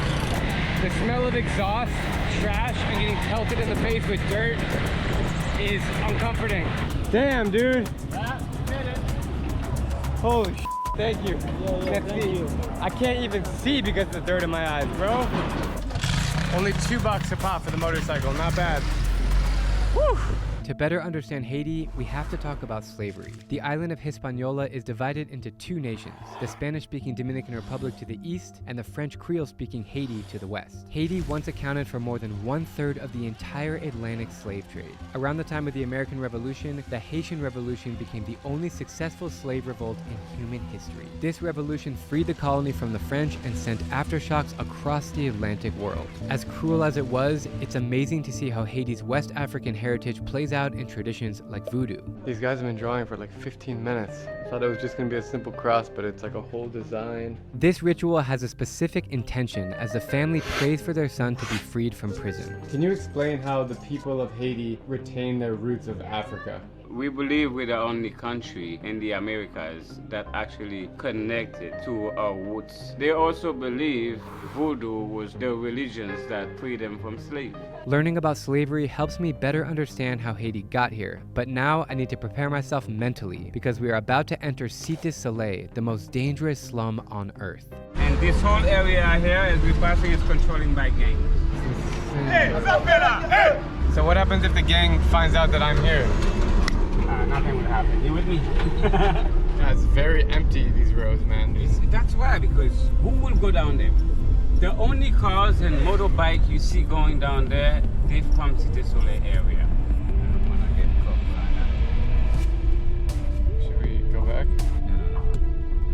I'm just not gonna say anything, bro. Yeah. How did African people get to Haiti? Interesting question. I wonder how. Much to consider there. In this very moment, I spot 8 gangsters with masks on and massive automatic weapons strapped around their chest.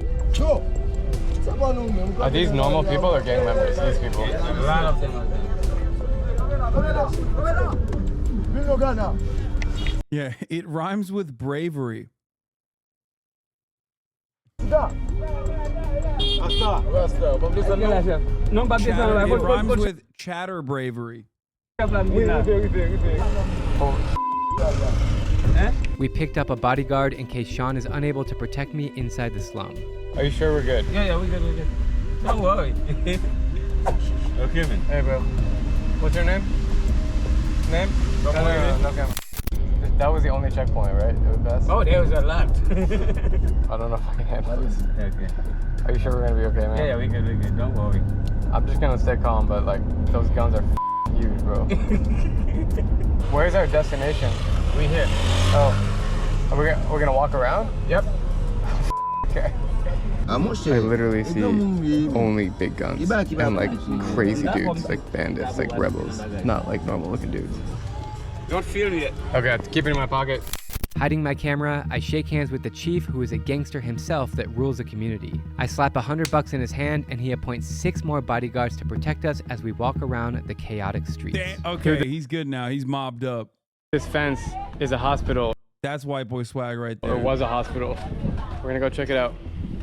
It seems like the hospital's not even in function. You got function, no? There's nobody here. See what happened? The nurses and the doctors does not leave inside of Cité Soleil.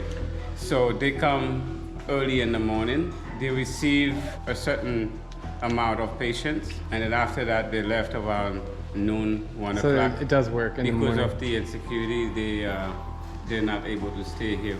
So what if somebody gets shot right now?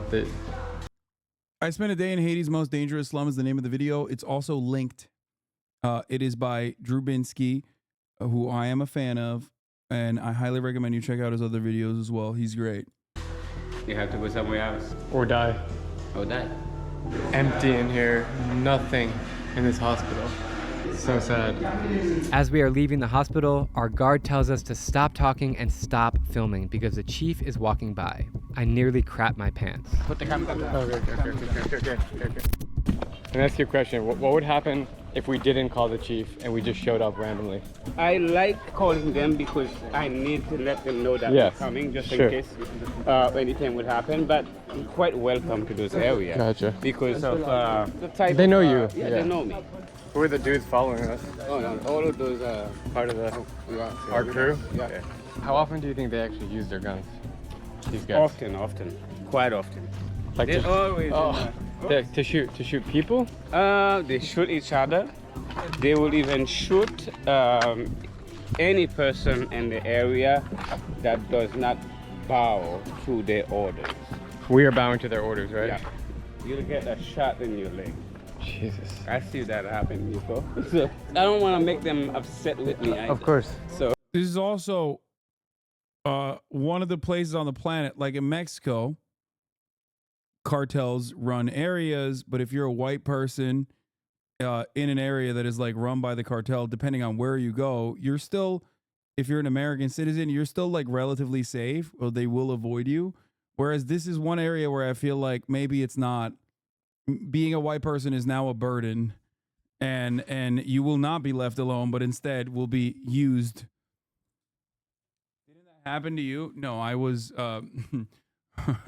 no, I dealt with the Mexican Customs and Border Patrol.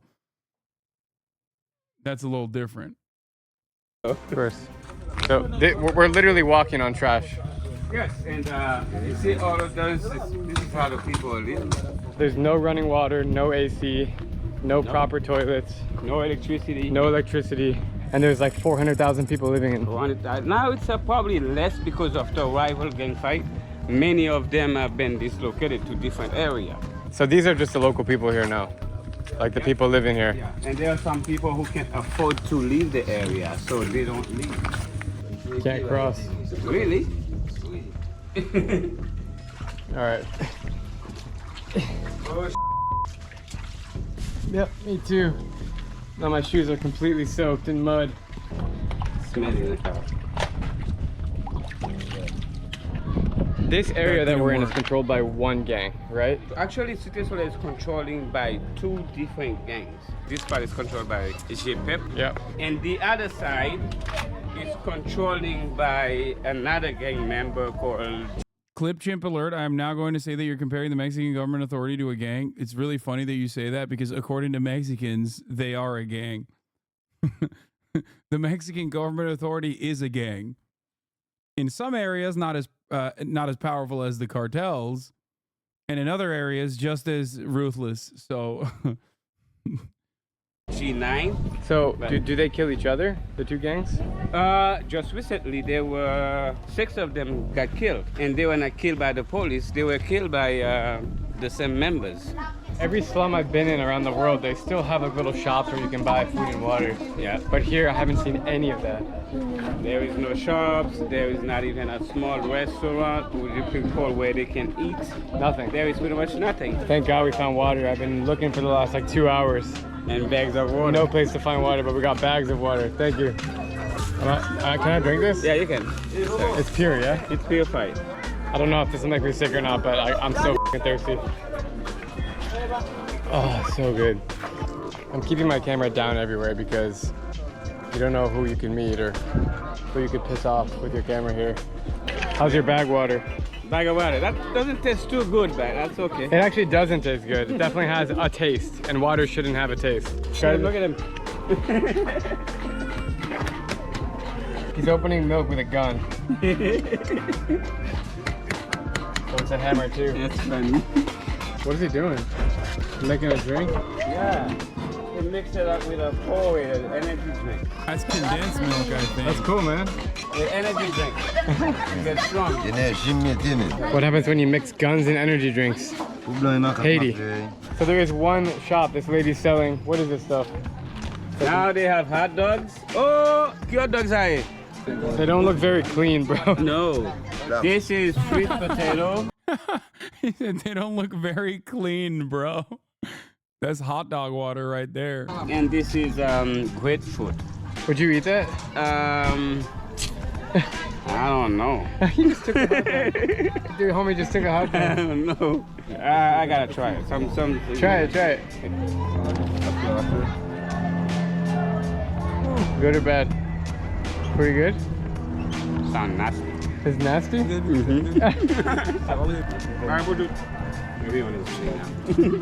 I guess all the gangsters are eating now. We got them some food.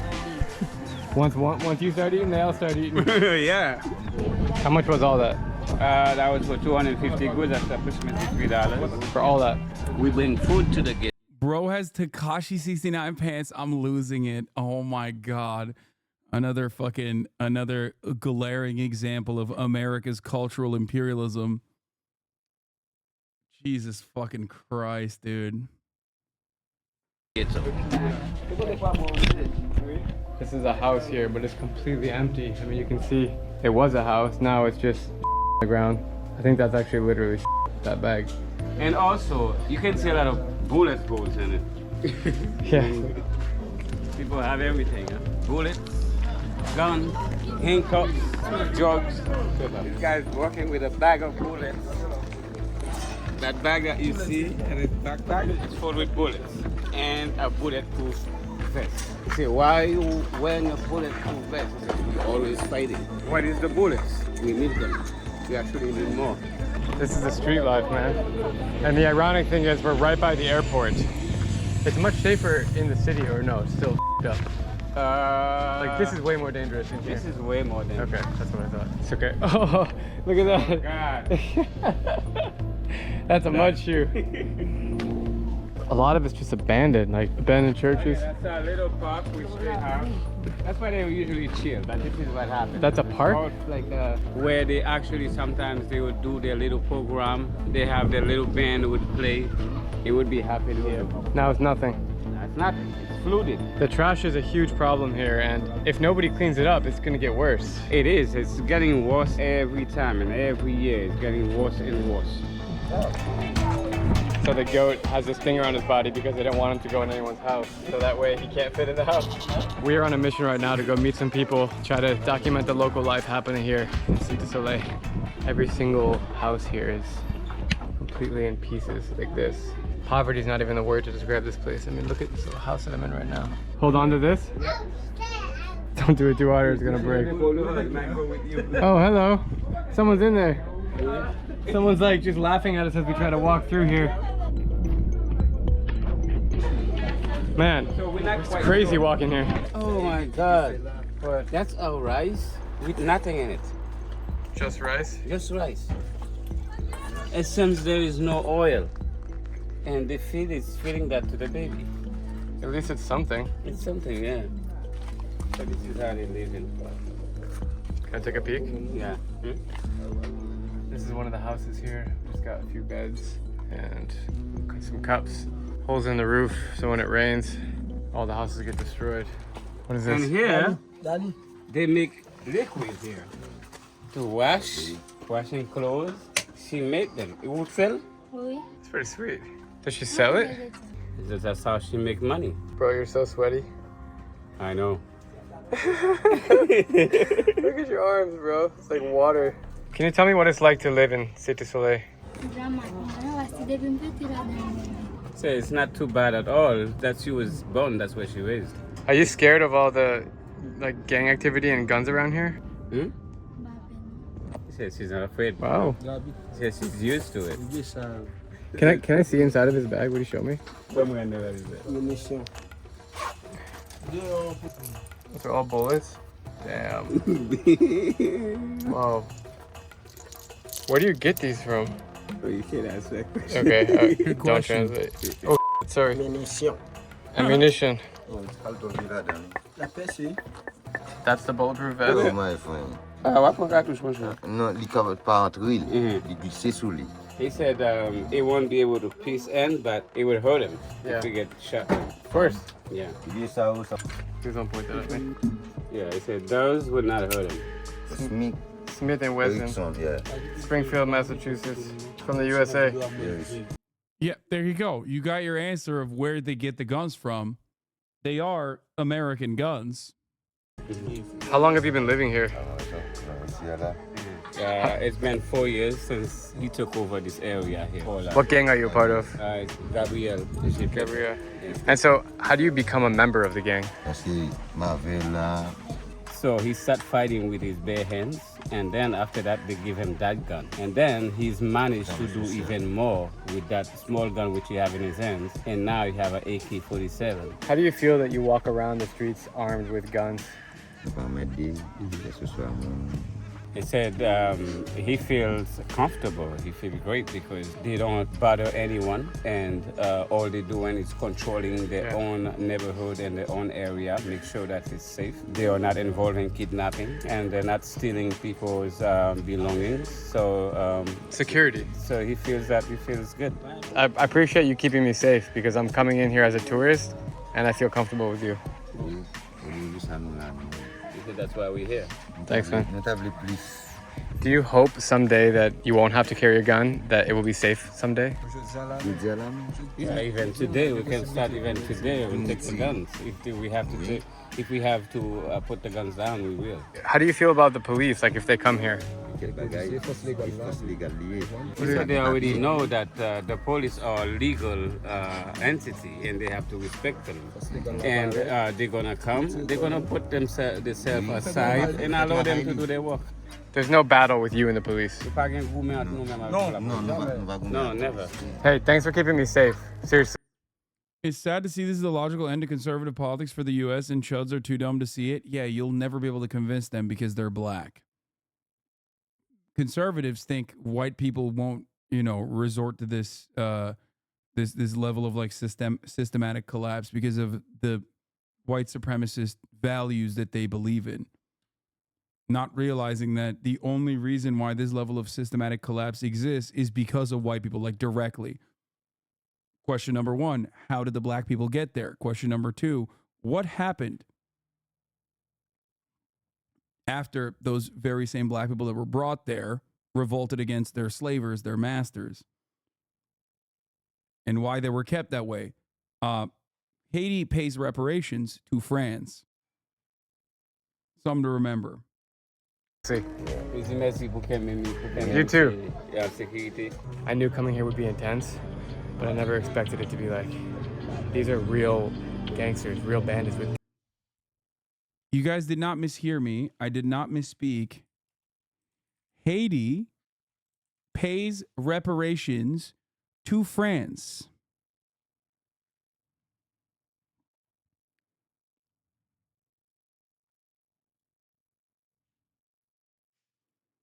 The independence debt. The French government finally acknowledged a payment of 90 million francs in 1888, and over a period of about 70 years, Haiti paid 112 million francs to France, about $560 million in 2022.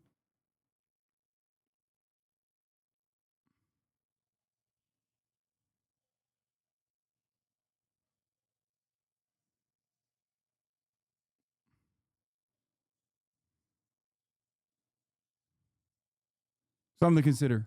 Guns.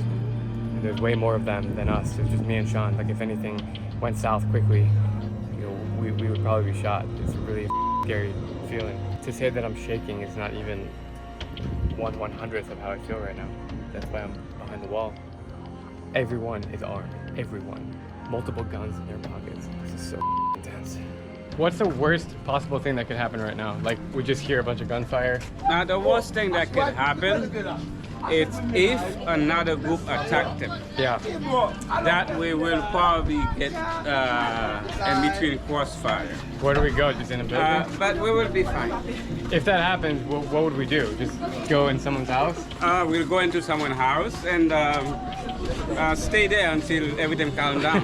There is only one way in here and one way out. That one street. Man, it gives me the goosebumps when I think about it, man. That's, just walking around, you just hear banging sounds. Everybody's working, they're doing something. Oh yeah. They're banging away. Yes, you can see some positivity. Yeah. Like they don't stay idle. They're staying busy. But how much money do you think they make per day in dollars?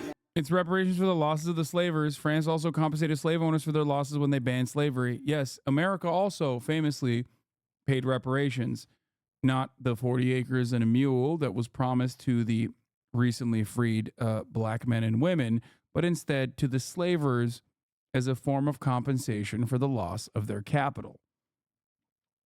Another not so fun fact. The UK has done similar things as well. Every single colonial country that participated in the slave trade has done that, not to the slaves themselves that were now freed, but instead to the slave owners. Probably 10 to $15 per day. Yeah. Most people living here, they don't leave the community. They don't go through that checkpoint. Let's say mostly those that are involved in the gang activity. If they leave, they might get killed. They might get killed by the enemy or even by the police or even arrested. And that happens all the time. That happens, yes, very often. I mean, let's say a lot of people cannot go about their businesses because of rival gang fight. As you can see, we go around. Everyone is armed. Like everyone has guns here. Multiple guns. Yes. The only people I don't see out with the guns is the old women. What needs to happen for all of this mess to be safe? They should start arresting those people that are arming those people. Who's gonna arrest them? The police? I don't think the police are going to do it because they are already bribed by those oligarchs and the politicians that are arming those young people in the ghetto. All these guns make it easy to believe how the government is in shambles here. On July 7, 2021, the world stood still as the president of Haiti was assassinated. Foreign militants stormed his home in the upscale part of Port-au-Prince, riddling his office with bullets and shooting him 12 times. Led by an American DEA agent.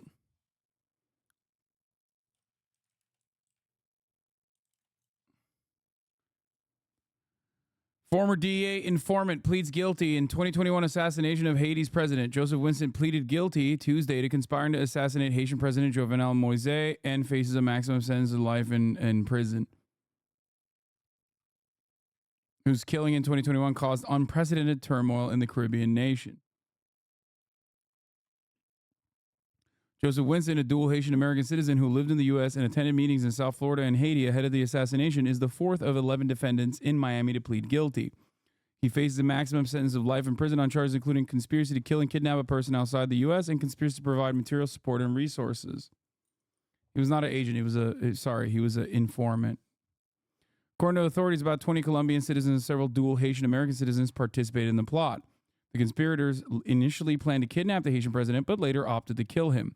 Investigators allege the plotters had hoped to win contracts under Moise's successor. Vincent, wearing a prisoner's beige shirt and pants, pleaded guilty at a hearing before the federal judge Jose E. Martinez that lasted 20 minutes. I think, given the way that like the American State Department works, the CIA works, it's just like an asset that you're burning at that situation, most likely. Now, the question is, it's not like the previous president was a good dude in any way, shape, or form, and he wasn't.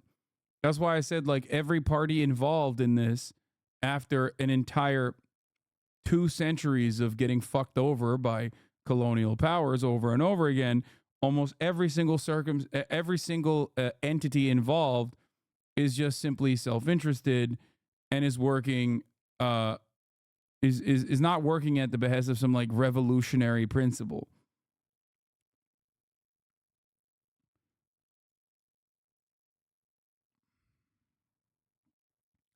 There's not really a good guy in the situation. Times all over. It was not only shot him.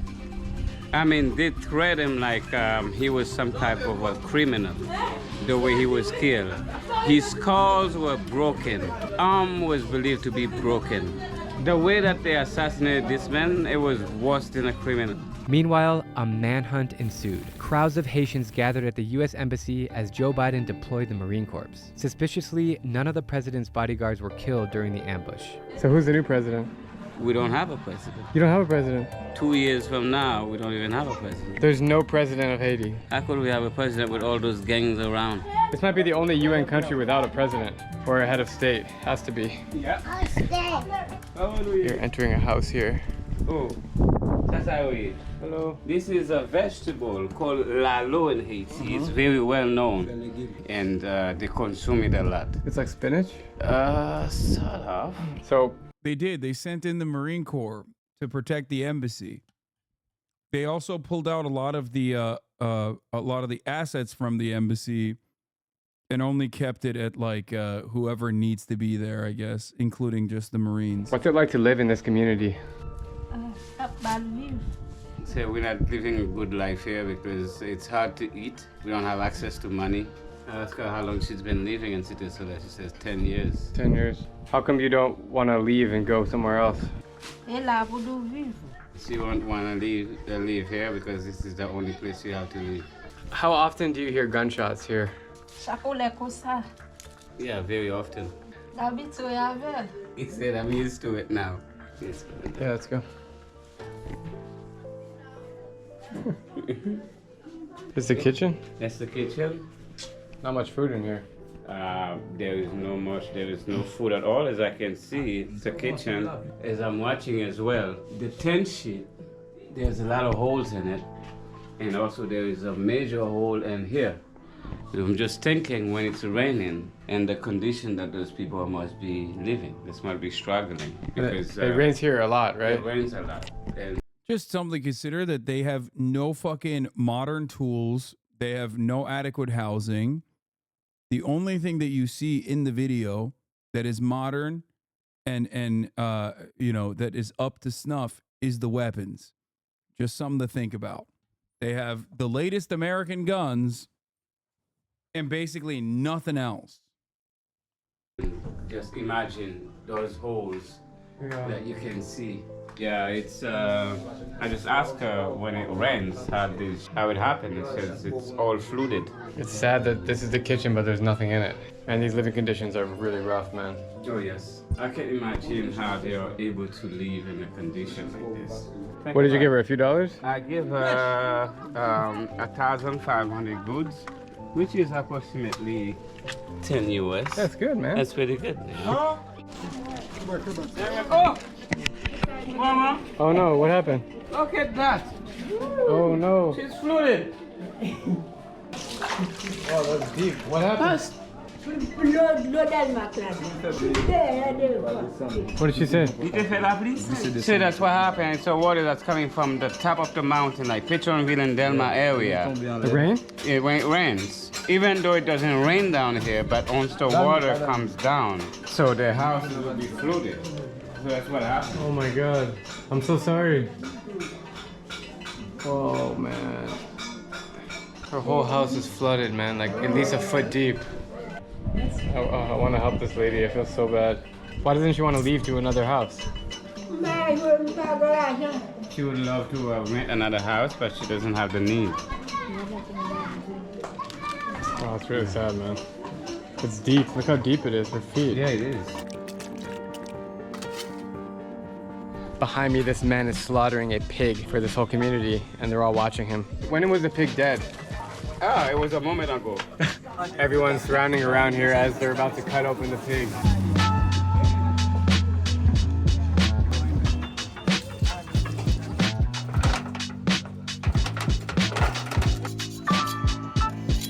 We're watching him slaughter the pig in front of us. Everyone's reacting here.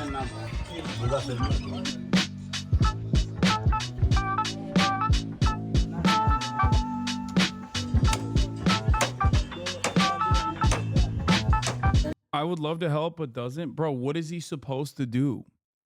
The fuck? Like, what do you want him to do? Fucking sneak her out of the country in his luggage or something? Like, what do you mean? Yeah. Let me bust out my fucking visa here. Do they take visa?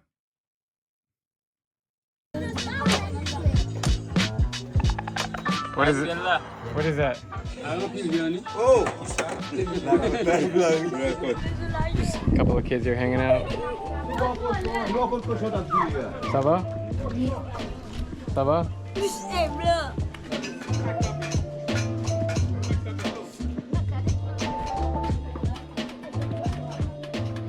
Let me teach you American handshake. American handshake like this. Yeah. You got it? Again. Yeah. Sean is telling me that they are going to close the border soon and we won't be able to leave the slum. We rush back to the checkpoint with no time to even think about what is happening. Are we sure we're going to get through the checkpoint okay? We are going to. I was just informed they close every 6 o'clock. Oh, this dude in the green hat is the one that escorted us earlier. Oh, he's coming on the outside. Yes, yes, sir. Yeah. Hey, bro. Yay! Coming up to the checkpoint. This checkpoint is super. This is the most intense checkpoint in the world, I think. That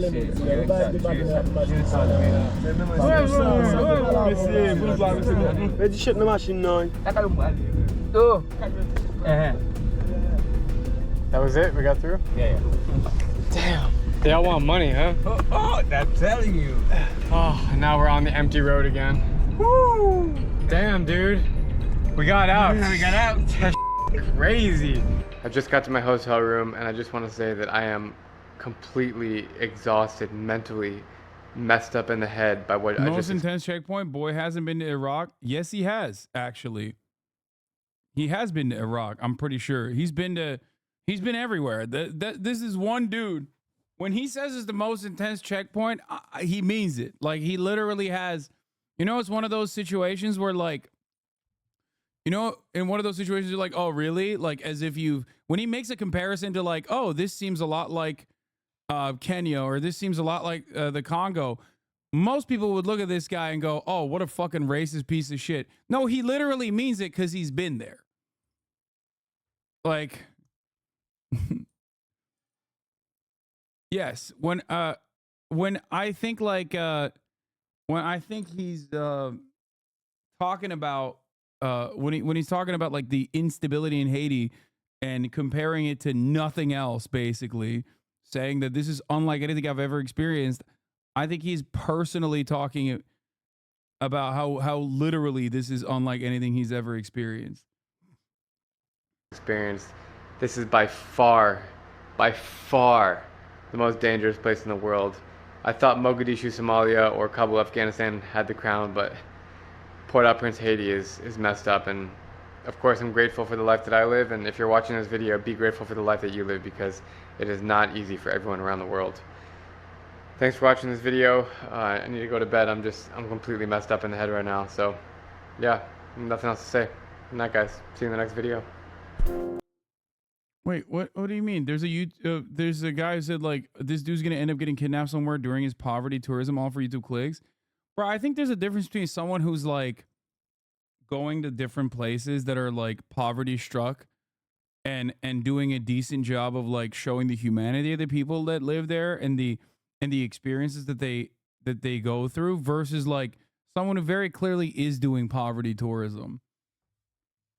Like, come on, dude. This was like recognized. Like he literally framed it personally. He works with fixers. He framed it personally about the impact of like the slave revolt, the slave revolution. Like this is as close to journalism as you can get from an independent source on YouTube.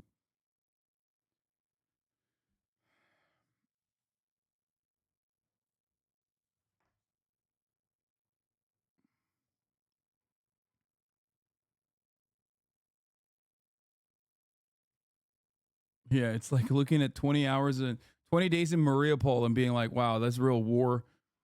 Such war porn, you know?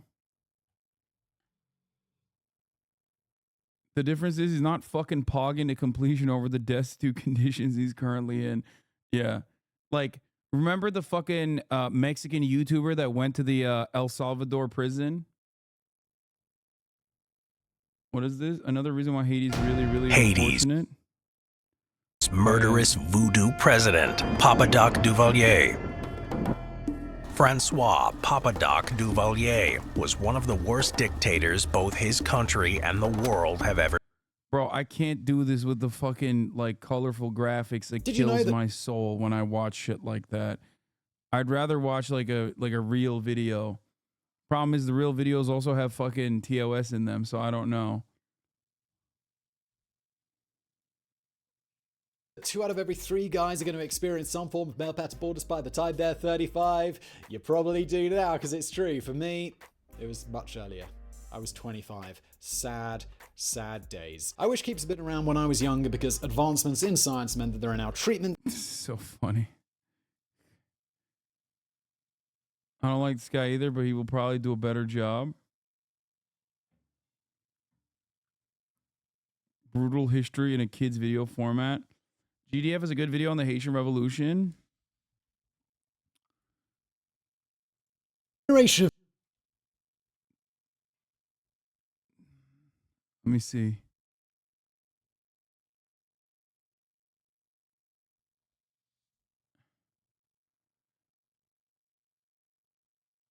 You might like the 2000s documentary Life and Dead. It's about Jamaica.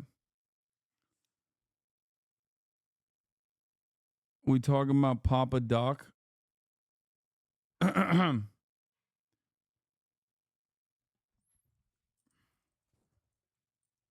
Stolen Valor Teamster jacket. Yeah. How Haiti got so good at smoking French soldiers from GDF. The following is an excerpt from the 4th volume of The History, Civil and Commercial of the British Colonies in the West Indies, though its author Brian Edwards is speaking of the French colony of Saint-Domingue. The rebellion first broke out on a plantation called Noe, 9 miles only from the city. 12 or 14 of the ringleaders, about the middle of the night, proceeded to the refinery or sugar house and seized on a young man, the refiner's apprentice. No, this video is not AI, man. It's GDF, GDF official. I literally fucking promote him all the time. How do people not know this? Dragged him to the front of the dwelling house, and there hewed him into pieces with their cutlasses. His screams brought out the overseer, whom they instantly shot. The rebels now found their way to the apartment of the refiner and massacred him in his bed. These rebels, as Edwards describes them, made their way from there to the house of a Mr. Clement, where both he and his refiner were massacred. Then on to the plantation of a Mr. Flaville, just a few miles away, where they likewise rose and murdered 5 white persons. The approach of daylight served only to discover sights of horror. It was now apparent that the slaves on all the estates in the plain acted in concert, and a general massacre of the whites took place in every quarter.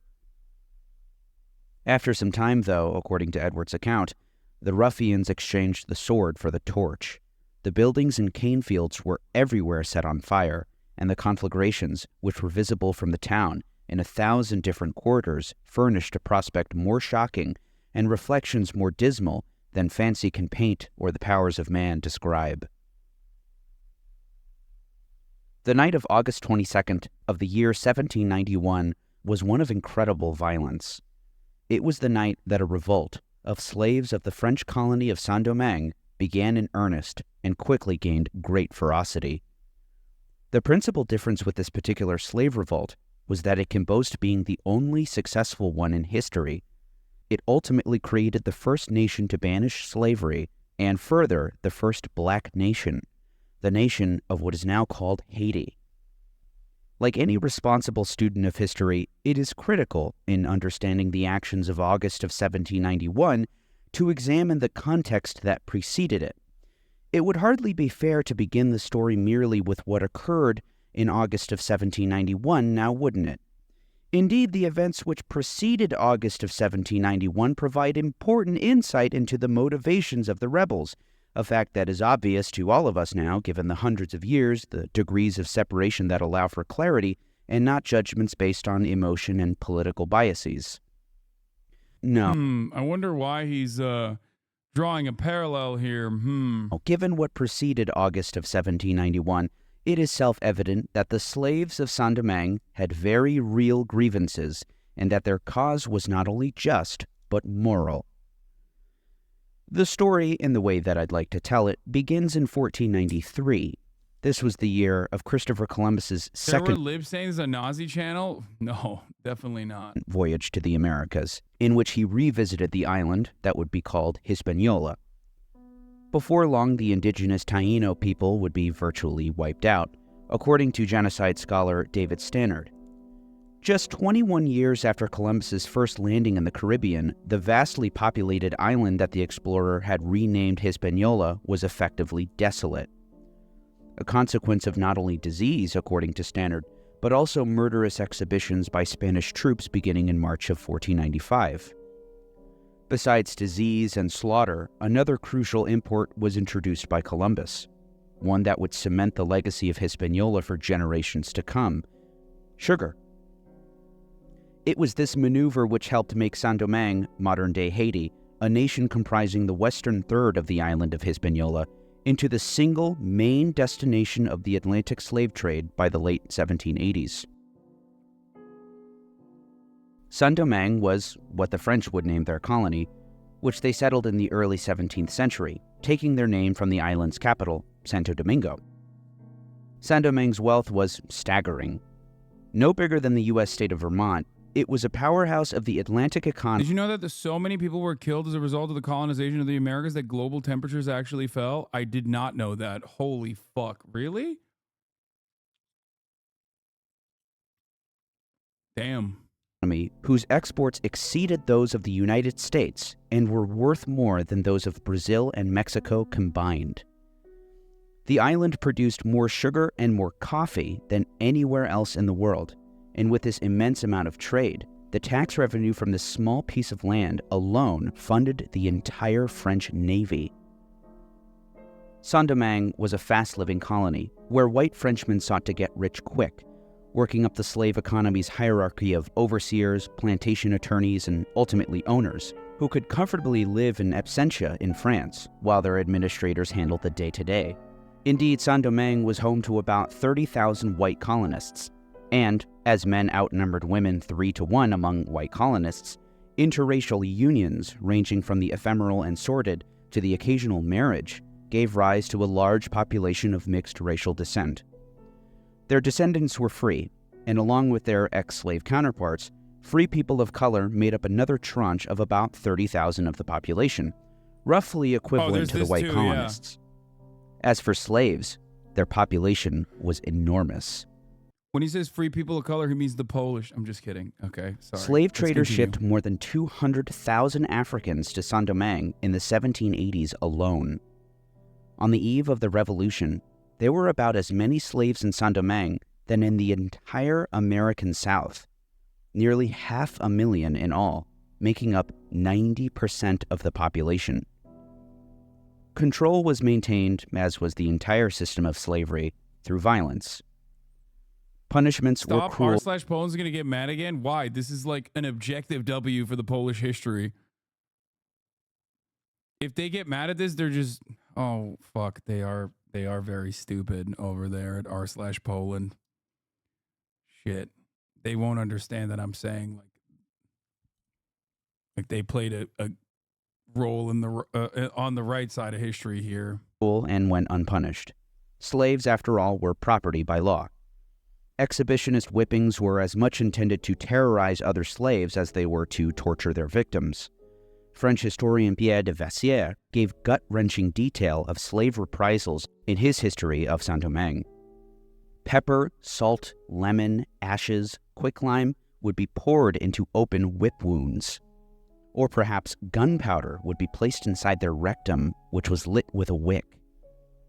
There are, I assure you, many other atrocities to speak of, far, far worse than what I've just described. Even absent these indignities, slaves had been ferried from their homeland under the deck of a slave ship in the most horrid conditions imaginable. This was their introduction to life in Saint-Domingue. Upon arrival, they were branded as though they were livestock, and each time they were sold thereafter, they were branded again and again. They worked sun up to sundown, 6 days a week, or if they were on the sugar plantations, into the night as well.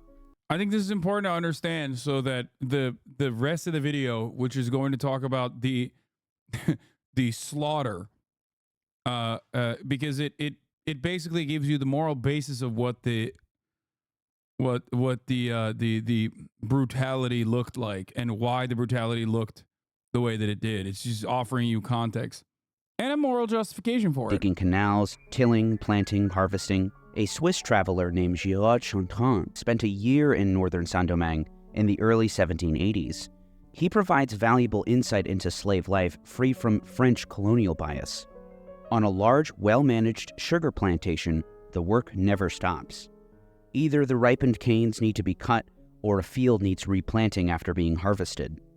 Tired by the heat and the weight of their pickaxes, and by a heavy soil baked hard enough to break their tools. For those of you who don't know, this played a ginormous role in the collectivization efforts of the Western world. This plays a fundamental role in why the Western world became so bountiful. Okay? It continues under different names to this day, but like this established the basis for it. Okay? They made great efforts to overcome every obstacle. A gloomy silence reigned among them. Pain was visible on every face, but the hour of rest never came. The manager watched the working without pity, and several slave drivers armed with long whips mixed in. You're not going to try and say this is something we can compare to a current event happening? Wait, what? I already did. Among the workers, dealt out harsh blows. Men and women, young and old, without distinction. This European gentleman himself couldn't help but express his disgust at the condition of the slaves. And you remember Vaush's Haitian Revolution was white genocide era? No, because I only see his high notes and none of his low notes, because I only know things that he says about like dropping tactical N-words, for example, or Tacoma wept, or excuse me for my shared presumed knowledge of goblin porn. Those are the fun stuff, and not like the really, really bad shit. Could a European fresh from the charming countryside of Switzerland gaze on that of Saint-Domingue without getting angry? At the debasement of the men used here, their suffering and extreme poverty? At the enormous chains they have to drag around if they commit a small fault, as if their daily work is not already exhausting enough? The powers in Paris had in fact done nothing to improve the lot of the slaves, and were not about to, but that would change once the slaves took action on their own. On the evening of August 14th of the year 1791, great numbers of slaves, many acting as delegates for their plantations, convened a meeting in the woods of Bois Caïman. The ceremony was led by a slave named Boukman. Duddy Boukman, as he was called, would emerge as the first leader of the rebellion. Their spiritual leader, Boukman, was a voodoo priest.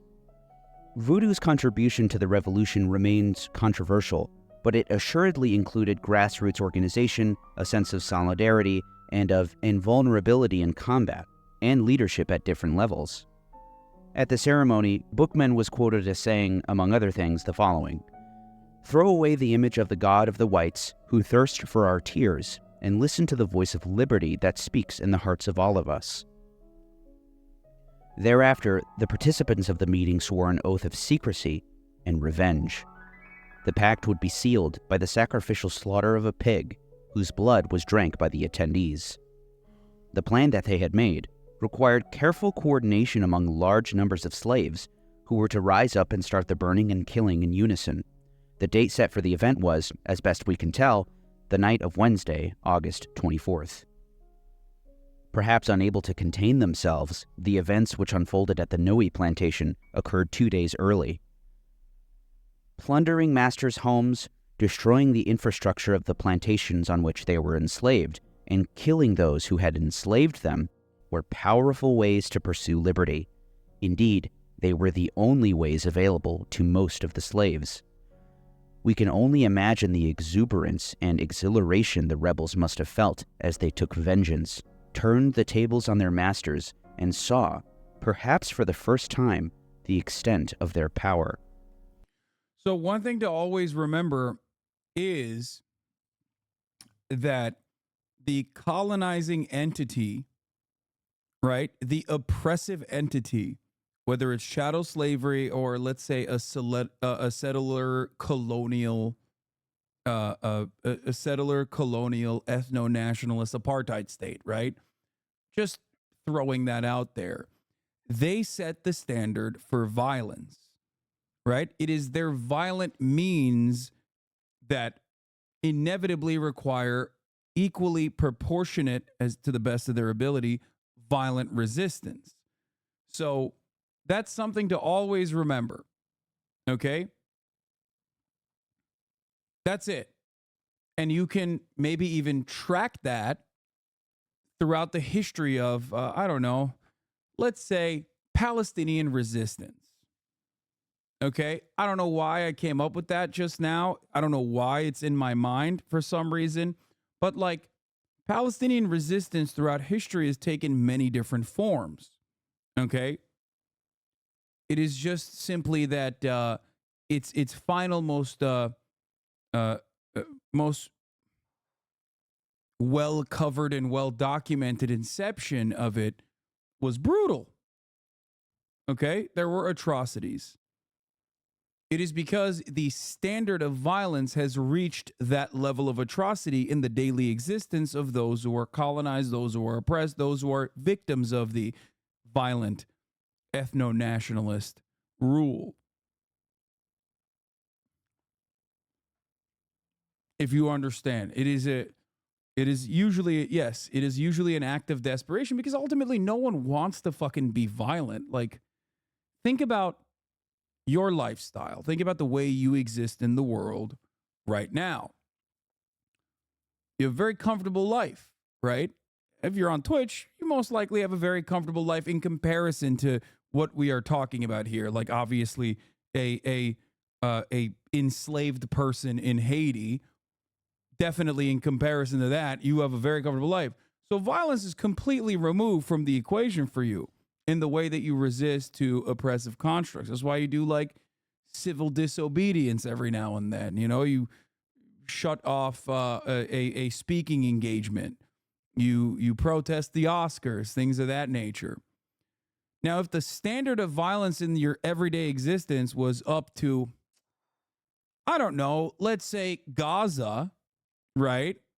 Where your housing is being pummeled into oblivion by American rockets, by American missiles on a daily fucking basis. Half of your family is dead. You watched, the sinewy, their sinewy bodies fucking hanging from the ledge of a building that recently turned into a fucking crater.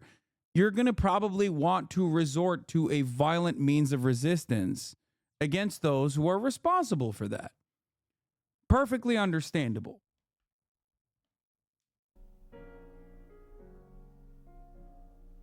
Of course, it was only a matter of time before a counteroffensive was launched, a fact undoubtedly known to all of the rebels. They proved themselves to be a worthy and terrifying adversary. Let us turn our attention back to Brian Edwards' testimony, where he details the utter carnage of the revolt period, what he calls an exterminating war. It seems like religious lies make people violent too. Yeah, totally. It's the voodoo that caused the Haitian revolution to be so violent, and not the fact that they were fucking enslaved and had gunpowder shoved into their asses and lit on fire by whips. You know, who's to say which one played a bigger role here? No, man, this is why the whole r/atheism conversation is so fucking stupid. Okay? Religion is just a galvanizing principle. It's just a factor in the equation. It can be used for liberation in the abolition of slavery in the United States of America, as a matter of fact. Liberation theology played a role. Liberation theology also played a role in the civil rights movement. Okay? Religion, on the other hand, Christianity specifically, also played a formative role in the defense of white supremacist chattel slavery. This fact alone should cause you to, I don't know, second guess or maybe reconsider, the importance of religion in this, beyond just simply being a principal motivator. It gets people together. It's something you can use. Within 2 months after the revolt began, upwards of 2,000 white persons of all conditions and ages had been massacred. 180 sugar plantations and about 900 coffee, cotton, and indigo settlements had been destroyed, the buildings therein being consumed by fire. Of the insurgents, it was reckoned that upwards of 10,000 had perished by the sword or by famine, and some hundreds by the hands of the executioner, many of them, I am sorry to say, under the torture of the wheel, a system of revenge and retaliation which no enormities of savage life could justify or excuse. Edwards was referring to the practice known as breaking at the wheel, where an unlucky victim is tied to a scaffold, perhaps a wagon wheel, and beaten to death, typically as painfully as possible by targeting limbs and joints. Edwards' opinion that there was no excuse for such a brutal practice was informed by him witnessing 2 men being executed in this way. 2 of these unhappy men suffered in this manner under the window of the author's lodgings and in his presence at Cap Francois on Thursday, the 18th of September, 1791. They were broken on 2 pieces of timber placed crosswise, One of them expired on receiving the third stroke on his stomach, each of his legs and arms having been first broken in 2 places. The first 3 blows he bore without a groan. The other had a harder fate. When the executioner, after breaking his legs and arms, lifted up the instrument to give the finishing stroke on the breast, and which, by putting the criminal out of his pain, is called le coup de grâce, the mob, with the ferociousness of cannibals, called out arrêtez and compelled him to leave his work unfinished. In that condition, the miserable wretch, with his broken limbs doubled up, was put on a cartwheel, which was placed horizontally, one end of the axle being driven into the earth. He seemed perfectly sensible, but uttered not a groan.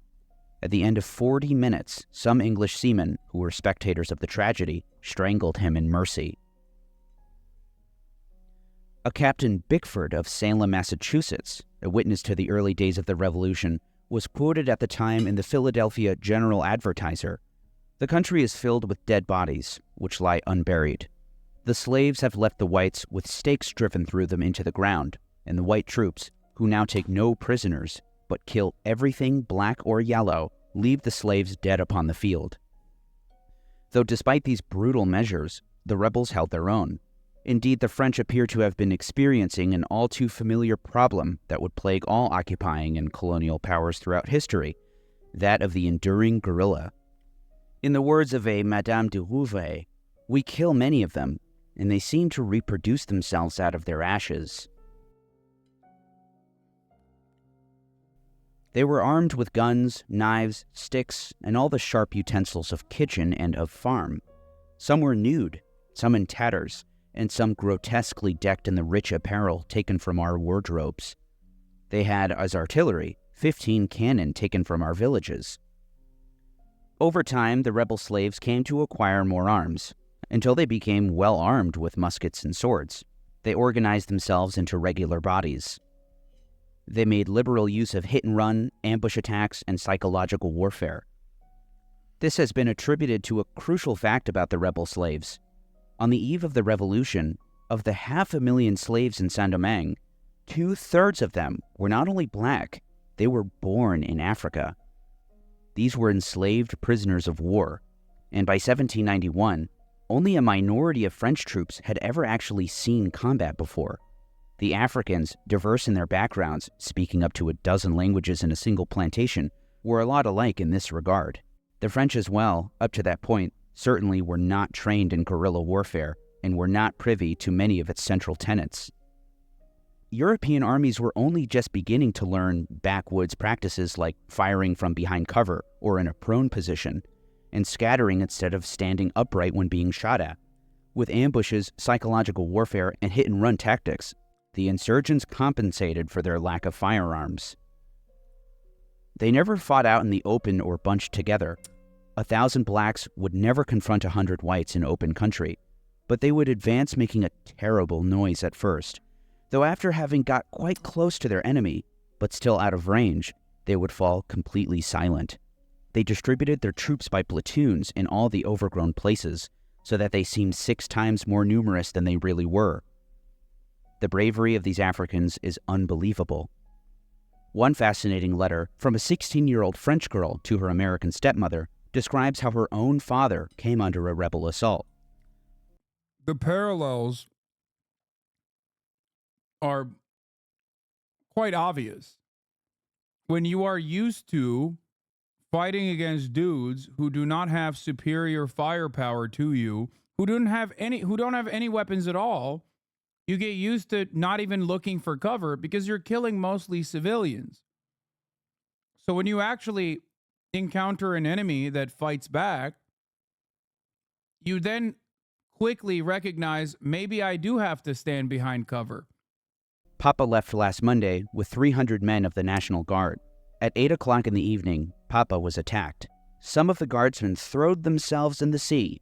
Papa's guide, a black man, was pulling them out by the feet and crying, "Get a hold of yourselves." Some have horns, others have broken kettles, and they try to make as much noise as possible in order to confuse and frighten whites. Papa says that it was impossible to hear oneself.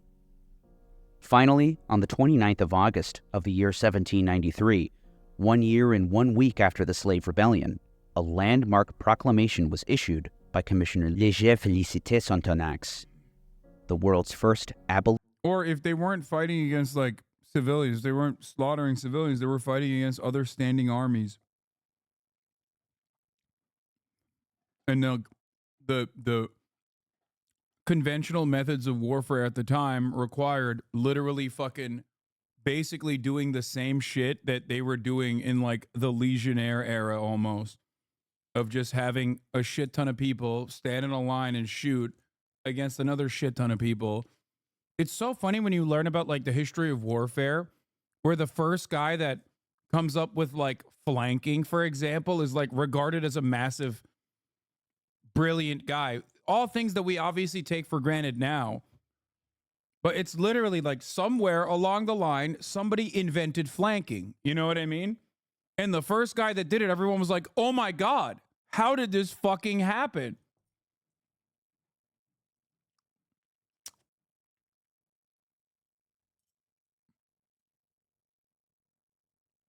Of slavery. And the only one in response to Hannibal did that was nuking the Romans is crazy. Slave rebellion, a landmark in the history of the Americas. In doing so, the French acquired an important ally, one who would radically alter the course of not only the history of Haiti, but the history of the world. Yeah, I love that the art of war is like attack your enemies at night and humans do not like fire. And it is seen as genius text. I mean, for the time, it was genius. I am Toussaint Louverture. My name is perhaps known to you. I have undertaken vengeance. I want liberty and equality to reign in Saint-Domingue. When he joined the resistance in 1791, Toussaint Louverture was already a free man. According to Louverture's son Isaac, who became an important source of information on his life, Toussaint was born in 1746, the grandson of an Arada prince. He was born Toussaint Preda, after the slaveholding family that owned him. Fortunately for him, by 1776, Toussaint was emancipated. After leaving the Preda plantation, Toussaint adopted the name Louverture, meaning the opening. Its origins are disputed, though perhaps it denoted his newfound role as a freedom fighter. Toussaint's loyalties at the onset of the revolution were understandably not with the French forces. He would eventually join the Spanish, who had declared war on France in 1792. Hispaniola would soon become swarming with colonial armies, for as a result of the ongoing French Revolution, King Louis XVI was executed, and the Republicans declared war on England. France, Spain, and now England all wanted a peace. Though after the abolition of slavery in Saint-Domingue, or... Many of you should declare war on the top of the hour ad break, though, honestly. And destroy the top of the hour ad break by subscribing for $5 or for free 2 in a row. It's like kind of shitty. After Toussaint had laid eyes directly on the proclamation, not wanting to leave anything to hearsay, Louverture would join France and become a formidable ally. It wouldn't be long until Spain sued for peace with France in 1795, and after waging a ruthless campaign against the remaining British, Toussaint Louverture had successfully expelled them by 1798. Having defeated all of his colonial rivals, Toussaint became Governor-General of Saint-Domingue. The enormous power that he wielded and his increasing autonomy from France's rule created some animosity with French leaders, especially one in particular who would wrest power through a coup d'etat in 1799. Under his rule, France would wage war against its wealthy sugar colony. In her memoirs, Joséphine wrote about her husband Napoleon Bonaparte's decision to send his army to Saint-Domingue, something she called a fatal move that would forever take this beautiful colony away from France. Keep Toussaint Louverture there. That is the man that you require in order to govern the blacks. It's an ominous quote, given what transpired afterward.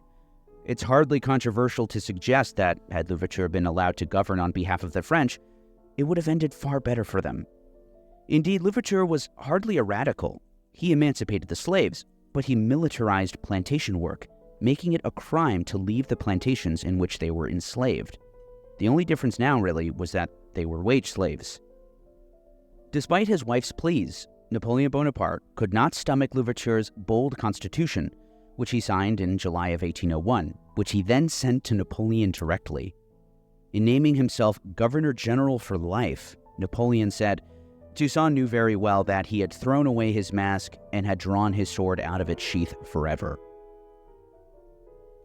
Though it's important to note with regard to the Haitian Revolution that in many ways and at various stages, calling it a racial war is somewhat reductive. Alliances were plenty and complicated. After all, Toussaint Louverture fought for Spain and France, as did thousands of other black rebels. It was Napoleon Bonaparte, however, who insisted on invoking race as his motivation. Rid us of these gilded Negroes, Bonaparte wrote to his expedition leader Jacques Leclerc in July 1802. Disarm the blacks. It was him who called the fighting force a crusade of civilized people of the West against the black barbarism. Not to be misinterpreted, he clarified, I am for the whites because I am white. I have no other reason, and that one is good. His expedition consisted of... Isn't that funny that it's literally, like, bro, this shit has never changed. Like, it's ridiculous that literally not a single aspect of this is changed at all.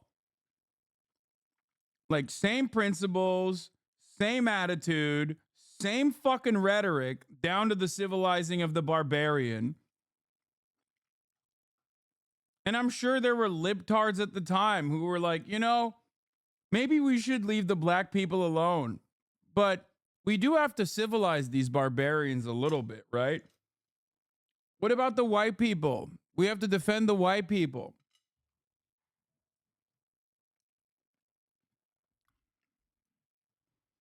What about the missionaries? Oh, they're just mad because we were taming them with our beautiful ways of existence in Christianity. It's like, that's what it really is about. They just don't like Christianity and the civilizing aspect of it, seemingly. Wow, they just want to do racial supremacy in the other direction. It's really fucked up when everyone can see racial supremacy work in only one direction. Of some 50 ships, half of France's large naval vessels. Aboard them were 22,000 soldiers and 20,000 sailors. The total numbers sent to Saint-Domingue would balloon to upwards of 80,000 men.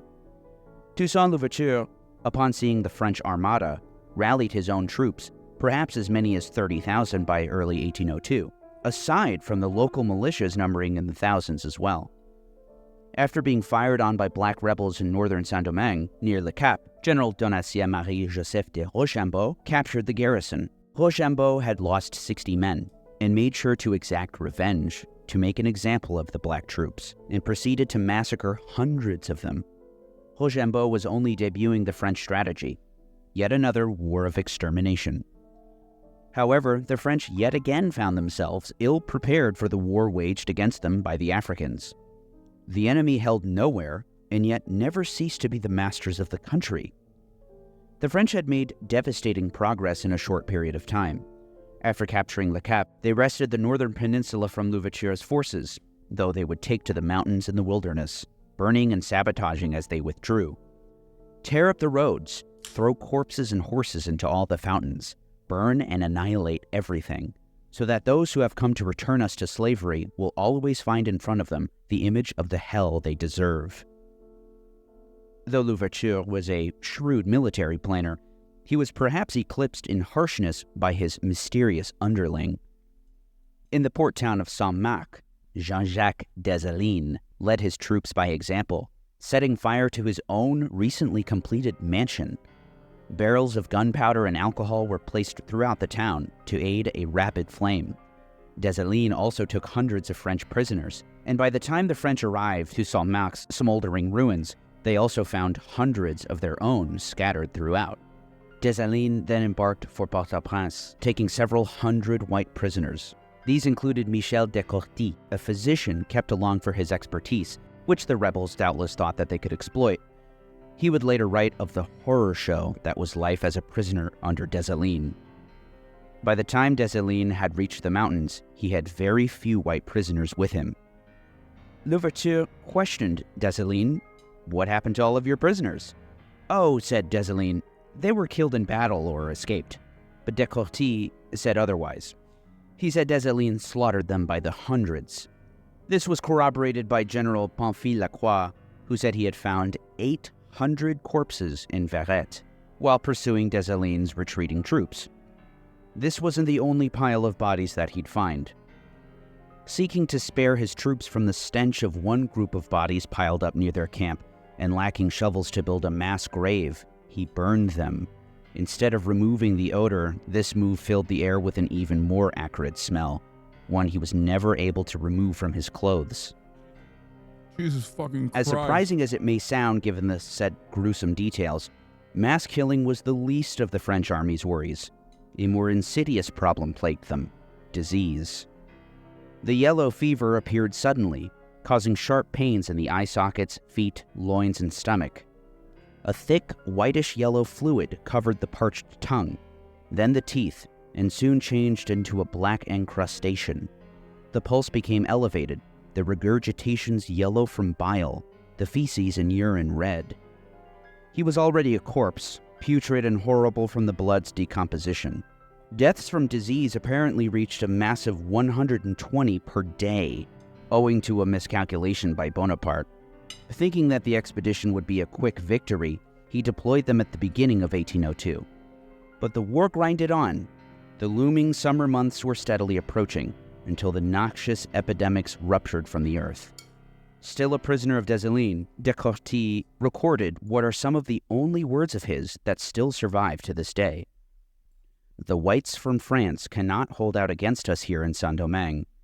They will fight well at first, but soon they will fall sick and die like flies." Toussaint Louverture's fortunes would change in a most unexpected way. One of his most trusted allies, Henri Christophe, commander of the Northern Plain, surrendered to Leclerc.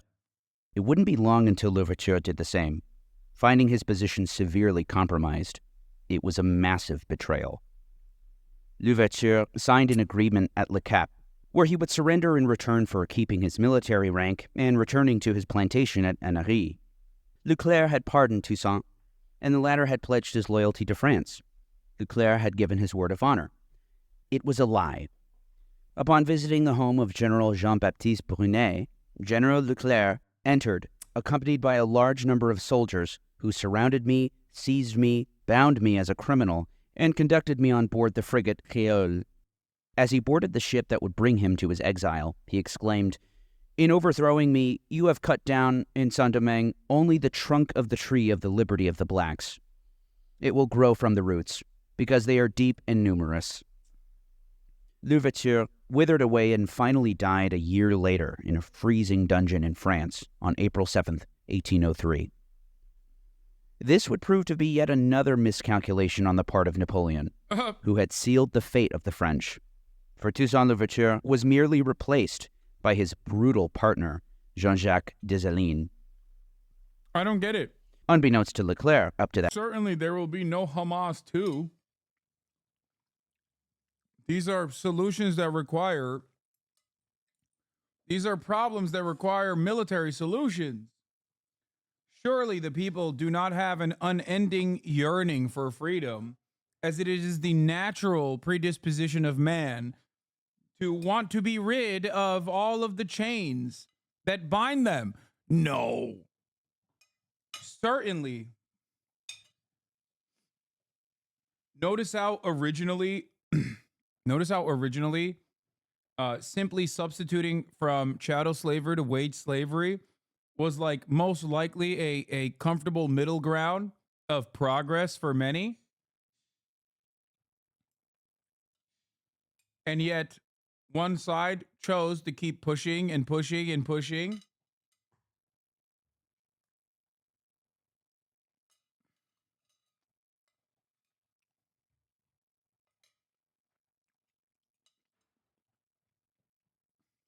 Think about that. At that point, since he believed Dessalines would be a valuable asset.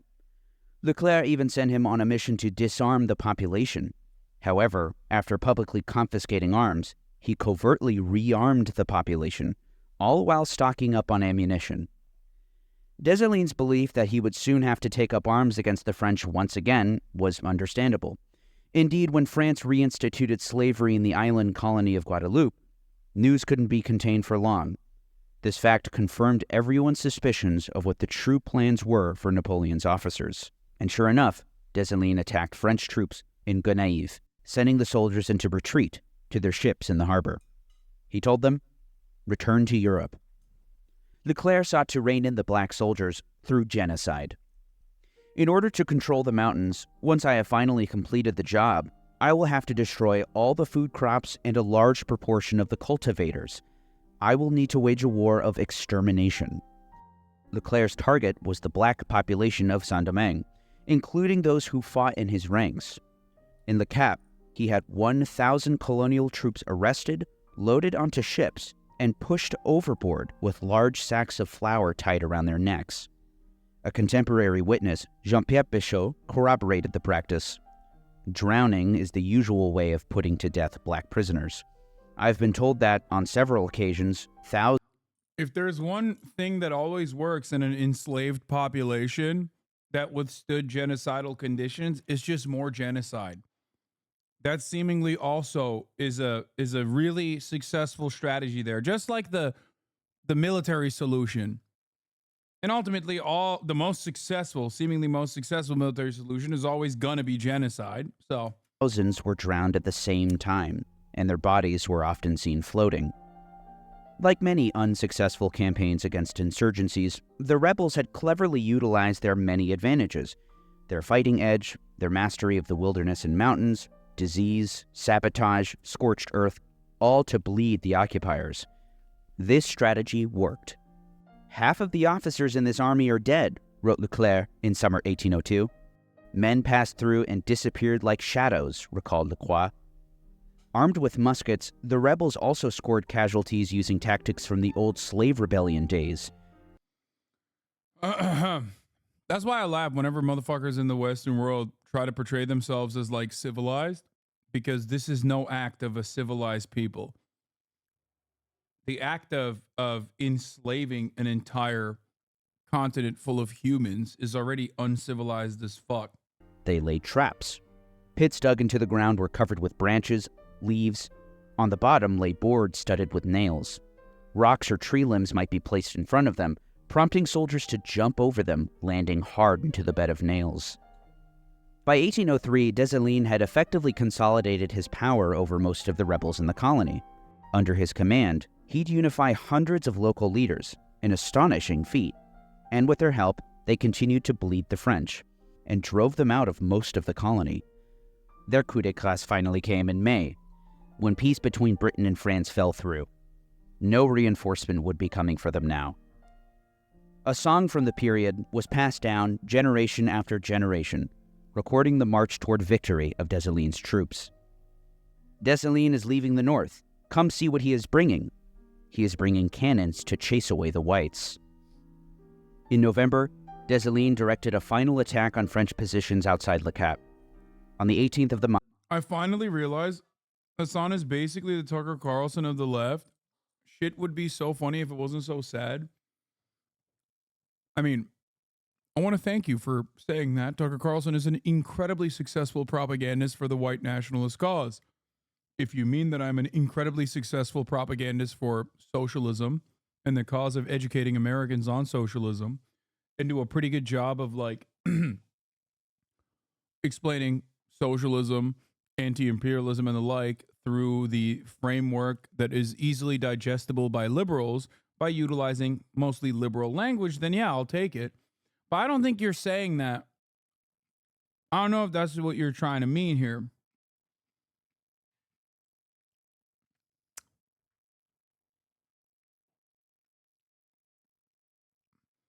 If you're watching a fucking, if you're watching a collection of historical facts laid out bare about the Haitian Revolution, and this triggers your sensibilities to such a degree that you have to call me the Tucker Carlson, I don't know what to tell you. I think it is you who needs to re-examine their principles.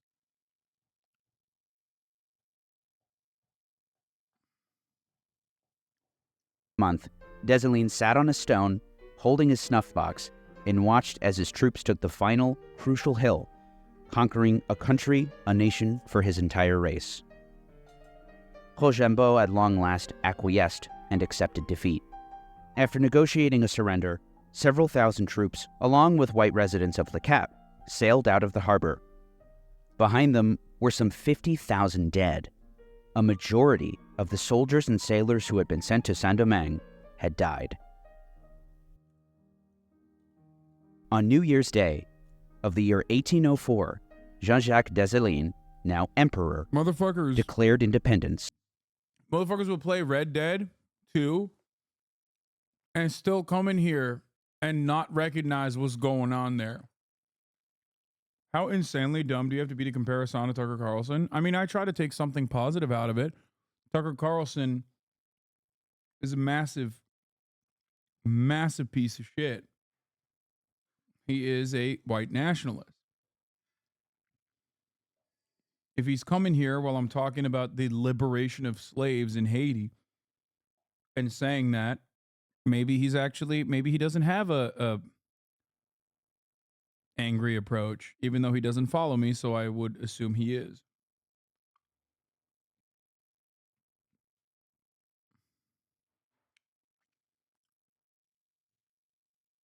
For the new nation of Haiti, thought to be the old Arawak name for the island.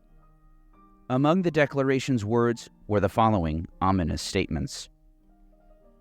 Citizens, it is not enough to have expelled the barbarians who have bloodied our land for 2 centuries. It is not enough to have restrained those ever-evolving factions that one after another mocked the specter of liberty that France dangled before you. We must, with one last act of national authority, forever assure the empire of liberty in the country of our birth.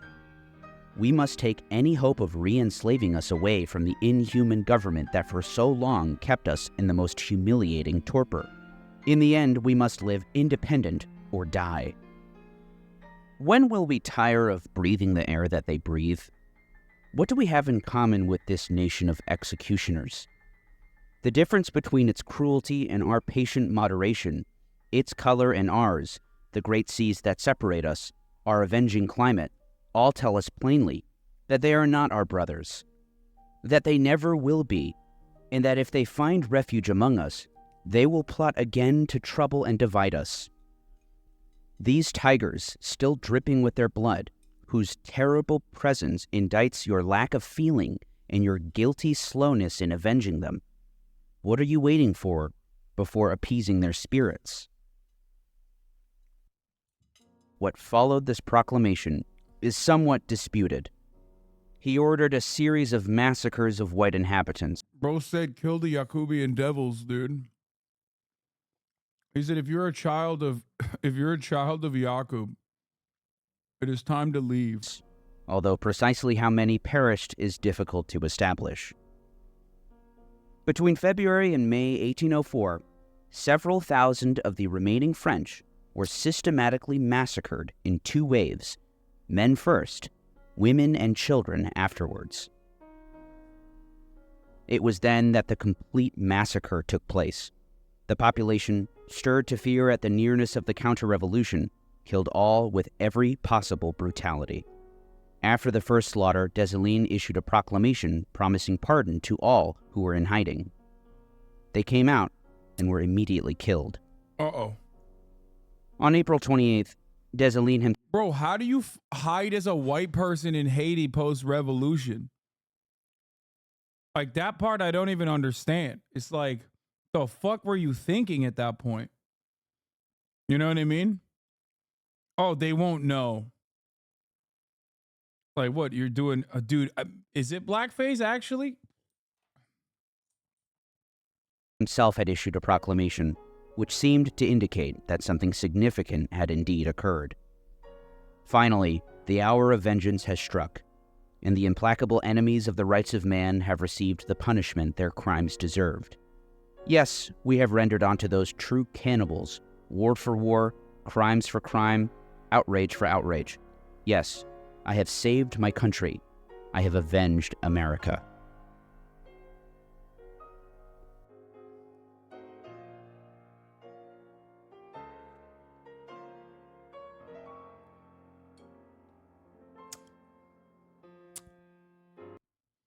So the events that unfolded in the entirety of the Haitian Revolution and the aftermath as well was a massive massive turning point for white slavers globally. They saw this, they recognized not like that, oh, this can't continue without like violent retribution.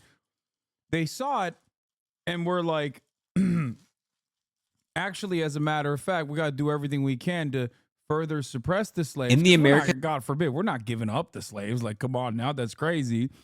We are still definitely. Stonetoss got revealed. Lamau, I want to know what he looks like. Yes. They looked at it and were like, we will never allow this to happen. And then they spent every fucking waking moment for the next 200 goddamn years, basically, doing everything they possibly can to make sure that Haiti never recovers.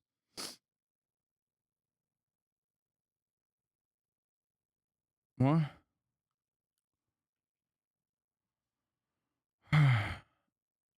Brace yourself for some deeply unfunny, cruel cartoons, serious cringe, and regenerating foreskins is long overdue. Meet 34-year-old. Oh. Oh, wow. He looks exactly how I thought he would look.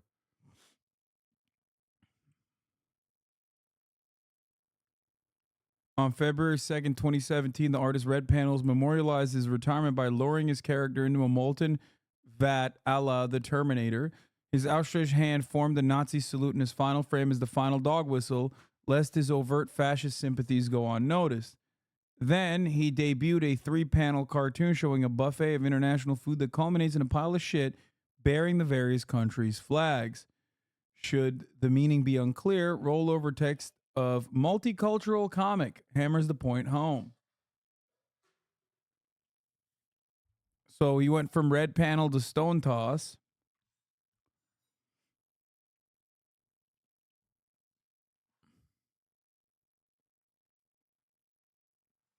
It's a 99 tweet thread. Jesus fucking Christ.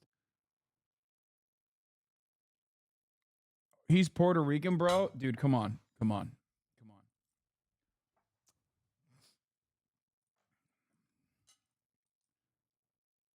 Is that even remotely surprising? I've told you this before. This is Americanism, okay? This is being American. I think a lot of people literally think that like half of 4chan isn't fucking like non-white people. This doesn't mean that they're black people, but in many cases they are definitely not like in the OG grouping of white people. I mean, think about the shooter that fucking said that they did it for libs of TikTok and shit. That dude was Mexican, wasn't he? That's how it works.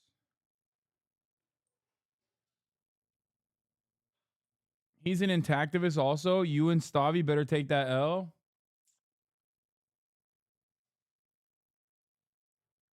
I mean, yeah, Nicolas Fuentes is literally a Nazi. His name is Nicolas Fuentes. Think about that. Think about that. Don't think too hard, but you can understand what's going on there. Just straight up Nazi.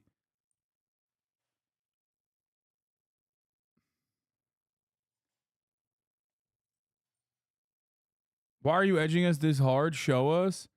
Because it's 99 fucking tweets, man. 99. And the Twitter thread breaks at 32, it seems. Never mind. It's still back. Hans Grabner. There's a blog post, too. How they found him starts here on this... Yeah, they found him because, because of his intactivism? Is that for real? Or because that seems like a joke. That seems like it can't be real. It's too good to be real, right? But yeah, this is what he fucking looks like, bro. Here, this is it. Which is like the most expected, it seems.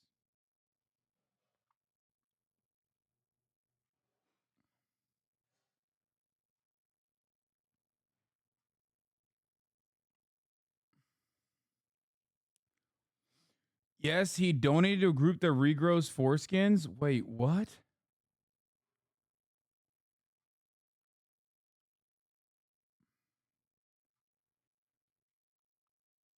China on top. China has about a half as many prisoners as the U.S., yet China has about 4 times the population. Ironically, the U.S. calls itself the land of the free. Yeah, I don't know why people... I don't know how Americans, like, don't see that and then go, well, like, what's the American argument for this? That, like the Chinese government kills them or something, like, secretly, instead of imprisoning them? Is that what they're saying?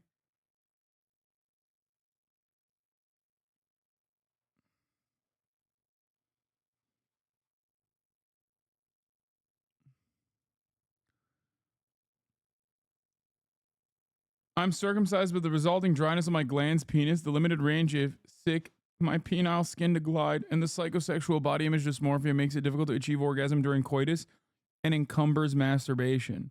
In one deleted but archived post, he explained a little bit about his preoccupation with the topic. Oh my God, he literally is an intactivist. Wait, is his intactivism how he became a fucking Nazi? Is that what it is? Like, actually, his intactivism, like, he thinks it's like a Jewish plot or something that he was circumcised. Please, I'm going crazy. What's the context? This guy, his name is Stone-Toss, okay? A very famous Nazi comic. Like, he makes a cartoonist. Nobody knew his identity, which is shocking. Nobody knew his identity for years and years and years. He's a very famous Nazi cartoonist. You might even recognize, I think he's done some cartoons on myself as well. You might recognize those cartoons at least when, you know, Destiny fans were showing it all over the place. Like the Eat the Rich one, I think he did a comic on as well. He's just like a classic anti-communist, fascist, Nazi, white supremacist, loser, fucking dirtbag. That's it. This is the Stone-Toss that I'm sure you might have seen.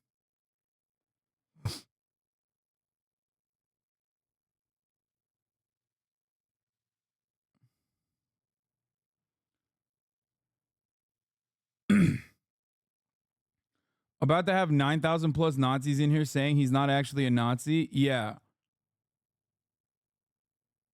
Some of his circumcision posts here. Wait.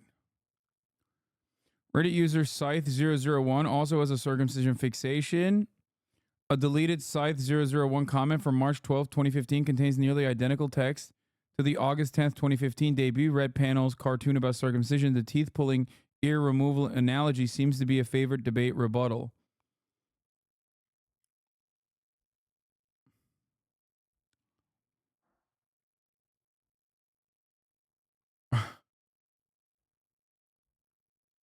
There's a part where he goes to Japan with his IT company. It's so damn funny. Jesus Christ. Pulling out your children's teeth instead of brushing them is fucked up. Cutting off your children's earlobes to facilitate proper ear cleaning is fucked up. But cutting off your child's foreskin instead of using soap is good parenting. Intactivism is the funniest thing because, like, it does make sense on principle, but it is only a cause that the weirdest dudes will take on.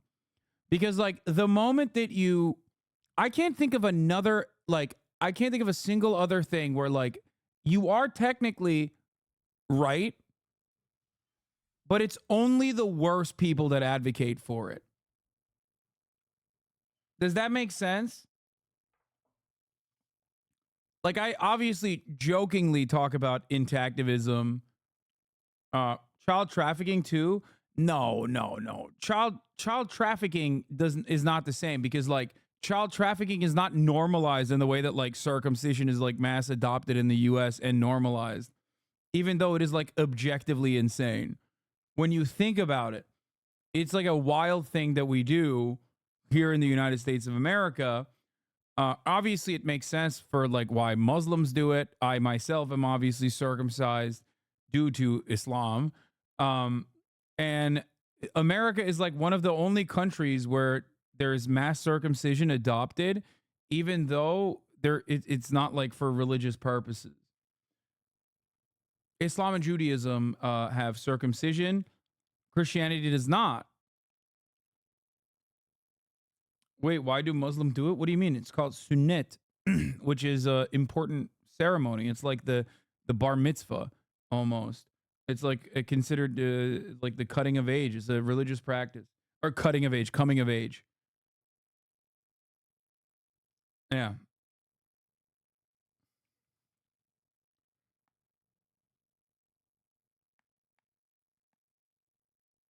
I got cut. My parents are atheists. No, that's what I'm saying. Americans do it.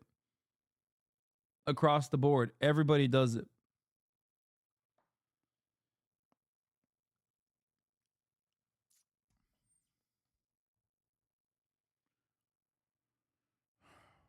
It is really interesting to think of, though, because like I said, it makes sense as to why you'd be like, well, that's kind of fucked up. But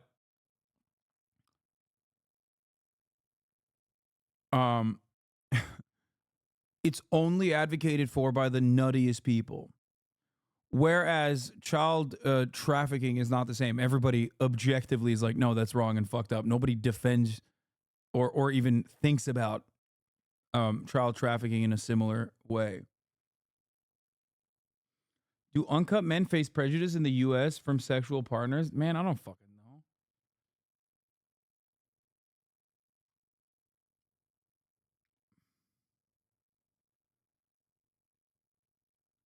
Anyway, like I said, it is one of those weird things that makes no damn sense, but everyone just kind of goes along with it. And the only people that are advocating for it are just like so obsessed that it just kind of like makes it so that nobody really will ever be prejudiced against it unless they're like completely insane. See, look at this. Who doesn't like the look of a natural penis and refer to their otherwise beautiful and natural looking instrument of intimacy? At a certain point also, I think you're just simply talking about baby penises. Like, that's the other part of this problem for the intactivists, is that you have now preoccupied yourself with baby dicks. That's the other thing. It's the same, like, it runs into the same problems with like the Matt Walsh of the world, who are like psychotically obsessed with like gender confirmation surgery and things of that nature, where they think, obviously there is no like morality associated with that. It is actually immoral that they're advocating against like any kind of gender confirmation. But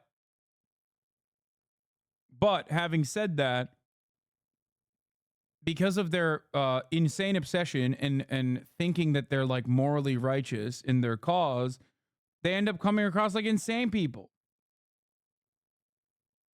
Does that make sense? They come across like absolutely insane people because they're just constantly talking about like teenager genitalia. And nobody wants to talk about that for understandable reasons and for good reasons.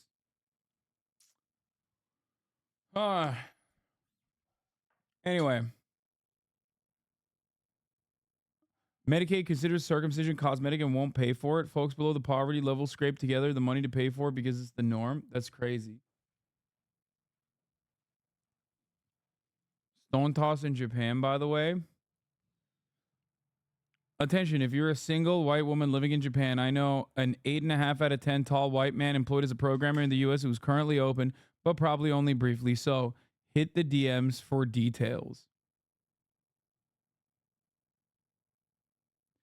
There ain't no way he put himself at an 8.5 out of 10. Also ironic because he presented himself as a tall white man. Now, I don't know if he's tall or not, but Japan is like one of the places where being white is not actually a benefit. But of course, in his mind, he's still operating with a white supremacist attitude, so he thinks it truly is a benefit. In Japan, it's not. I guess he's tall in Japan. He's tall by Japanese standards.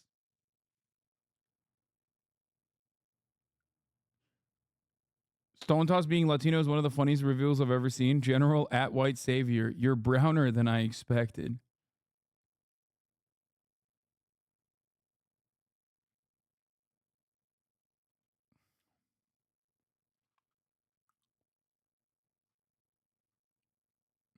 Oh, he was looking for a white woman.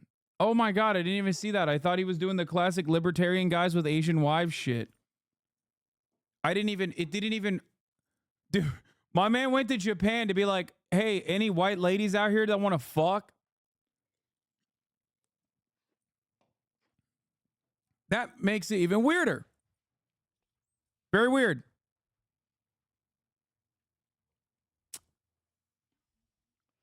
Very weird. Not as weird as thinking that you'll avoid the top of the hour ad break by not subscribing at the top of the hour, because there is a 3-minute ad break, whether you like it or not. So if you no longer want to see those ads, all you need to do is subscribe for $5 or for free with a Twitch Prime by connecting your Amazon Prime account to your Twitch account, where you get 1 free Prime subscription a month. You can also get gifted a sub. Here's a 3-minute ad break now. All right. The weather in California is beautiful. After today's reveal, the bitter incel comics are quite a bit funnier.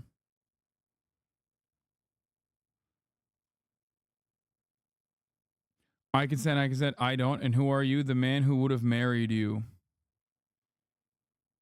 Of course, women can do anything men can. Just watch.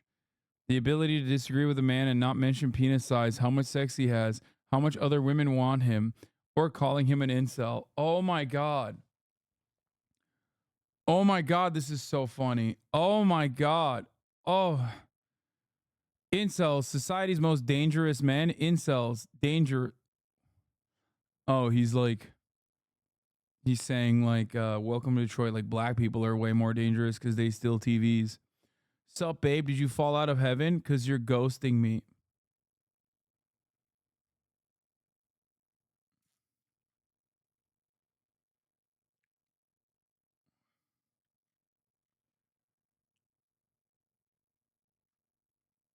The reason he was so hard to find was because he was scrubbing himself from the internet, including removing himself from family obituaries and removing his Latino heritage. Shut the fuck up. No way. Note the revision here in the first version of the Stonetoss character sports a shirt with a Celtic cross tied to neo-Nazism and white supremacy that serves the logo. I like that there's like 1,000 fucking tweets in here that specifically talk about 1,000 tweets in here that specifically talk about like what him like to justify or to basically say like, here's why he's a Nazi. Because unfortunately for liberals, you got to do that. They love symbolism and they refuse to recognize when someone is a Nazi. It is basically impossible for them to recognize when someone is a Nazi. So you literally need like 50 points to describe how this Puerto Rican guy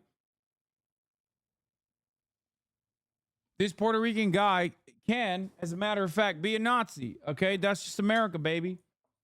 He was like, Abuelita, stop posting pictures of me with my with my familia. I'm trying to be a Nazi online. No, he was. Yes, of course, he was a Gamergator. Obviously, duh. Let's be real. Graebner was also found in a 2014 article in the New York Magazine that noted an enormous bald man named Hans who had flown from Texas for a party of Gamergate supporters at a New York strip club. In the article, Graebner defended the misogynistic Gamergate harassment campaign by HAITIAN users.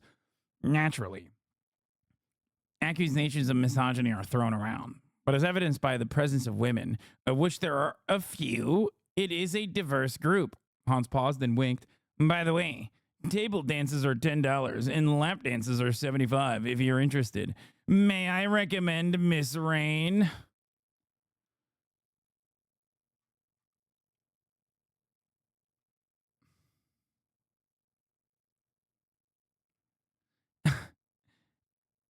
Is evidenced by the presence of women, of which there are a few.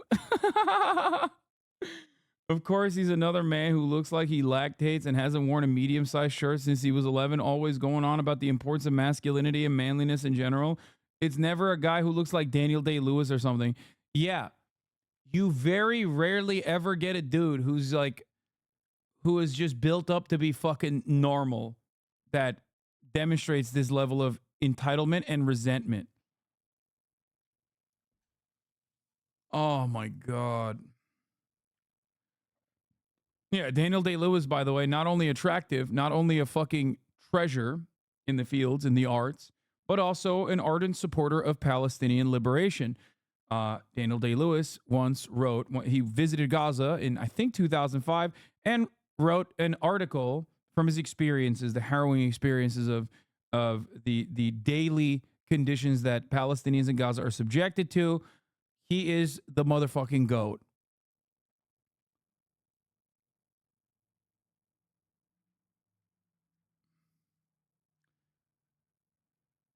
Anyway.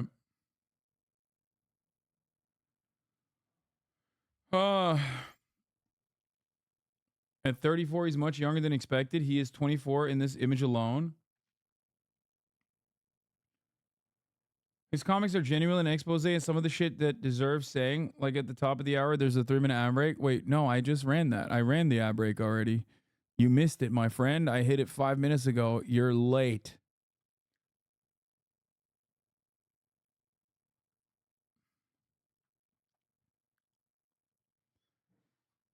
Yeah, Stonetoss has been an out and about Nazi for a minute now. Wait, what? Jordan Peterson is beefing with fucking Elmo? I thought you meant like Jordan Peterson is beefing with...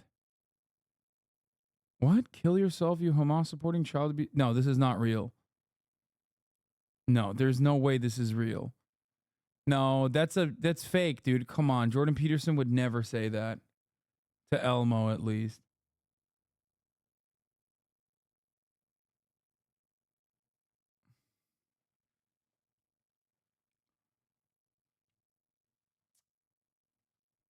Yeah, if it's a screenshot, I don't believe it. Anyway, let's get back to Stonetoss. Okay. Yeah. So who is Hans Christian Grabner? He has his info eradicated from identity data sites and his home removed from Google Maps. He didn't delete his Facebook page, but it was emptied of content and the name changed to somewhat generic. But it gets weirder. The lengths he's gone to obscure his identity show an unusual level of dedication. For example, Hans Grabner's absence from a family obituary seemed odd, but a cached copy showed him deliberately edited out. Is he also hiding his Latino heritage? Oh my God. We found scores of seemingly bogus emails with username H. Grabner that seemed to create an attempt to flood the zone and confuse search results. Could the same strategy possibly explain 1,723 domain names we found registered to the original H. Grabner email addresses?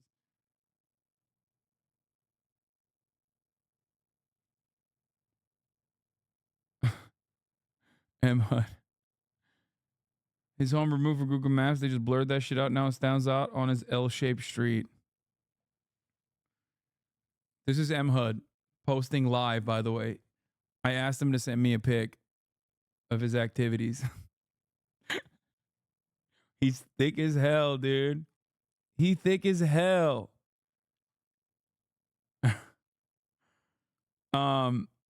Anyway, in a now deleted 2015 tweet, Red Panel said, "Great stream with Cernovich and Vox Day. We did run across the name Hans Grabner appearing in a now deleted YouTube stream of the same show, Embracing Masculinity." Oh my God, these guys left nothing behind. They literally went nutty mode. He also left a glowing review of the Gab Android app. In December 2016, Red Panels went toe-to-toe with the equally idiotic yet more skilled debater Sargon of Akkad on the merits of anarcho-capitalism versus classical liberalism. The humiliating public slapdown likely played a role in Red Panel's retirement a month later. Oh my God. Wait, Sargon of Akkad caused you to fucking cease your ways? See, I'm not one of those authoritarian liberals who are driven by emotional thinking. I'm what you call a classical liberal. Basically, I'm a rationalist who believes in the value of personal, economic, and political liberties. Well, accepting minimum wage and... Wait. Accepting? What is he... Minimum wage and anti-discrimination laws, of course, they protect my feelings. And he's smoking black dong cigars. Now, the reason why this is important is because this deviation existed. Very important to remember.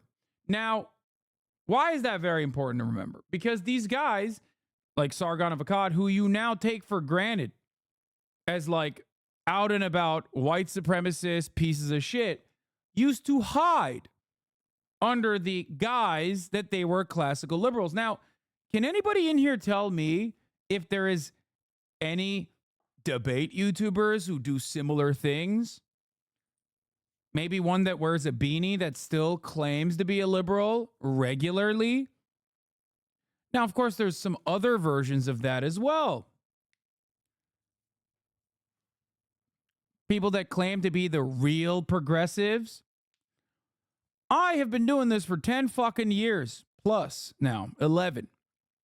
So I'm very familiar with this strategy because I saw it happen. I saw my former colleagues go down this route, Dave Rubin, to be exact, claiming liberalism and real progressivism while saying that anyone else that actually called out Islamophobia, for example, were regressive.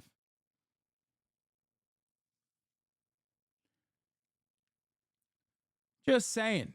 Something to consider, something to think about. Stonetoss also appeared on the much more hospitable Kill stream with Ethan Ralph, another Nazi. He later got cold feet and attempted to erase. Also, these guys are some of my earliest haters and also some of the biggest, like, grossest scumbags of all time. Like they're such fucking gross scumbags that other almost equally gross scumbags hate them. Like, this is the type of dude that, like, other pedophiles call a pedophile and say, no, like, that's a different kind of pedophile, right? That's what we're talking about here. You guys do not know the fucking underbelly. You have not even scratched the surface. This is where the tactical N-word happened, by the way. Oh, this is where Voosh did the tactical N-word. Yeah. So it's really interesting to think about because, like, when I had like 30 fucking followers on here, like 30 live watchers on this platform on twitch.tv/HasanAbi, they were in here. Some of my oldest community members will probably remember. Literally, while I was in here, they would be in here every fucking day, carefully combing through every single thing I did so they could go take it back to their own Nazi live stream and make fun of it and talk about how awful it was. Straight up. Some of those guys, what is his name? One of those guys was like Flamingo or something. That was his name. He now is like I think he's like an influencer on his own. He's like, he went from cyber stalking me to becoming an influencer on his own as a part of this like group of individuals.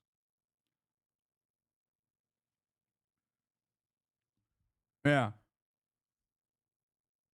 He's a teacup dog VTuber. Oh, wow. Yeah. Deep lore. This is like shit that probably Little Bear doesn't even know. Possibly because Flamenco, he's a teacup dog YouTuber, VTuber. Yeah. The reason why I'm so much fucking effort and time spent just on trying to keep a beef between two people going. No, this was again in my career, there's never been a fucking moment of solace where I had like a two-sided beef.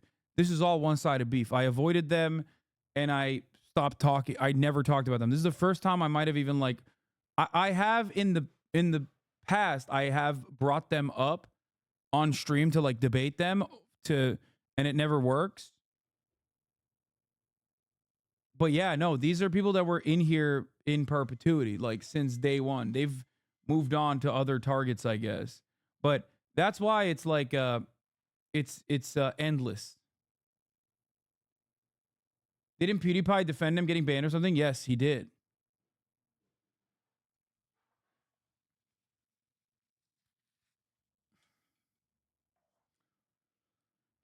So yeah, that's never stopped. if anything, throughout the years, like,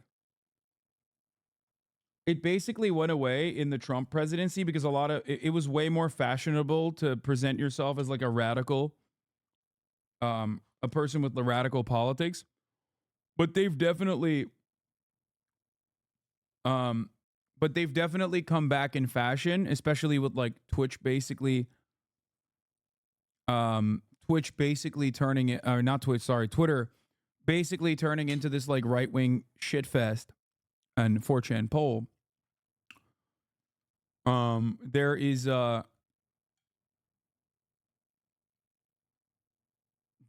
definitely a resurfacing of this like drama content. It's like always presented as like, it's always presented as something that it actually isn't, right? Like a lot of these dudes will be straight up neo-Nazis. What? Okay, dude. A lot of these dudes will straight up be neo-Nazis, but will refuse to recognize it and will say like, oh no, I'm not a neo-Nazi at all. I'm just like defending white identity. Why can't I be proud of my white identity? And then there's also like the introductory to that kind of neo-Nazi sentiment, which will always present themselves as a liberal or a classical liberal or some other version of like a liberal, even though they just simply align in almost every way that matters. In the important ways, they will align with the neo-Nazis. Sometimes they debate them. Sometimes they have minor disagreements. They're just simply being edgy, for example. But ultimately, they end up platforming said Nazis always.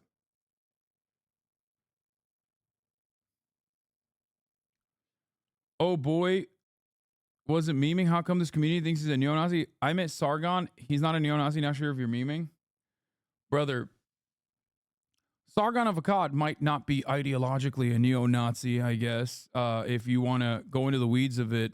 But he has a long track record of repeating white supremacist, white nationalist propaganda, aligning with actual out and about white nationalists. We are not going to relitigate 2014 era commentary here. It's crazy. Okay? Especially when, you know, the man himself has said he is a white nationalist and has defended the concepts of defended the concept of like having an ethno state. So it's weird because like, I think when you get outed as a person like this, or when you finally openly recognize and openly admit that you are a person like this, okay, a lot of people forget after, like they take it for granted because they're like, okay, these guys are, you know, these guys are the way that they are. They've admitted it and let's move on. And then enough years pass by, 10 years or so. Now you got new fans that are coming in because he's doing the same old shit again.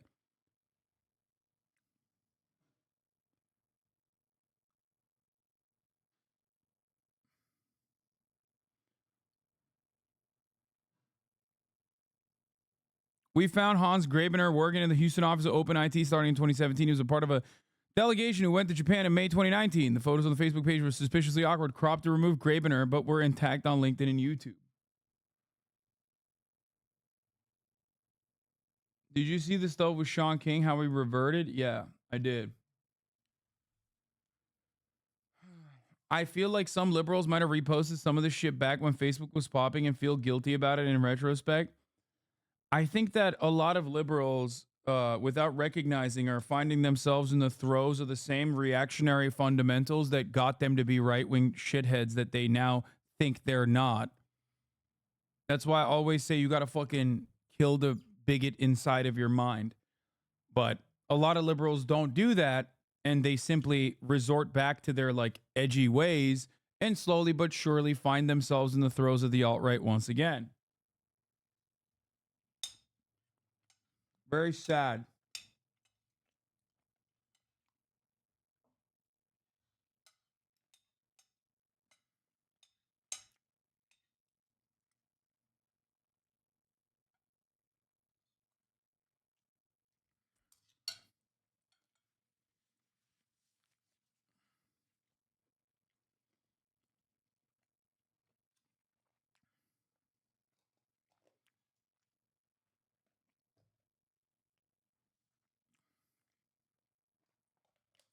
I feel like it's kind of like Adam something. He thought he did all the work and got mad when people said, no, you still have a ways to go, buddy. Yeah.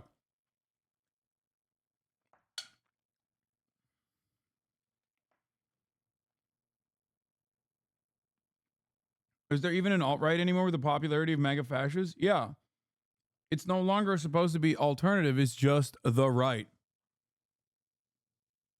And if you're not liberal, if you don't like Joe Biden, then you must be the right. And the right is now indistinguishable from the alt-right. I guess like not all of the major right-wing figures openly will say Jews are responsible for everything. That's the major difference between the alt-light and the alt-right. Like Ben Shapiro believes in everything that these Nazis believe in, with one major exception. The exception is that people that are like one deviation further to the right think that it's the Jews that did all of the problems. Ben Shapiro is Jewish and doesn't think that it's the Jews that are responsible for all of those problems. He thinks it's liberalism.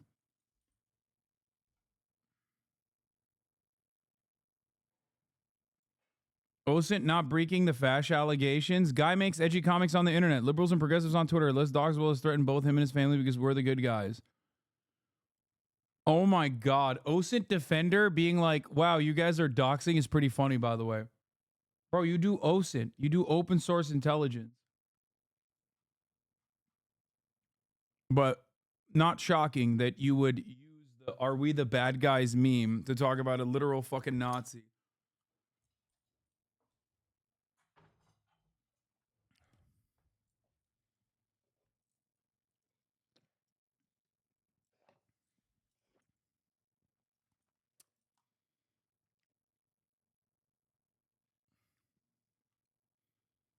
Listen, if you're finding yourself defending Stonetoss, like,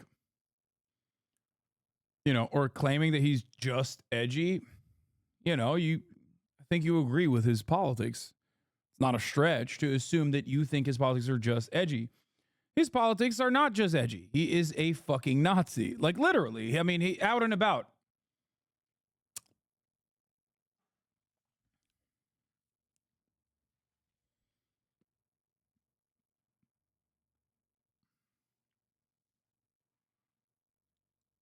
The reason why this thread is 99 long is because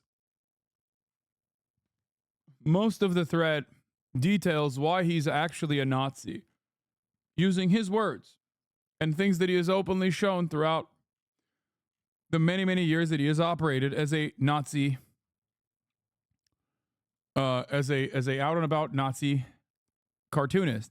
One of Stonetoss's most popular cartoons depicts a tug of war wherein a libertarian and a fascist are struggling mightily against a team consisting of communists and a character vaguely representative of big business and moneyed interests.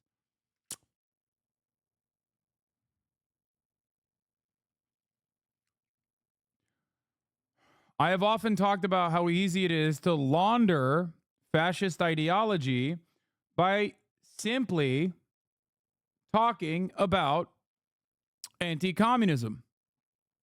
Okay? Obviously, one of the greatest indications that you are talking to a fascist person is if they are anti-Semitic. Another pretty solid indication that you're talking to a fascist person, potentially fascist person, is how hard they go laundering anti-communist narratives. Now, obviously, the most heavily televised incident that I'm talking about is specifically the Waffen SS Ukrainian Nazi that got a standing ovation in the Canadian Parliament. If you recall, a lot of you wondered back then, like, Hasan, how the fuck does a Ukrainian Nazi, like a literal out and about Nazi that worked at the Waffen SS Galicia Division, the foreign brigade that participated in the slaughter of Jews in Ukraine and the Polish people in general, like, how the fuck does that guy get safe harbor in a place like Canada who's supposed to be anti-Nazi? And I told you back then, it is because Nazis are anti-communist, and Canada and the United States of America are also anti-communists. They are more anti-communist than they are anti-Nazi, which is precisely the reason why post-World War II, they very quickly reoriented their allegiance in in favor of fascists in an effort to expel Europe of the specter that was haunting it, the specter of communism. Which is ironic because that's exactly what the fascists wanted to do anyway. That is precisely what Hitler wanted to do.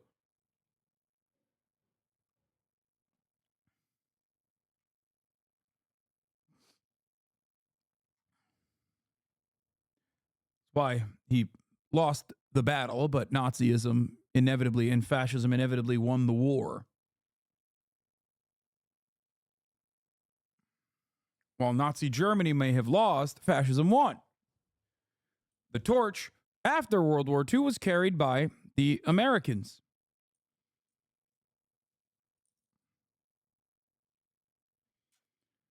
You're triggered. I'm just trying to help Hasan learn more. He should talk to some people smarter than him. You should try to talk to Zizek. MAGA communism is based off dialectical materialism. I thought Hasan was a dialectical materialist. You should have a conversation with Infrared. He would educate you on the working class and political economy. That's awesome. My man said MAGA communism. How's that going? He said it's dialectical.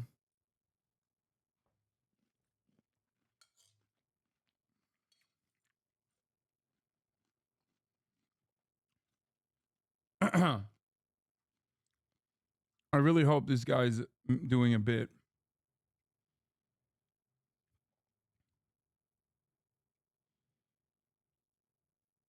Anyway. So yeah. Stonetoss is a Nazi. And in other unsurprising news, he's very ugly. And in some, I guess, surprising news, he's also a massive intactivist. Like a massive one.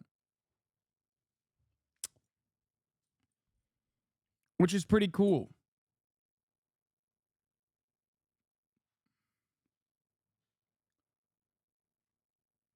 Like the fact that he is a huge intactivist is pretty funny. Hans Graber is an anti-Semitic, racist, incel, anti-LGBTQ, Nazi weirdo who boosts his own content and worst of all, likes his own tweets. They found his email. Oh, that's the other thing. These guys love, and I mean love making like fake. They love making fake like LGBTQ plus like fake liberal accounts, radlib accounts, or even like socialist accounts. They love that shit. And it's so funny because like there are still boomers out there who believe these like dumbass alts. Like there's always like there's like that one guy who's like Hasan Piker Defender #1 or something. And it's like that account has been going on for so long. Let me see if I can find it. It's such a funny, like, did they delete it? Oh, fuck.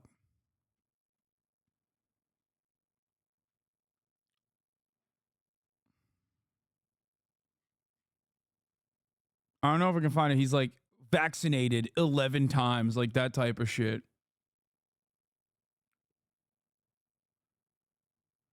My Afro-Puerto Rican uncle is extremely racist too, so Stonetoss being a Puerto Rican Nazi cracks me up, but I'm not surprised.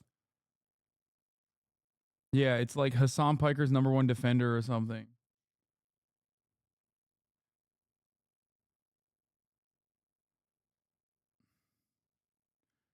Is it possible to have a conversation with you in the next few weeks about this? The alt accounts and spam on Twitter is actually such a huge detriment to conversations and information. I know this isn't the time or place, but shoot your shot, you know? What?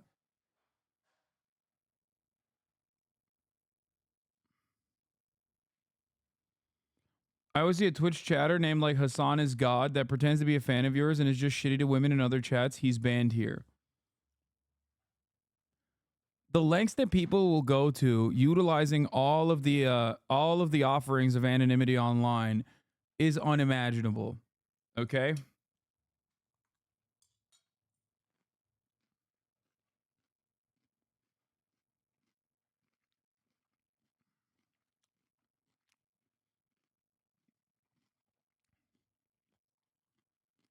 But yeah. That's Stonetoss. Also, here's Adin Ross apologizing to Andrew Tate. Really fucked up. And Andrew Tate's team confirmed that I fucked up. And Tate told me, right? I fucked up. And thank God he did not get put back in there because I would have felt really guilty. Tate had spoke to me and he said, dude, just come to Romania. I want to give my people and your people what they want to see. Let's do some content. You're okay, and I forgive you. Because I apologize. I felt really fucking bad, bro. Like, really bad. And I really, really feel bad about that, and I'm sorry. I honestly did not mean for that to happen. My motive and my reason speaking about location was because I didn't want to get swatted. So I basically, which was really stupid, really, really fucked up. And Andrew Tate's team confirmed that I fucked up, and Tate told me, right? I fucked up, and thank God he did not get put back in. Lemo, the tater toss that came in here earlier saying that you were lying is seething. Dude, you think those guys remember anything? Someone fucking, yeah, someone jiggle some keys in front of them, and that's it. They forgot all about the things that they were advocating for earlier this morning. They respond literally to stimuli instantly. That's it. They don't do anything else.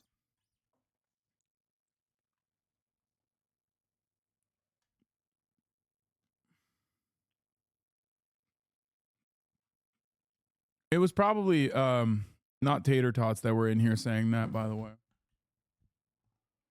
I know you covered it today, but can you give me a quick summary? No, dude. Literally Google it. I already fucking covered it twice today. Twice.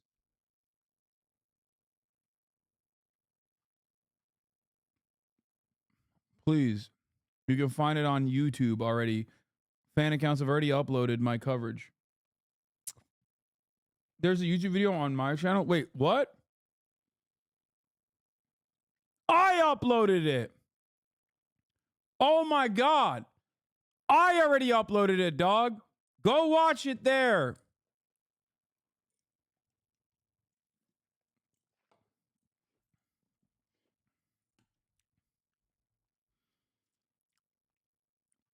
God damn, my editors are fucking operating fast today.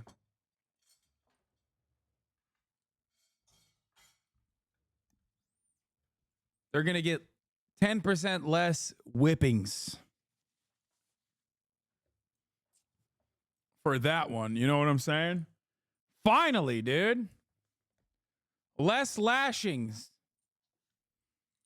You get to see, you get one phone call to your family. 3 minutes long, and it will be coming out of your salary, which doesn't exist.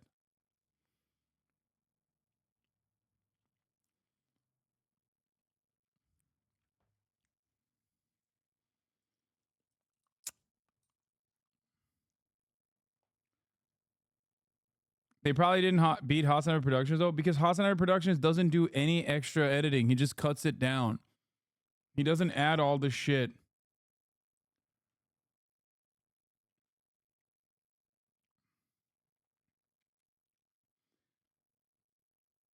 Anyway, what was the banger jacket you just had on? It's a Teamster jacket that I'm currently wearing. Anyway, TikTok has pushed Chinese propaganda ads to millions across Europe, blah, blah, blah. Oh! Aaron Rodgers and Jesse Ventura are top RFK Jr.'s list for running mate.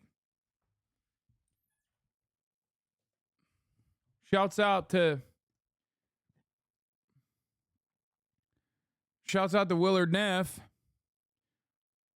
Mr. Kennedy said he had been speaking with the Jets quarterback pretty continuously for the past month. I'm not kidding. I think Aaron Rodgers RFK ticket would bang. Like RFK, the Kennedy Rodgers ticket would go so hard. Please do it. At this point, I'm in a fuck it YOLO mode, and I think American politics should reflect that, because American existence reflects that. It is the dying gasp of air in a dying empire. So the least we can do is just like have fun. in the demise. Yeah, jail Jimmy Kimmel, you know, running on a policy of like, if you're vaccinated, you have to go to prison. Who do I think they would steal votes from? More on the Republican side, for sure.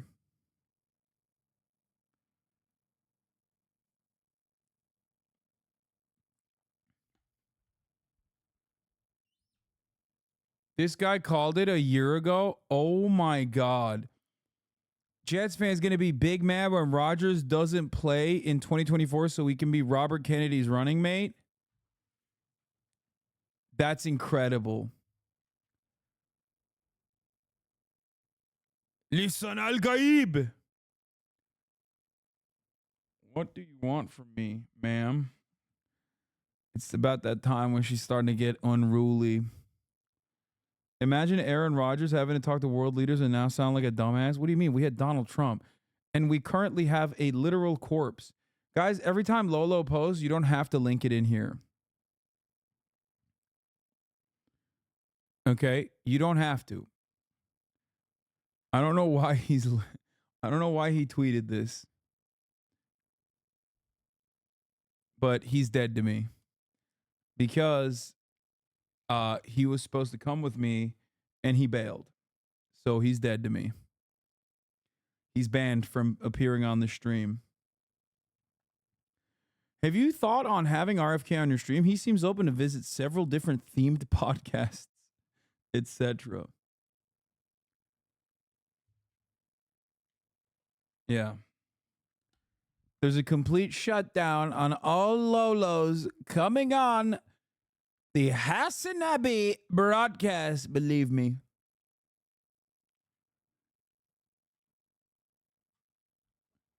Am I going to stream Kai's birthday party? Fuck yeah.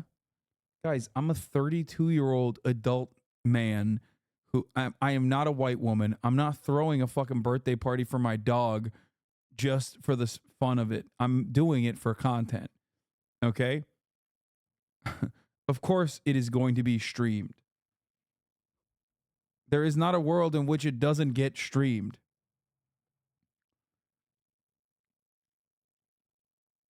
How is this guy still in the race? Excuse me. He's the most dynamic, youngest presenting guy on there. Not by a lot. He does also sound like he's dying, but at least he can bench press like 75 pounds. You know what I mean? I talked to Bradley Martin about meeting Trump, and he said he's a big boy. Bradley Martin went to the latest UFC fight, and Trump was there. And he said he's actually kind of a big boy. And I was like, yeah. He was like, he was actually really nice. And I was like, yeah, he was really nice to you because you're a fucking ape. He's a size queen like us, is what I told him. I was like, he's a size queen like us, so he respects size. He respects big boys.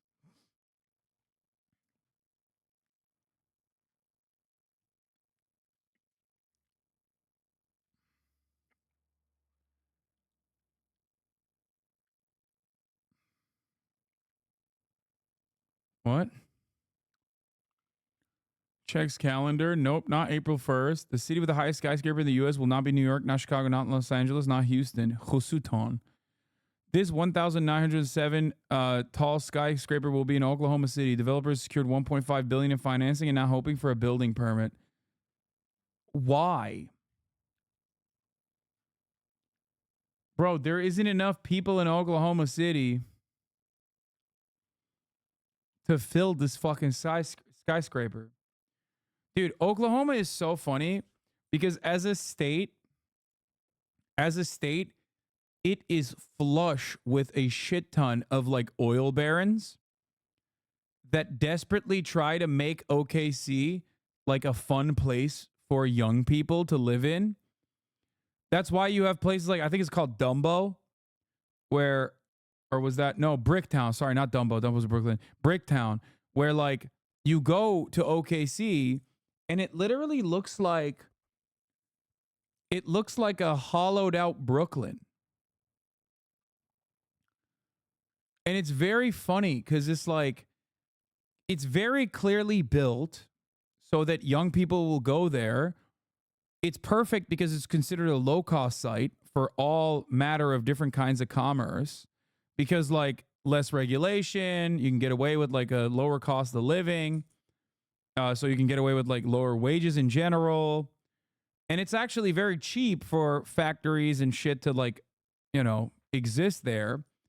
But absolutely zero people want to fucking live there because it's Oklahoma. And it sucks dick. So you go there and it's like they built all of these things because there's a lot of wealthy people that desperately want to bring talent into the city and into the state. And it's just empty. Just completely empty. No matter how hard these guys try, no matter how much money they put in, it's still Oklahoma.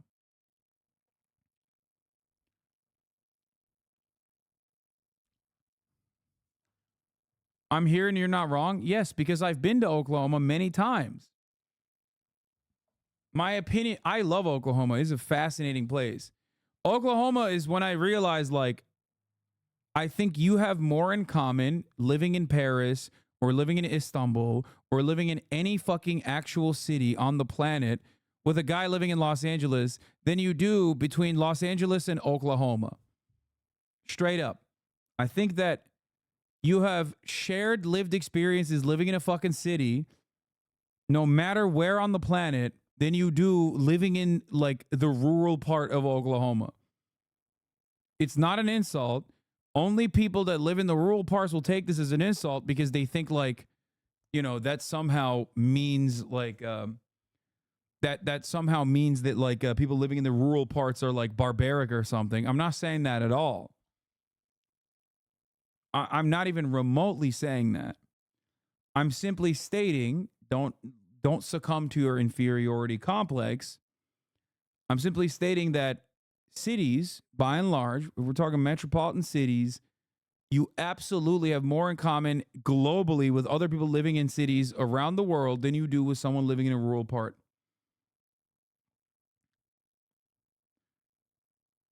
I stayed in Oklahoma once, and there was a notice in the hotel room not to use the towels and bed liners to clean guns or boots.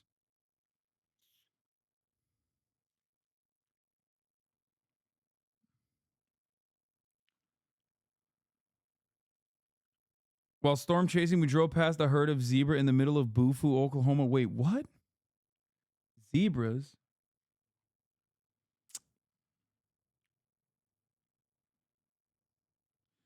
Rural people also know this. It's the suburban people who fantasize that they're both, despite being neither. I think that's a pretty solid assessment. You're right. Like, suburban people, rural people exist in the rural parts of the country because they were born into it, and so were their parents. People in the suburbs, however, escaped the cities because black people were there and had equal rights and equal representation all of a sudden, even if it's in theory and not in practice.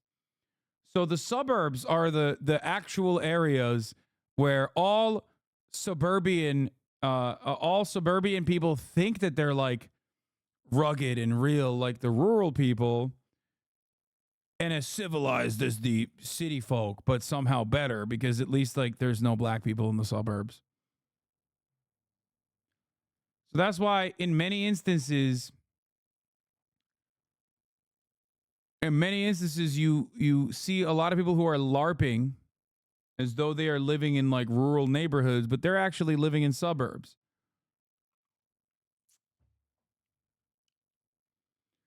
A guy I grew up with got arrested last year for stealing like $10 million from the Catholic college he worked for in Wyoming, where he was also doing World's Fair style promises to the locals of Lander, Wyoming, promising to build them a skyscraper taller than the Burj Khalifa.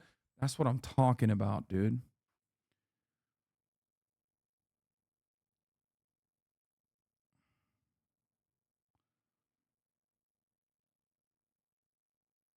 No one in the suburbs thinks they're rugged. No, they LARP as though they are. Come on, man. What are you talking about? That's where, if we were to look at it, half of those fucking Twitter accounts are suburbians who are terrified of the big city that like fantasize about, that talk about how like it's gay to like women if they're strong.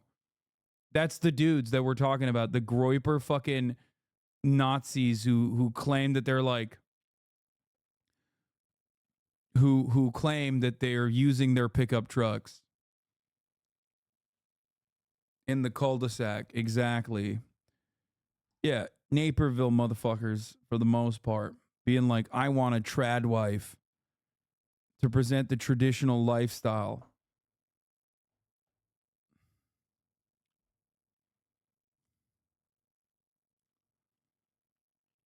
Anyway.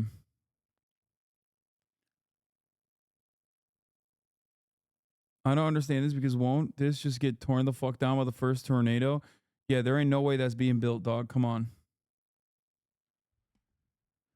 Oh.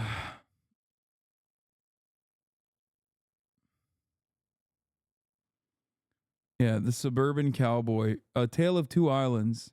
Because there's a chain of islands. In that chain, there's a lumpy island called Hispaniola, the most populated in the Caribbean. And sitting on Hispaniola is not one, not three, but two separate countries. They are Haiti and the Dominican Republic. One side speaks Spanish, the other speaks Creole and French. One is mostly mixed, the other is mostly black. The cities are different, the industries are different, the music is different, the way of lives are different, and most importantly, while the Dominican is the fastest growing economy in the Americas, Haiti. Anyone that ever compares Haiti to the Dominican Republic, instantly I suspect that they're going to be like a neoliberal. Am I correct? I don't know who Hoser is.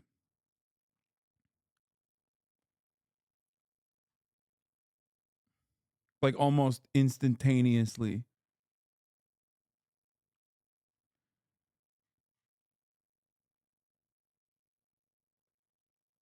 I'm not going to watch this video. Hoser is sus, non-progressive. I'm just not. I feel like if I watch that video, I'm going to get fucking yelled at by his fans. Reactgate 3.0 type shit. You know what I mean?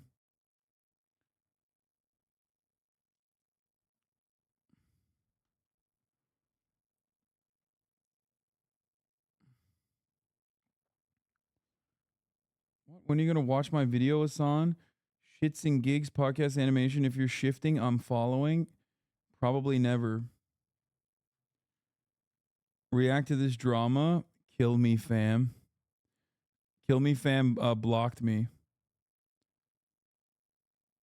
I've been spending on business and spending until I've been spending on business and spending until I'm dead. I've been spending on business and spending. I've been spending on business and spending. I've been spending on business and spending until I'm dead. I've been spending on business. Bro, at least he's like consistent. You know what I mean? This guy. I've been spending on business and spending. I've been spending on business and spending. Wait a minute, that one's different. I've been spending on business and spending until I've been spending on business and spending. I've been spending on business and spending. Okay, some of these are different actually. Never mind. I thought he was a consistent hitter. Turns out like he does actually deviate from the norm a little bit. Like when her pussy loose, he starts hitting it extra hard type shit. At first glance, a simpleton would probably think that the technique is always the same. But you realize that there's nuances to it. His stroke game develops. His stroke game evolves. Like, look, see the hand positioning right here? When her pussy wet, I assume. I'm going to beat Debo's ass for blocking you 100%. Thank you, M. Hud. When her pussy tight. When her pussy loose and you hard. I say right foot creep. Respect.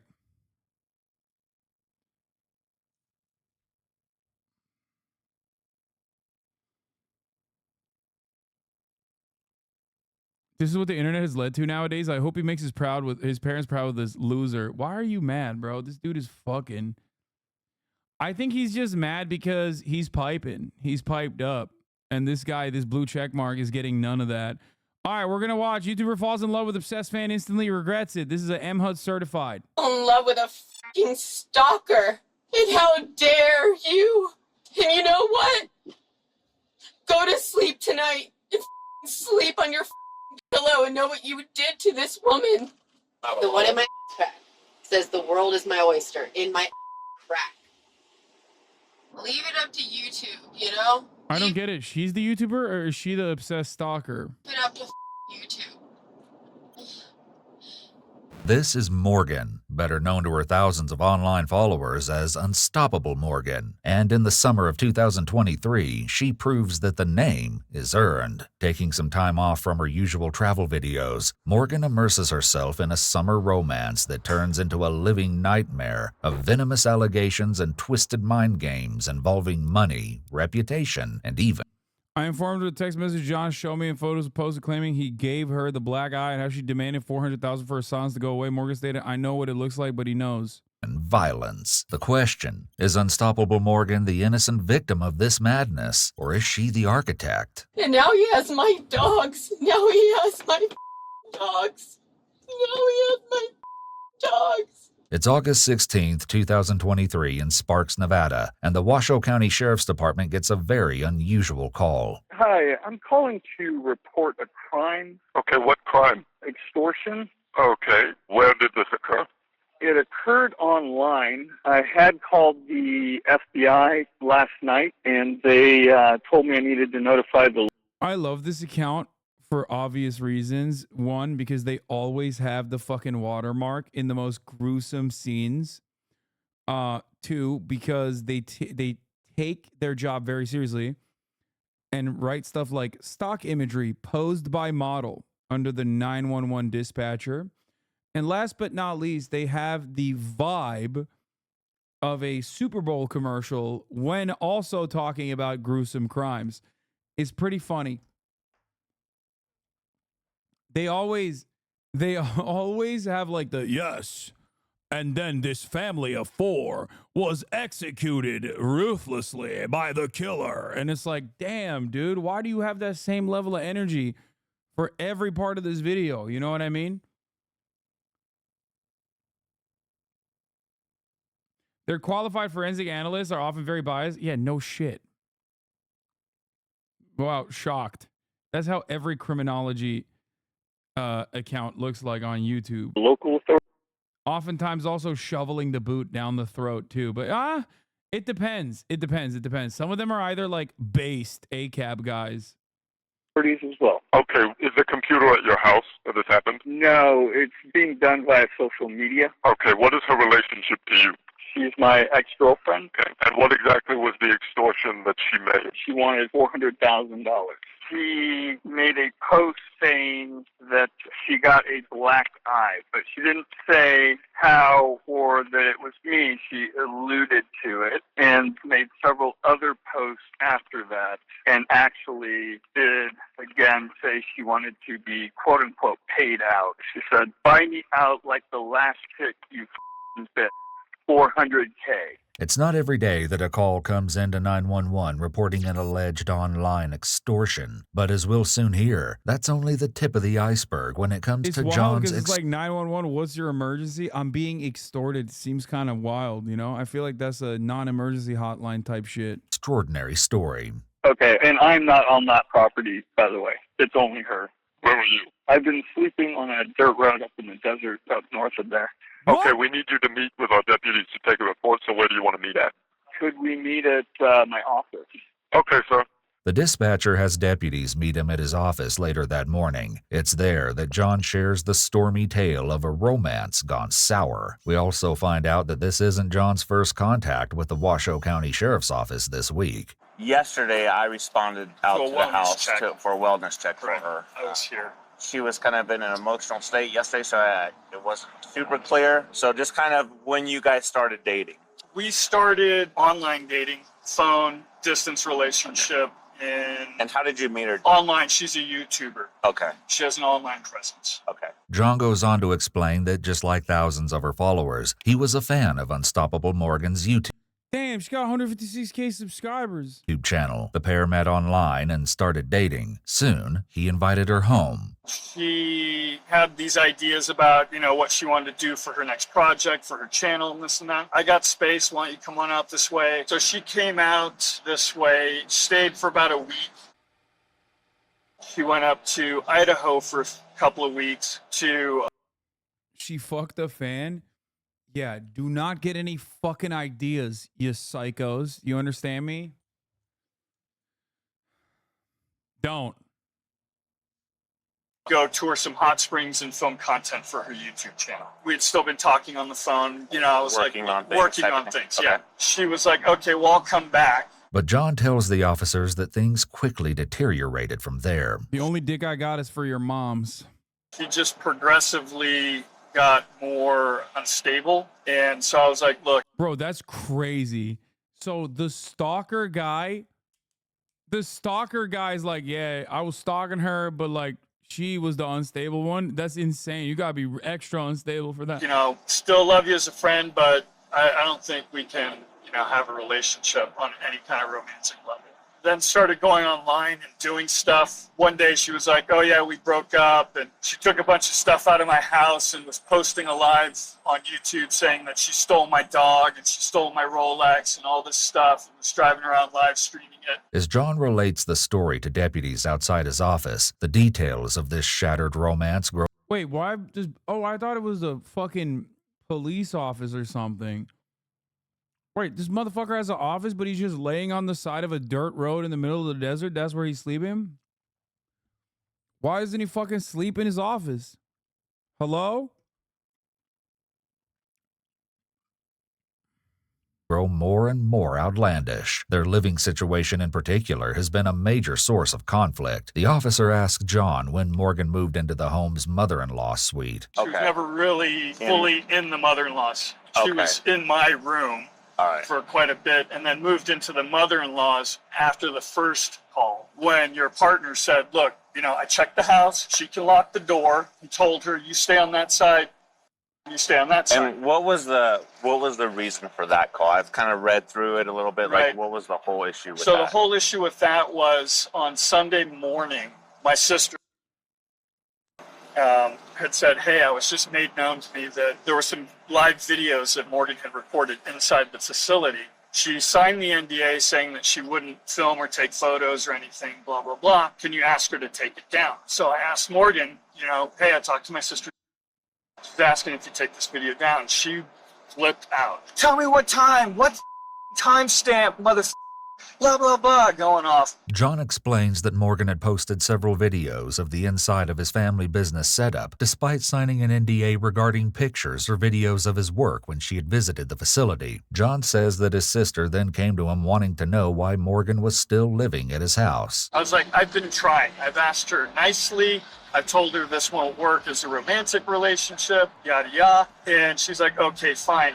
John's sister and her husband decide to go out to the house to convince Morgan to take down the videos she's filmed without permission. But the conversation quickly turns heated. She was going off. She was drunk. When they went in there, they were like, okay, well, it appears that she... I don't know. I might be a little biased here as being a content creator myself. But like immediately, a couple red flags. One, he's a stalker. Two, he's sleeping, in his own words, on a dirt road in the desert while he has an office. There's a lot going on that seems very suspicious. An NDA for a tour of the facilities, like that part I don't really understand either. She is packing her things up. She's clearly intoxicated. We can't ask her to like drive away or anything like that. So I've literally since Sunday night been sleeping up the road by the off-road section right outside of Pyramid Lake. Yeah. John explains that Morgan's tantrums and sudden... How do we know he's a stalker? Title, spoiler alert, YouTuber falls in love with obsessed fan. Outbursts had scared him to a point where he'd packed out of his own house and had been sleeping in his car up a dirt road. In his quest for a solution to the problem, John even reaches out to Morgan's family. Their response is astonishing. I called her brother yesterday, and I'm like, I don't know what's going on. Your sister's been drinking for a few days. She says she's going to leave. She still hasn't left, and I'm not sure what to do. He literally responded, you do what you got to do, man. She's just had an ongoing issue with everyone in her family. Her brother was like, you know, if you got to try to get her 5150, this, that, and the other, he's like, you just do. Obsessed fan doesn't mean stalker. I must have missed the stalking part. What do you think obsessed fan means?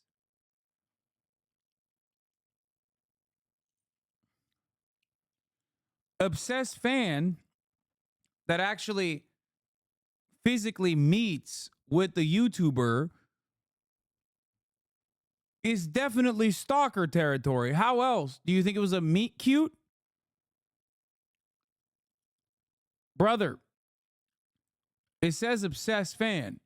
If they physically came in contact with one another, the moment an obsessed fan turns into a stalker is the physical aspect. That's when it becomes a stalker.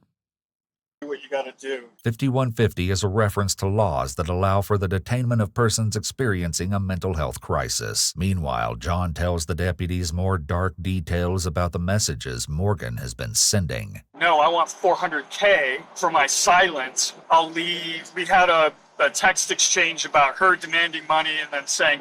See, great example. Cutie is an obsessed fan. If she started tracking where Taylor Swift was going and physically put herself there, then she would be a stalker. There you go. This is a great example, okay? An obsessed fan could potentially purchase a subscription for $5 to avoid the ads. A stalker would, you know, come to the house to watch the content with his own two eyes. That's the difference. In an unwelcome fashion. Now, at the top of the hour, there's a 3-minute ad break. If you no longer want to see those ads, all you need to do is subscribe for $5 or for free.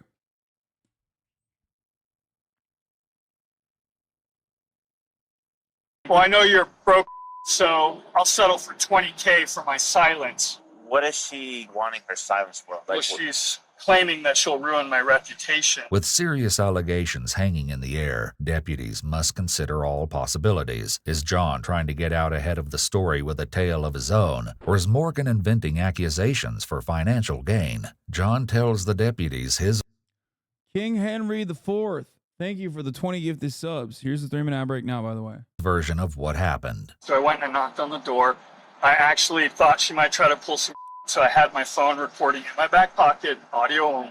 She finally answered the door, just soaking wet, like she'd gotten out of the bathtub, towel on, very disoriented. I was like, hey, I'm just checking on you. I saw the posts you made about help me, I need help, I'm not good. We're still just standing in the doorway. And she's like, I don't know, something, my eye. I'm like, trying to look. I'm like, what's going on, right? We have a brief conversation. She slams the door. I leave. It's a simple enough story, but is it the truth? That's something police must investigate. But first, they want to see exactly what Morgan has been posting online. Last night at like 2-ish or so in the morning, she sends me some texts. Oh, she's still texting? She's still texting. That's the most recent text. She's trying to say that because of her antics, she's gained more subscribers and is making more money and then demanding $400K. She even sent her bank account screenshot with her routing info and everything. She's saying she wants the money for silence, and then she started posting early this morning around 2 or 3 a.m. photos that apparently that she's taken down that showed that I had physically abused her. Do you have those photos on here? Can you they're in the email. As the deputy reads through the posts, he finds a message in which Morgan references something ominous. What's this unstoppable army? What is that? That's what she calls her followers on her social media platform. Okay. Police now understand that Morgan's threats have teeth. Her popularity on YouTube gives her a wide audience, and her loyal followers will likely believe any allegations she makes against her ex-boyfriend. John also explains a little more. Bro, what the fuck? She's crazy so far. Or about how the situation between them deteriorated so drastically this week. I had given her till yesterday at noon to be gone. That was the deal that we agreed to via text. She said, okay, fine, I understand, I'll be out. And I said, the other option is that I will have to go down and get an eviction notice filed for you. So you pick. And obviously she didn't like that ultimatum. Probably not the smartest thing on my behalf to even state that. But, yeah. You mentioned here that you contacted the FBI? Yes, last night. Last night? Yes. Okay. What did the FBI tell you? They took the report and then they said, call in and, report it to local authorities. Okay. And I planned to do that this morning, but by the time I woke up, I had already seen all this stuff that she was putting out. So I immediately called as soon as I woke up. Make no mistake, I do think that the YouTuber lady is fucking crazy, regardless of what the title reveals. Because, like, the fuck are you doing? Oh, here she just posted again. 400K and I'll shut up. Ask to write the check 2 minutes ago. John seems to have all the evidence he needs. Nonetheless, the deputy explains that bringing this case to resolution may not be as simple as it appears. This is my other problem. Okay. Talking to her yesterday, she was very adamant of not coming out of the house. Yes. And very adamant of me not going into the house. Okay.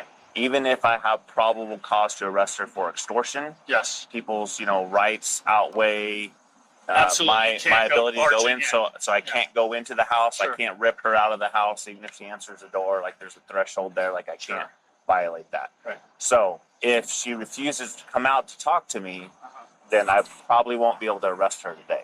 Indeed, because of this legal barrier. Cause she is a woman, lol. Cause she is a woman, lol. Lolle. The deputy actually discusses with John a few options for getting Morgan out of the house, including potentially having her meet John at a neutral location. As it turns out, however, no ruse is needed. In the following body cam audio, we join the deputies as they make contact with Morgan at the house. Hey, Morgan, how are you? I'm okay. You okay? What's going on today? Nothing? No? There was some posts about you injured your eye? How did that happen? Someone hit you? When did it hit you? I came back and we're not ready to talk about it yet. What if you talk to my partner? If you want? Just like my heart is pounding. Okay. Well, I would like to talk about that with you. Just so we can make sure you're okay. Yeah, I'm fine. Can we come in and talk to you? So that looks. Do you have a light? Can I turn the light on? Sure. Because Morgan lets the deputies inside willingly, they no longer need a pretense to lure her out of the house. And when did this happen? You said yesterday after we were here? Monday. Oh, it happened on Monday? Do you have your phone? Were you able to call the police? For what? Well, I mean, that's a battery. It's not okay to I feel like I'm making enticed him a little bit. entice them. Well, because I'm still here. Perhaps sensing that something is off about Morgan's claims, the deputy tries to get more details about the altercation. Tuesday it happened. So that was yesterday, right? And you said it was after I came out and talked to you yesterday? Yeah. Okay, so he came home. What was the conversation? He was upset about? Why the he's still here? Okay. Anything else? It just started with that? Yeah, just why are you still here? You. At what point? He got super frustrated and just came at me. Morgan tells the deputy that she has a recording that will demonstrate the truth of her claims. She pulls out her phone and plays the evidence for all to hear. And this is all from yesterday when he was here? No, when he called me after. Oh, when he called you. Okay. Why are you calling me? You know why? No, I don't. No, you do. No, I don't. Yeah. What? Please tell me. I was looking at my phone and looking at 911 and should I call them? And so that's why I was calling you. Do I call? Did you call them? No. And I wasn't sure. What are you saying right now, Morgan? That's what I'm saying. I don't understand what you're talking about. Yeah, I wasn't sure if I should. Should I? Why don't you? What are you gonna do? Yeah. Why would you call them? What for? extremely abusive and threatening me. What did I threaten you with? My life. I did? The recording doesn't get the deputy any closer to resolving the matter, but it seems Morgan herself is eager to put the whole thing in the past. He's a nice guy. Like I said, like I feel like I enticed him, and like I'm still here, and he doesn't deserve any action. Yeah. Like, this was a big mistake. What was a big mistake? This just whole thing.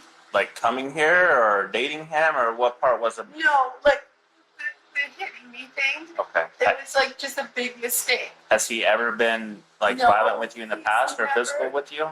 No, just verbally.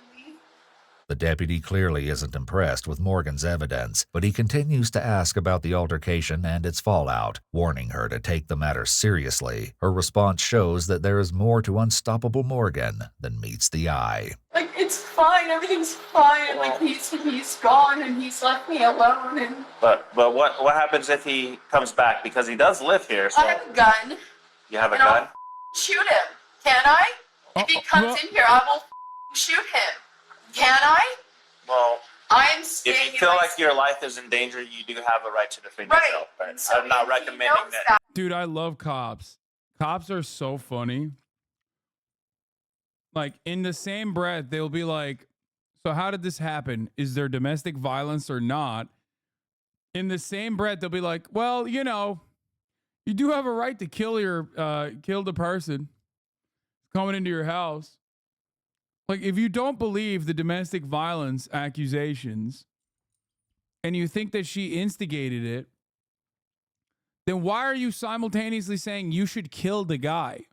Like, giving them, like, basically legal permission.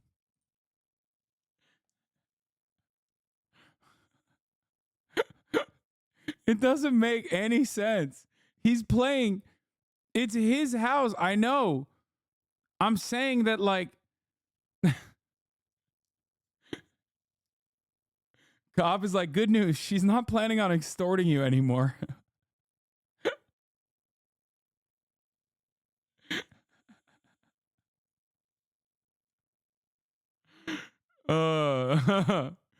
It's so funny. He's just, cops like, hey, listen, lady, I'm in it for the drama. Okay. I play both sides, so I always come out on top. You know, I wasn't with you until you said you were going to have a self-defense style situation. That you shoot him. Perhaps realizing that the situation between John and Morgan has the potential to get much worse if left unresolved, the deputy steers the conversation in a different direction. So did you send him any messages or anything about any money? Oh, that was a joke. He gave his ex-wife $400,000, so I was joking and said I wanted $400K to leave. That's a good joke. Did you tell him that you were joking? I think he knows. He knows. How does he know that you were joking? Wait, how the fuck did this guy have 400K? What is happening here? Is this like, okay, here's the thing. Is this like a reveal where she's like a small YouTuber? Okay, and she's actually the obsessed fan, and then we find out that the other guy is a much larger YouTuber?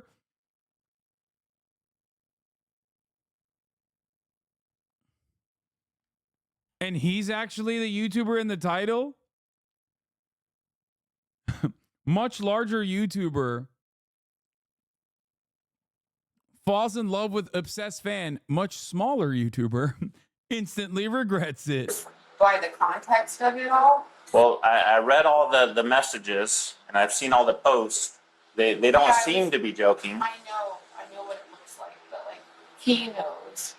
Leaving aside the question of whether or not the posts were mere jokes, the deputy explains that there are some discrepancies in Morgan's timeline. What was it that you were referring to about being silent if he paid you the money? You told him that if he paid you the money that you would be silent and just leave. What was that about?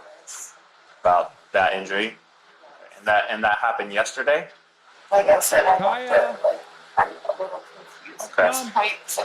It's like very distraught. Well, you said that it happened after I would talk to you yesterday. Yeah.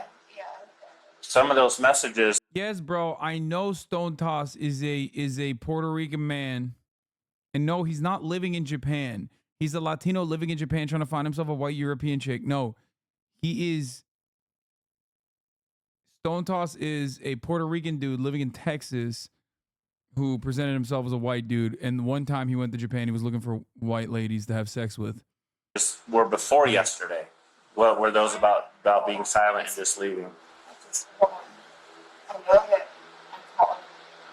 Morgan doesn't seem to have an answer for this, so the deputy tries to determine why she posted pictures of her black eye to her army of followers. But when you posted the pictures, was that to imply like that he did those? Is that why you posted them? To hurt him? Is there a specific reason you want to hurt him? You said that he's a nice guy and he's let you stay here. The reason that you posted those to hurt him specifically? Well, that's something I have to ask myself. And so it's like this tit for tat thing going on right now where he's like, I want to destroy you. And I'm like, what actions has he done to destroy you? threatening to, he said that I need help. Okay. And I need to be in a mental institution. Okay. And he was like, I'm going to make sure that you get there. Okay. And I was like, why would you do that to me and my dogs? Do you think he's trying to destroy you by saying that you need to maybe get some help? Do I need help? No. No. I am 100% mentally sane. Okay. Morgan takes the topic of her mental health off the table, but she lets the deputy know that her anger at John comes from a wellspring of betrayal. Why do you... Puerto Ricans are S-tier racist operators, all the power of being an American citizen and all the racial ambiguity to be shielded, a weapon to surpass Metal Gear.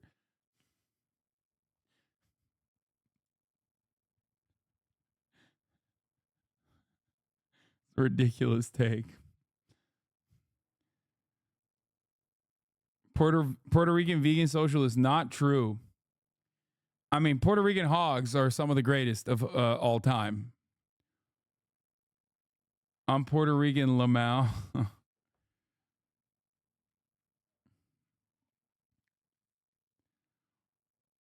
I'm Puerto Rican, passing as Arab. No. I've seen it with my own two eyes. You guys forget I lived in Miami, okay? I've seen the depths of that hog variant. You hate him so much? Because he just tricked me. How did he trick you? He just tricked me. He told me everything I ever wanted to hear. And coerced me to come in here, and then I left, and then he coerced me to come back. And here we are. I just feel like such a fool.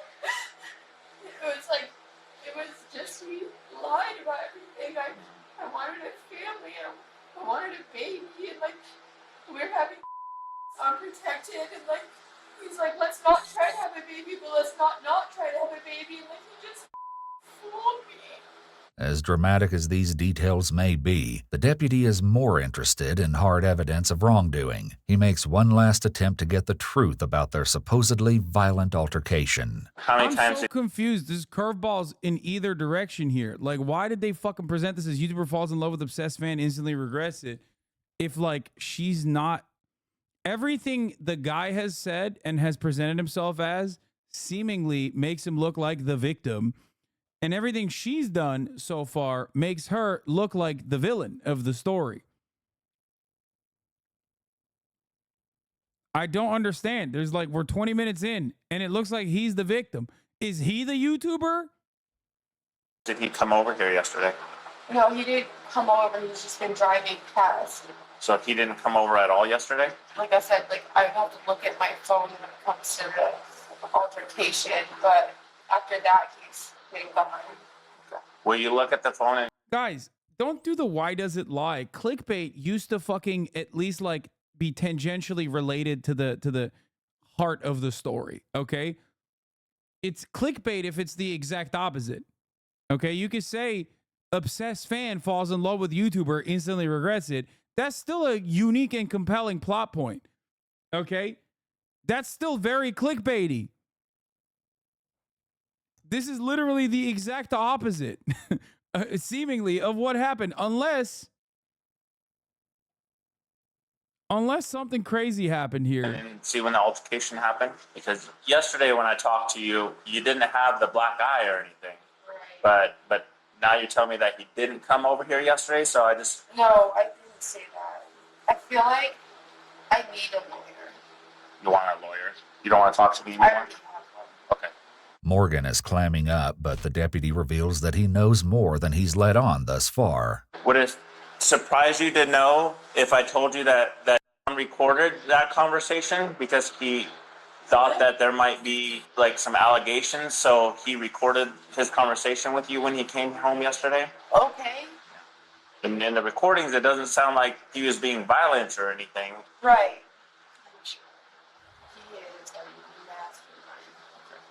He is so like this guy is like the most. He premeditates everything that he does, and so I'm here still. He's mad about that. I will not just be pushed out.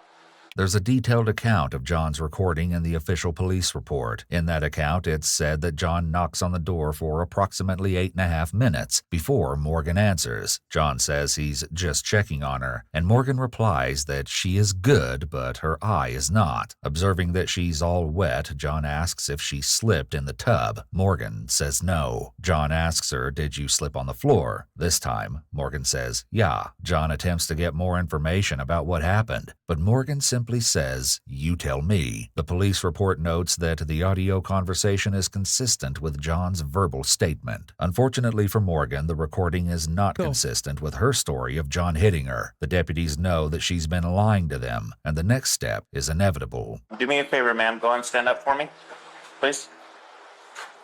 Come on over here.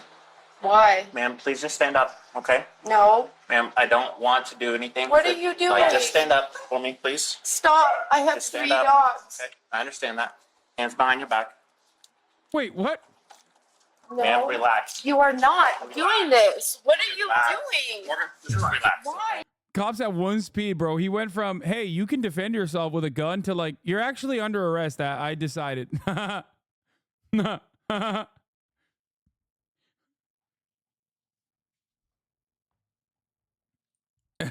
What the fuck? This is crazy. The cop heard that she has 3 dogs and went to get a shotgun. Yeah, he went feral. It's like, I heard 1 bark. I didn't know there was 3. 3 for the price of 1? Hold on. Why are you doing this? So, Morgan, I told you I'd explain it to you, all right? So right now, you're being arrested. Wait, he changed the title? No way. Stand 3 up. dogs. Okay, I understand that. No, he didn't. Hands behind your back. You baited me. No. Ma'am, relax. You are not doing this. What are you Relax. doing? Morgan, just relax. Why, you guys? Why are you doing this? So, Morgan, I told you I'd explain it to you, all right? So right now, you're being arrested for extortion, okay? Extortion? Extortion. So... Dude, cops are crazy, man. I never, ever would have thought that they would actually follow through on an extortion case. Like, these guys must not have anything else going on. I feel like the way that this is normally presented, like the way that cops normally act like is that they're just like constantly working. They're overworked. For the $20,000 comment? For asking for $400,000 for your silence and for you to leave, right? All right. Okay. It was a joke, but okay. Well, I didn't think it was a joke. He felt like you were being serious because you asked him several times about it. Okay. So that's Like, God forbid women have hobbies. where we are right now. Okay. Extortion. Morgan spends the next few minutes digesting the reason for her arrest, and when we catch up with her in the back of the police car, she's come to her own conclusions about the situation. I know what's going on right now. But he did say that he's been in contact with your brother and... With my brother that lives in... Yes, ma'am. Right. Of course he's in contact with my brother. Of course he's in contact with everyone that I know. I fell in love with a stalker. And I know why. Aw. It's cute. Like, she said the L word. You know what I mean? Like, they obviously advanced to that degree in their relationship. It's very nice to hear about. This is happening because I know that family owns this town. Morgan He's believes that monetizing access to the arrest files through her Patreon. Unstoppable Morgan. No she's the way. victim of a powerful conspiracy, and she blames the deputy for his part in her persecution. And how dare you? And you know what? Go to sleep tonight. Sleep on your pillow and know what you did to this woman. This is exactly what he wanted. And now he has my dogs. Now he has my dogs. Now he has my dogs. If you want, man, we could call animal control. No, please, please. That's awesome, man. Just, again, more... God, you gotta love cops.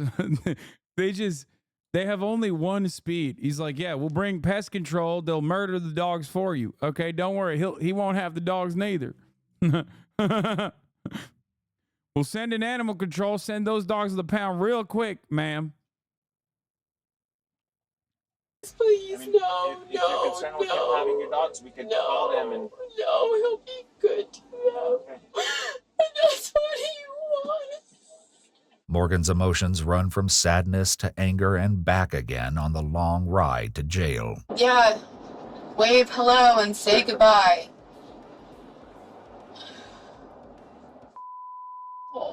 Your hatred of cops clouds your judgment. Wait, what? Dude, come on. Like, this shit should be handled by like a fucking social worker, a counselor, a mediator, not with handcuffs. She's very obviously mentally ill. What the fuck do you mean my judgment is clouded? Like, what are you talking about? She's clearly not mentally well, okay? Can you please turn this music off? I can't. What kind of music would you like? Just nothing at this point. Just like, but this is like the worst song ever. The song in question is Semi-Charmed Life by Third Eye Blind. This is not the song I need to go to jail to. No. Just silence, please. You tricked me. I tricked you? I invited you in the house, and I know that if I didn't, I wouldn't be here. You tricked me. I wasn't trying to trick you, man. I was trying to... She ain't wrong. That is how cops are. I want to make sure that you're okay. Yeah, and you came inside because you knew that you would only have the authority to arrest me if I either crossed the threshold or I let you in. You tricked me. I hope this is meeting your quota. We don't have quotas. Damn, Yeah, she's ACAB. yes, you do. She's ACAB. She's ACAB, bro. Let's go. One of my best friends is a police officer. Yes, you do. Never And mind. She's not ACAB. I take it back. Very quickly, I was... Okay, never mind. Turns out she's not ACAB. Okay, very quick. Very quick turn on that. Loves to deny that. Perhaps unsatisfied with how that exchange went, Morgan turns her attention to another source of her troubles. What is your occupation? I'm a... Oh, God, I hate saying that. Oh, God, I hate saying that word. No. YouTuber, I guess. Leave it up to YouTube, you know? Leave it up to YouTube. This is like my last straw. Like, every person that I meet on YouTube is the most up piece of like, leave it up to YouTube. Morgan may be having second thoughts about dating her fans, but it isn't long before she turns her bitterness back to the deputy. So all along when you walked in the door, you already knew? No, man, I was trying to figure out what Yeah, he did. That's what cops do. was going on. Like, all those questions and, like, acting like you cared. I do care, man. That was just all, that was all just a game. Trying to figure out what happened to your eye. I was trying to figure out, you know, Right, after and like, that happened, what happened, why you didn't call the police, you know? like, be a human for a second. Like, you know how crazy women can get. And I was yelling, and I know what I'm doing. And like, I don't think that I would have done what he had done had I not been doing what I was doing. Morgan's explanation seems to assign equal blame, which makes it all the more difficult for her to see any justification for her arrest. So he just called you, and this is how much pull he has? No, ma'am. He called and explained your guys' relationship to us, everything that's been going on, the text messages between you two, the concern about the money. Okay. All I know is that I was standing in the doorway of the garage, and he went nuts, and then I locked the door. Morgan sticks to her story as it relates to the altercation, and she maintains that her posts are not as incendiary as they seem. For the record, it was a joke, okay? It was a joke. And I thought that I had privacy to my own platform, and I even blocked him on there. Like, the fact that he even saw that, he must have created like a new screen name or something. Like, it was a joke. Morgan's story has no effect on her circumstances, so she focuses instead on her immediate environment. Would you mind turning the air on, or at least letting the window down? Turning it on? Yeah, just like, or at least let the window down or something. Well, that doesn't work. Where's it blowing? Maybe top. I need some modification. Morgan clearly isn't happy about her accommodations, but she hasn't lost her sense of humor completely, as we see in this comical exchange. Do you have any tattoos? Yeah. What's your biggest one? The one on my back? I don't know. What the question is that? One in my crack. I just need you want to see it? I just need a list of tattoo. Yeah. Some people have the one in my back says "The world is my oyster" in my crack. It's 100% true. You want to see it? Okay. No, I'm not.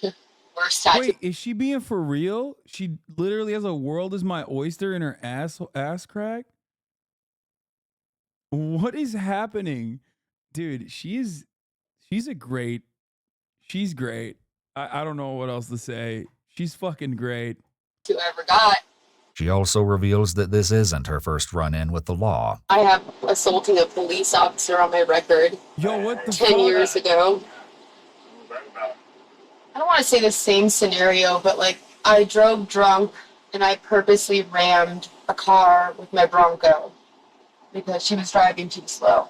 And then I went back home, and then the police officers came to my house, and I had this like dog fence up. Yo, this is the most insane woman of all time. She's mental because YouTube is the hardest job. Yeah, it turns out Twitch streaming is not the hardest job. YouTubering is the hardest job. And he like tripped and fell over it. Yeah, he like tripped and fell over the dog fence, and then he claimed that I assaulted him.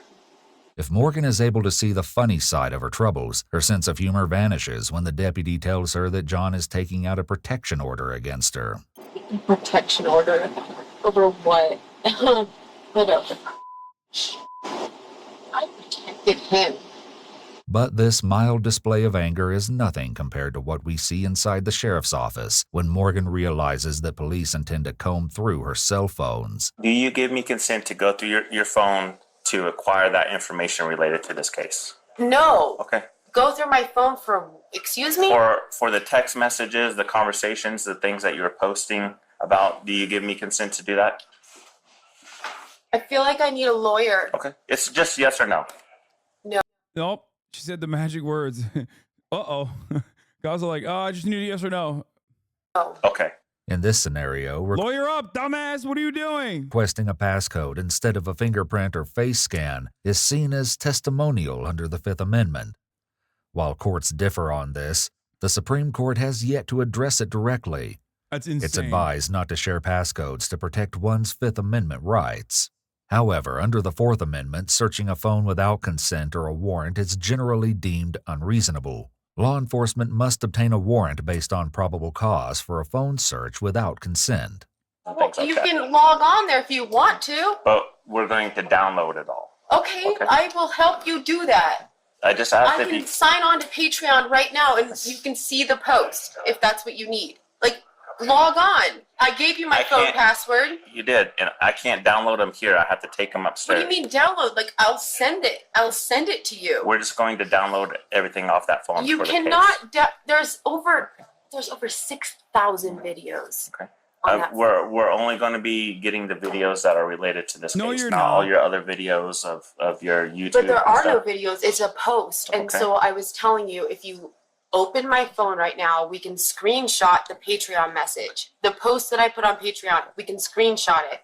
It has Wait, she posted on Patreon about her, like, oh my God, she's so crazy. What the fuck? nothing to do with videos. It has nothing to do with photos. I'm just going to apply for a search warrant for those things at this point. okay? Right. Of course you So, would. yeah, okay. So once Because we both know who you are. once they're downloaded, then you can go through the process of getting Download them it. There's nothing to download. It's a post on Patreon. You need to relax. Okay. Officials at the detention center administer a breathalyzer test for safety reasons. Morgan blows a .303, indicating severe impairment. In a video uploaded to her Patreon 8 days later, Morgan said, quote, "I like the idea of living a 100% sober life, so if this is what it took to get me here, then I'm grateful." Despite all the emotion of the day, the Washoe County District Attorney's Office decided later that month not to pursue the charges against Unstoppable. Bro, this was the worst title I've ever seen.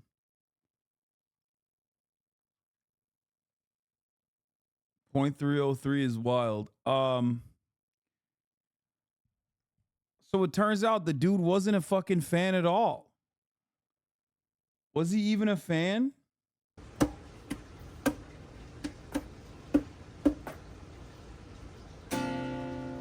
Don't ever say, pay me 400K. The max it'll get you is 20. The max it'll get you is 20. The max it'll get you is 20. Don't ever say, pay me 400K.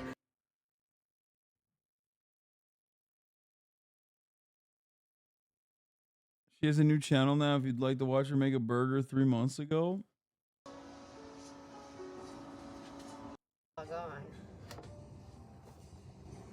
Oh, it's public. I think it's still going. Oh, buddy, you want me to lift you up? Want to sit up here? Since Bougie stole your bed. Okay. Just a little bit more. Imagine what great things people will be doing with PCs in 30 years. Bill Gates.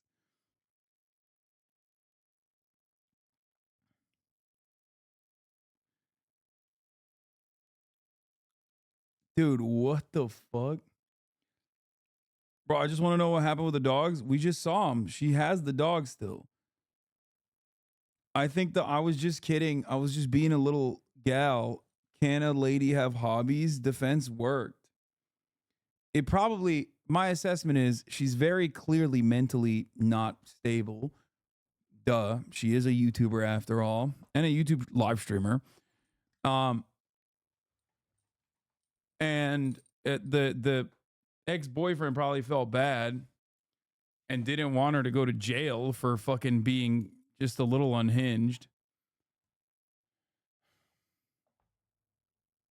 Get her on stream? No, fuck no. Hard work like that would make anyone crazy, you know?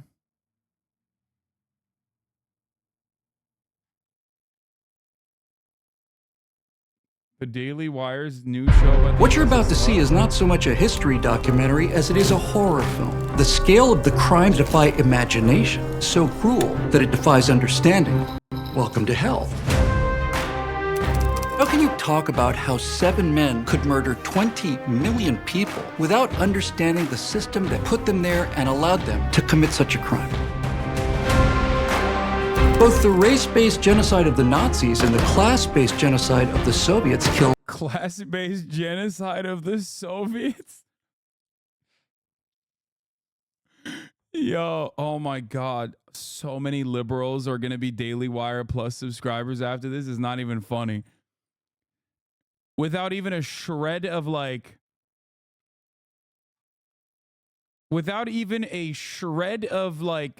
confusion or moment of self-reflection, so many liberals are going to become Daily Wire pilled after this.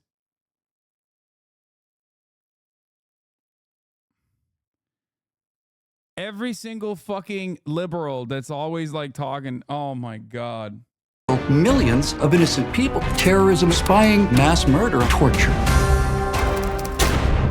So why are we encouraged to never forget one and then intentionally taught to forget the other? Oh my God. Oh my God. They're just straight running with a double genocide. They're just like, yeah, guys, you should forget the one genocide and not the other, I think. Come on. Forget about the Nazi genocide. The real genocide is the much larger one. After all, 20 million, that's a much larger number than like the 12 million, right? Well, we're going to find out. I'm Bill Whittle, and this is an empire of terror.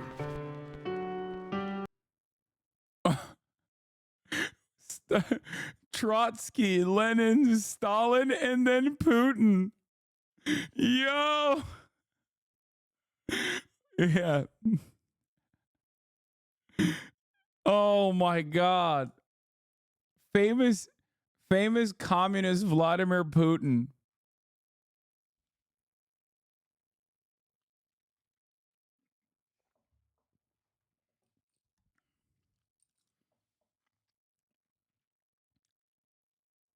Don't their fans glaze up Putin? This won't work on their base unless they're appealing the libs. No, they're appealing the libs. Also, there's still plenty of there's still plenty of right wingers that think that Vladimir Putin is like a lefty. Even some MAGA communists.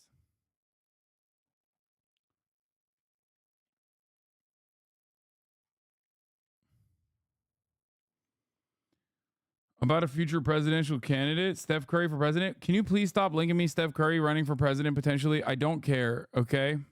Thank y'all for welcoming us here. Yay, nay, maybe. Maybe. Do you have an interest in politics? I have an interest in leveraging every part of my influence for good in the way that I can. So. That's why he was leveraging his fucking influence in ensuring that affordable housing doesn't get built.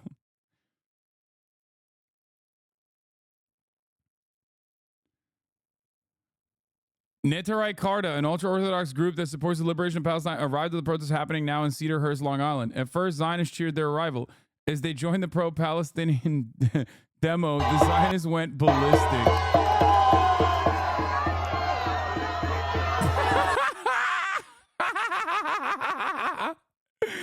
What is going on, man? Yo, that's so funny.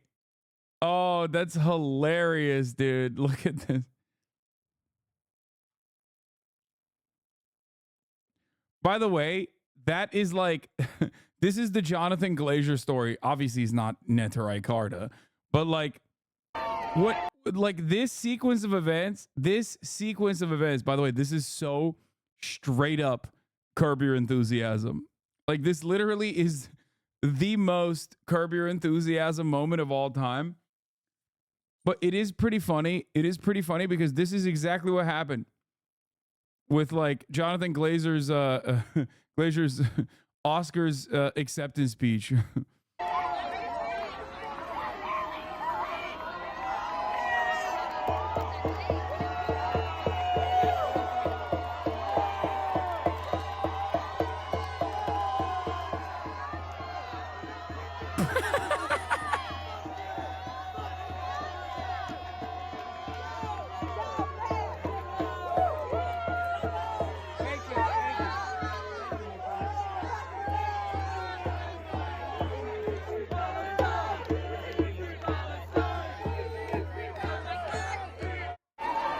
What is going on? They just like get together and duke it out.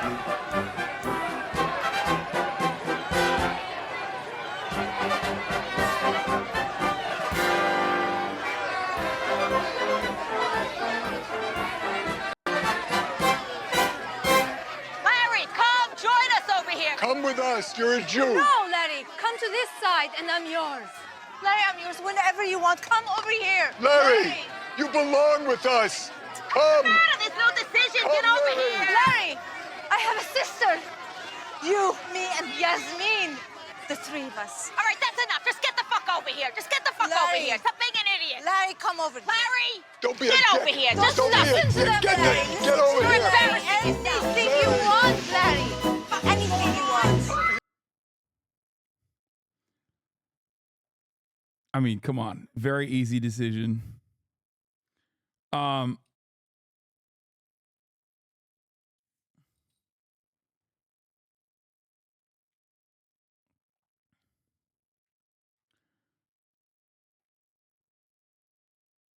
I just realized Northern Line is so Larry David coded. Why? Because they're both bald?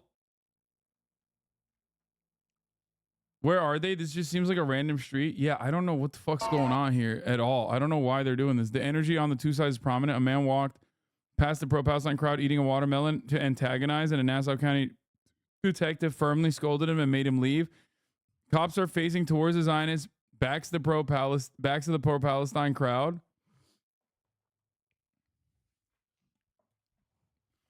As the pro-Palestine demo against a Zionist real estate event in Cedarhurst and the counter to it dispersed, Zionists kept surrounding the people getting into their cars, including one full of Neterai Karta. One Zionist shouted Trump 2024 to antagonize. Fuck you, ya sharmuta! Fuck you, ya ibn sharmuta! If you roll their windows out, we can hold back the out. Sharmuta! Fuck off! Get that! Hey! Fuck you, Sharmuta! It's like, bro, what is happening? He's trying to speak Arabic, and he somehow arrived at an Israeli accent, and they're in fucking America. Like, what the fuck?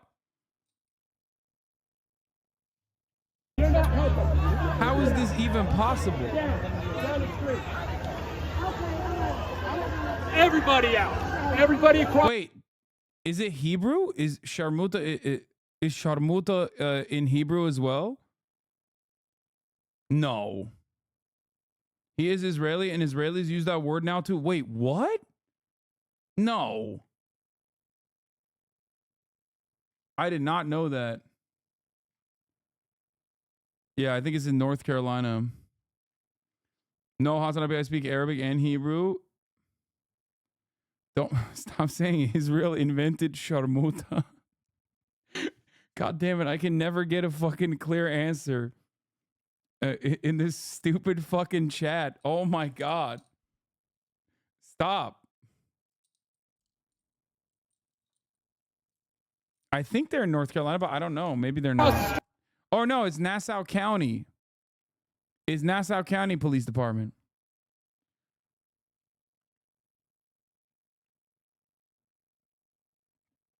Yeah, Long Island. More like Strong Island. I saw NC and went North Carolina. It's Night City.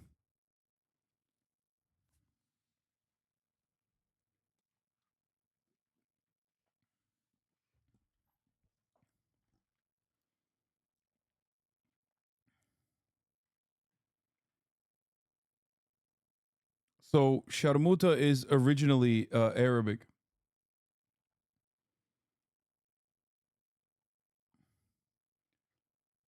So I didn't know that people say it in Hebrew too. Germans say Wallah like their life depends on it. Wait, really?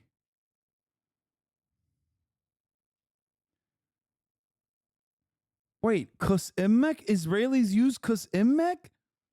No way. You guys are lying. What the fuck? A lot of Arabic curse words are used as slang in Israel. Israelis pretty much only know Arabic curse words so they can try and humiliate or embarrass us. It's a very common occurrence. Anytime you see these kinds of protests, you see a Jewish person attempting to cuss out Arabic in Arabic 10 times out of 10.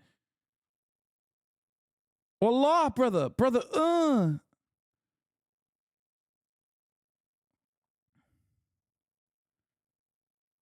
Kus immek is your mother's pussy, I'm pretty sure.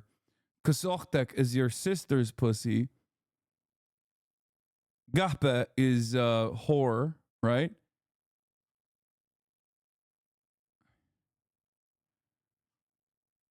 And then it means crawl up your mother's pussy. Modern day Hebrew uses a lot of words from Yiddish and Arabic. No. Yes, the most Alman motherfuckers speak the most Turkish slang. Bro, you are the most Alman motherfucker.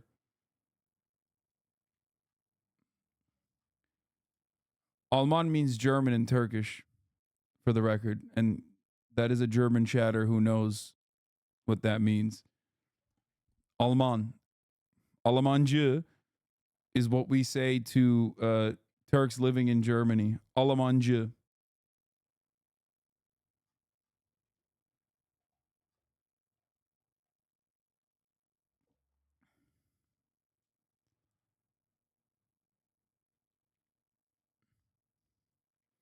How do you know all these Arabic curse words? As an Iraqi, I have the right to know. How do I know Arabic curse words? I had Arab friends in college.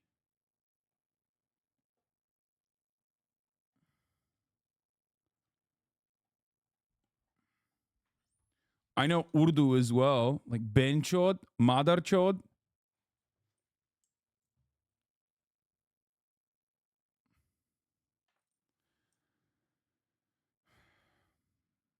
Kalb is, yeah, dog.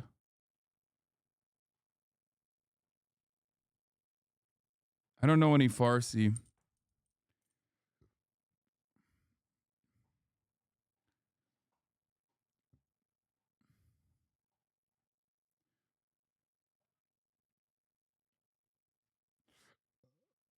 Kutarbacha means son of a bitch in Bengali.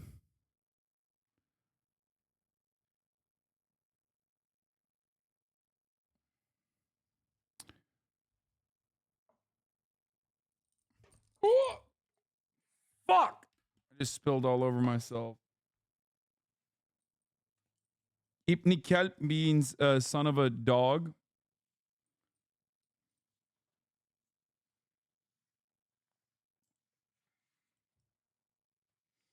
Luckily, most of the fucking I spilled mostly on myself.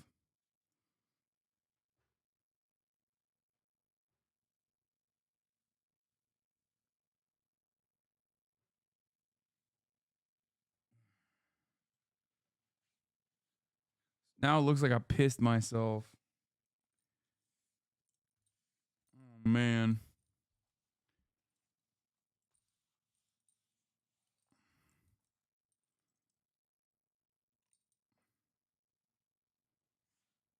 Did you ever cover Haiti? I've been working all day. Nah. What's going on in Haiti? Something very odd happens when you zoom in on the hands of Kate Middleton's eldest George and examine the layer transparency.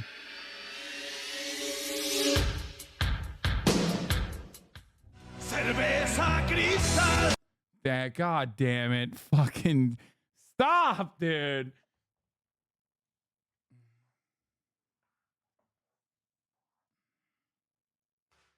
I was expecting some unhinged, like, psycho conspiracy nonsense. And you hit me with the fucking cerveza cristal. Gangs and the president is forced out of the country. What?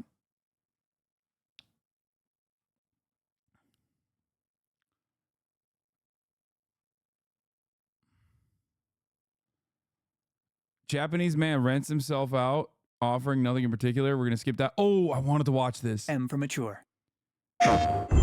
Rated M for mature. Rise of the Ronin. Oh my god. Oh my god. Oh my god. I can only nut so hard.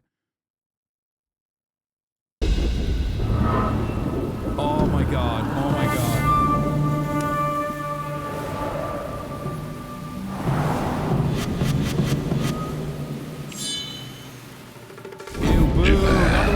The great white whale that's eluded all others. But my vision is clear, and my harpoon ready. The name is Jules Brunet. I just need spirited young folks who I can teach to fight from scratch.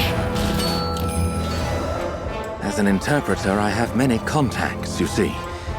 And though I cannot fight like you, I am confident that I will have a role to play.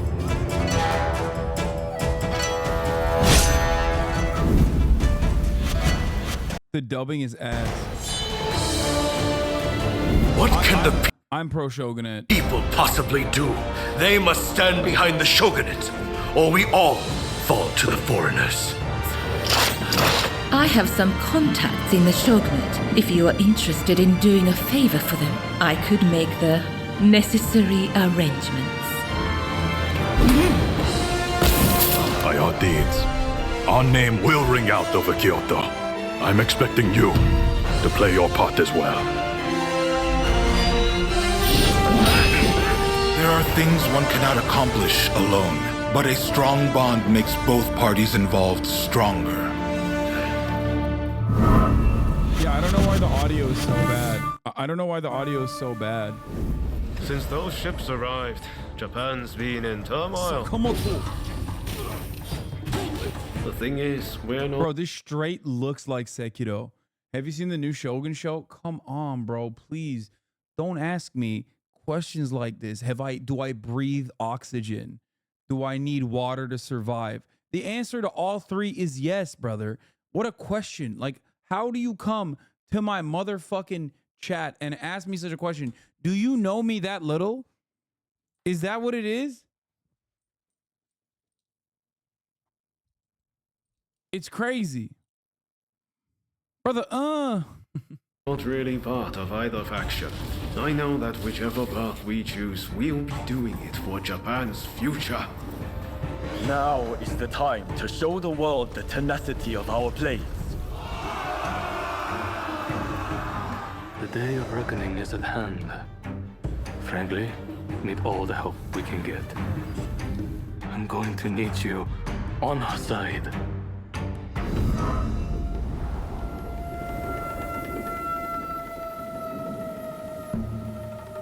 Will you finally finish Sekiro this year? I did. Shut up.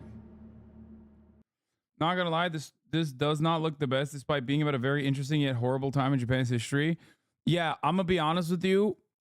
I'm gonna keep it a $150. It doesn't, the graphics look literally Sekiro level. Okay? It does. The graphics do look dated.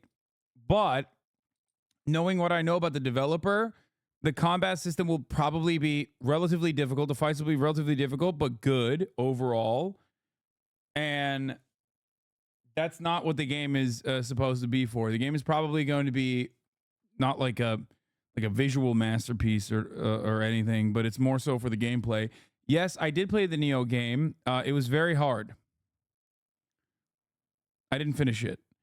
And how dare you? Sekiro looks much better than this. I think you're forgetting what Sekiro looked like. It's a fucking... It's not supposed to be that good. Come on. This doesn't look like a PlayStation 5 game. It doesn't look like a PlayStation 5 game. But I think two metas are popping off big time.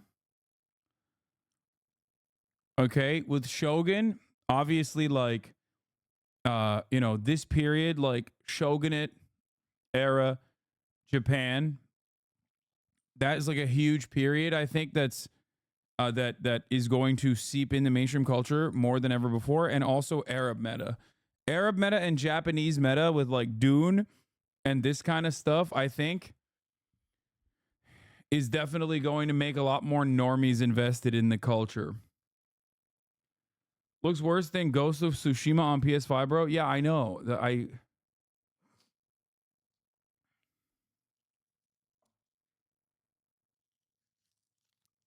I would love Shogun RPG focus more on dialogues and story than just fight.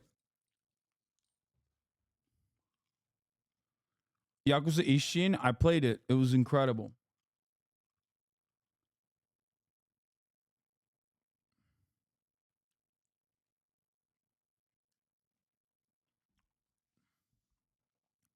You think normies make the Dune Arab connection? Normies make no connections. It is the tastemakers that make these connections and lean into it until it makes its way, not to do the devil wears Prada argument over and over again, until it makes its way to the bargain bin at Ross Dress for Less.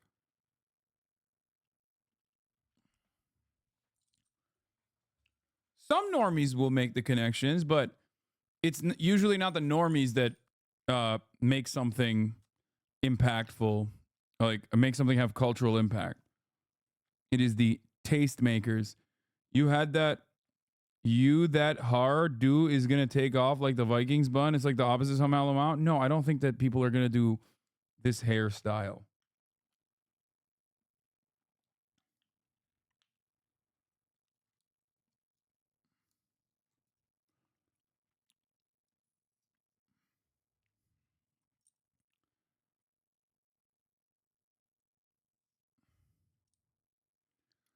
You should do it. No thanks.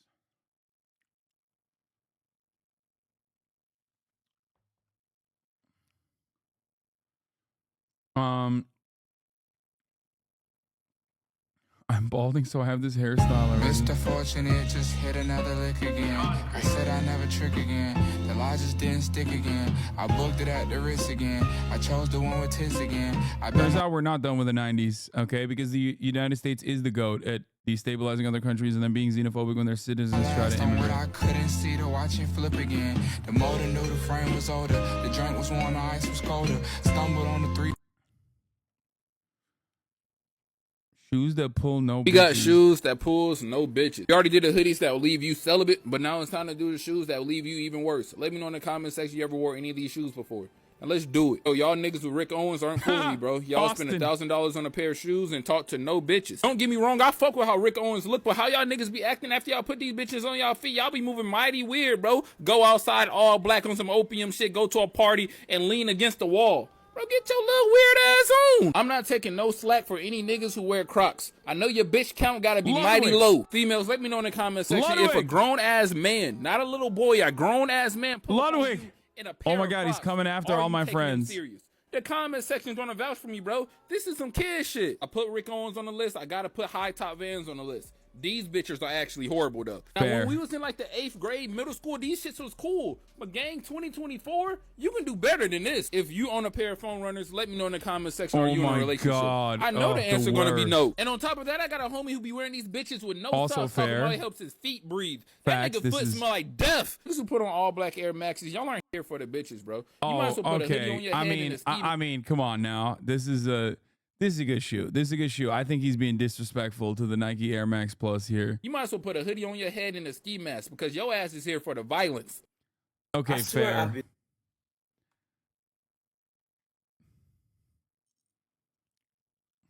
Hasan owns the shoe. I do not. I don't own any of those shoes. Well, I do own the Crocs. Did you see Ghost of Tsushima is coming to PC? Is there a DLC? I saw Lyric's title was like Ghost of Tsushima DLC. But now the Mongols have stolen our home, killed our samurai. I will kill them all. I want to know what's wrong with Vans. There's nothing wrong with low top Vans. Everybody wears it. It's a staple. But when you wear high top Vans, it's like you're a kid. No, all black Air Maxes is almost like black Air Force Energy. I don't think so. I don't know why. All black Air Forces have a different vibe and a different energy altogether than all black Air Maxes.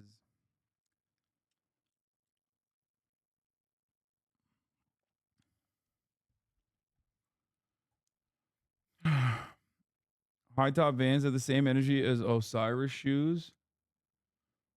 Have you seen the canceled Spider-Man multiplayer leak? I did see that. I only saw it in passing though. Does anyone have the actual full? Is it like a meme or something?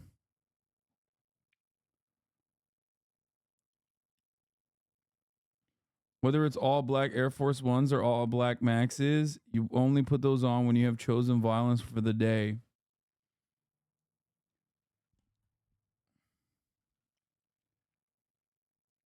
Best TikTok ever. How you doing? How's it going? I've already seen this. This is an old ass TikTok.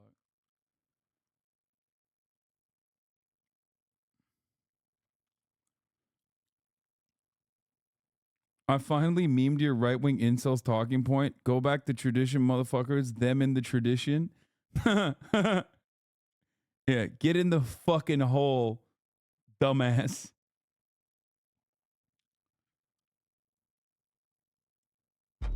New York City.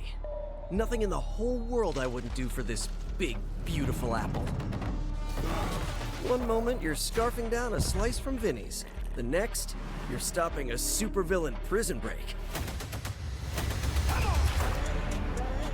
Sometimes you can swing it as a lone wolf, but you're way better off with some friends.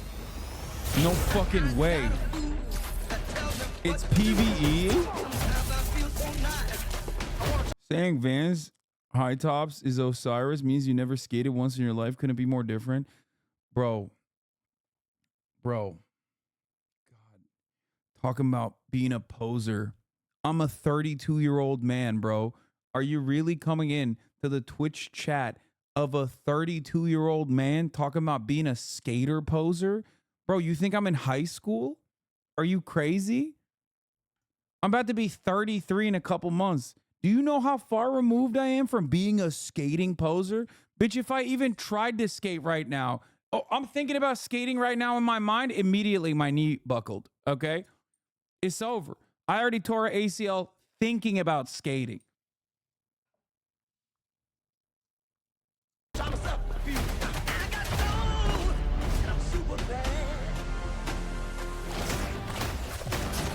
seen the Sinister Six before. Never so methodical, so savage. Bro, they could have turned this into the next Grand Theft Auto, I think. I mean, I don't know. Maybe it's PvE, so it doesn't... I don't know how they could make this PvP. The entire city would be full of fucking Spider-Men. I don't think I'm gonna be enough this time, guys. But together, it just might be. You in?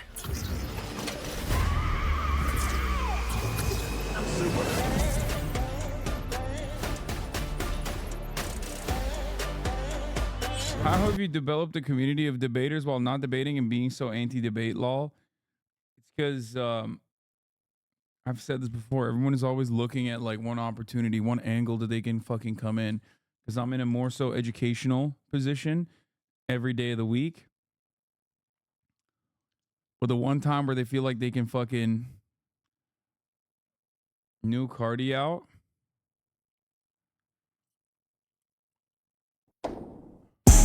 Niggas don't love me. The bitch wanna fight me. My t-shirt on, so I won't get ugly. She fucking with a dime. I'm fucking with a bomb. They think I'm on summer. Whoa, she think I'm on something. I'm fucking with a bad little vibe. Money all over her tongue. I'm about to spot me a high. I'm about to spin that trunk. I said, my mind got me a switch. We don't get fucked by luck. I can't listen to this. It's gonna fucking mute the VOD, at least for the next 3 minutes. Where there's a 3-minute ad break. You know what I'm saying? At the top of the hour, there's a 3-minute ad break. If you no longer want to see those ads, all you need to do is subscribe for $5 or for free, baby. That's right. Here's a 3-minute ad break now. Let's go.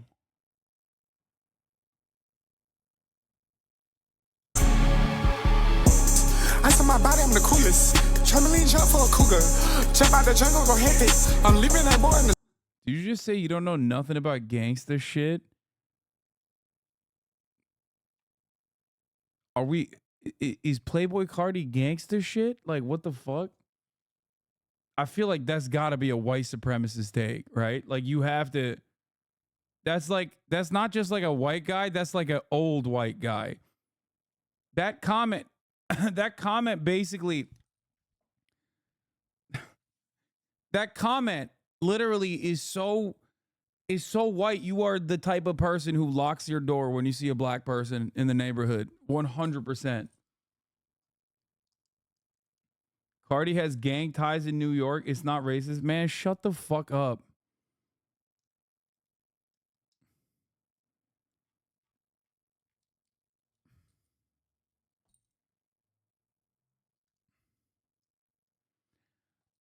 Am I crazy? I feel like Opium / Playboy Cardi is like not.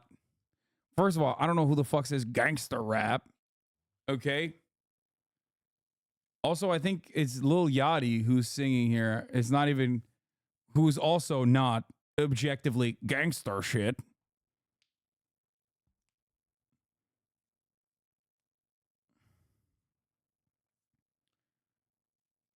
Cardi is holed up in Utah with anxiety issues. Gangsta shit, by the way. Yeah.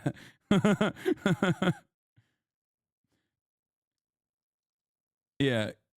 Like, gangster rap would be a specific genre depending on who's talking about it. All the people chirping in here are not real vamps. Yeah, no.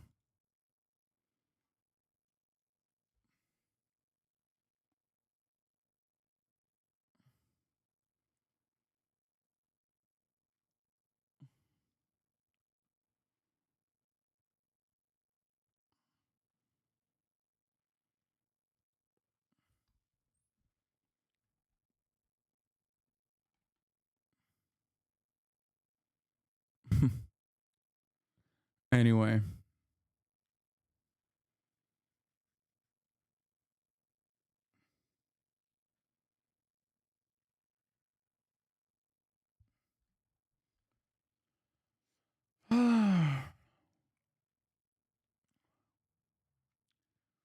Hasan, what is the next census? I need to know how little black people there are in here because, oh my gosh, that was bad. Well, you could tell how little black people are in here by the fact that everyone always is saying, oh my God, the new Playboy Cardi just dropped. We must listen to it. You ain't opium, slat, things of that nature. 100% of the people who write stuff like that on the internet are white. So that's another way that you can figure out the white demographics of this community.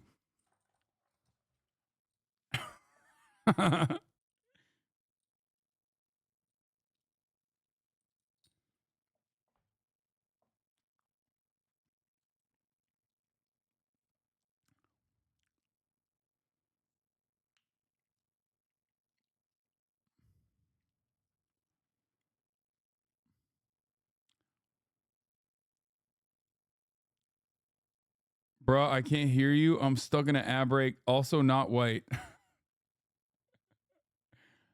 Did we get your comment about the fall of your Turkish king?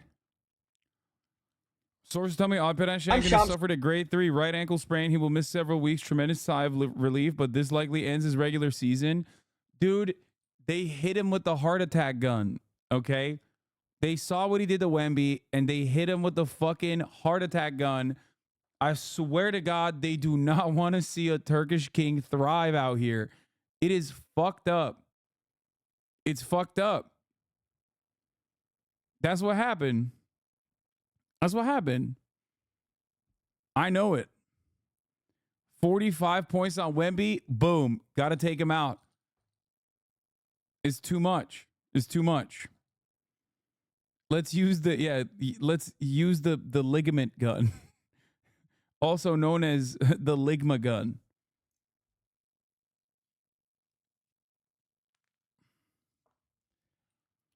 Yeah. They know what would happen if a Turkish king popped off like that.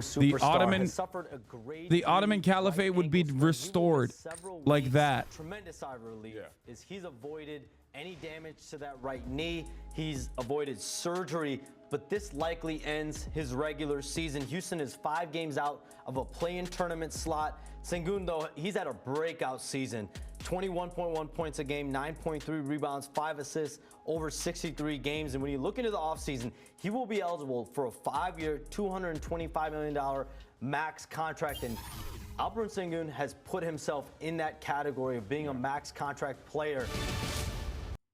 He sure did. Wemby alert. One more stop. Trace Jackson Davis. Oh! He put the entire country of France in the basket. Take that 8-foot wingspan. That's insane. Bucket or one more stop. Trace Jackson Davis. Oh! He put the entire country of France in the basket. He put the entire country of France in the basket. That is his welcome to the league moment. One more bucket or one more stop. Trace Jackson Davis. Oh!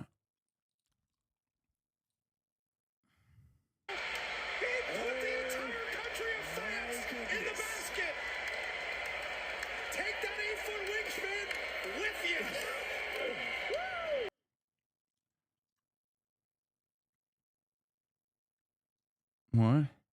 Hasan, I have some controversial content for you. Even more controversial than talking shit about the new goat Wemby. Do you mean the new goat Alperen Şengün?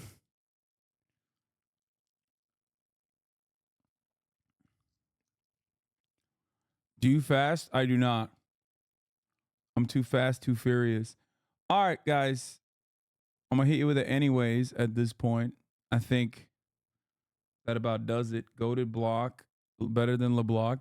Dude, how fast do we get chatters in here immediately spreading sports clips? It's very odd. Hit your head on the backboard. Yeah, I hit my head, I think on the rim. It's hurting real bad. And I landed on my wrist, but I mean, you know, I saw him with the lane. I knew he was going for the layup, and I was just like, man, I'm finna go get this. I ain't never jumped that high in my life. Oh! Dude, look at that. Bro went parallel, dude. He jumped up so... Dude, it looks like a joke. It doesn't look real. Look how high... Look how much higher he was slated to get if he didn't hit the fucking rim. What the fuck? Bro, look at this. He's already going parallel.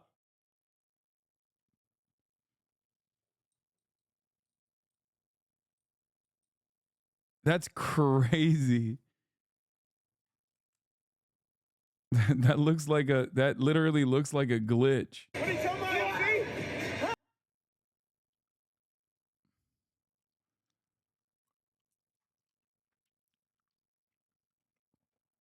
Like, dude, 10 feet?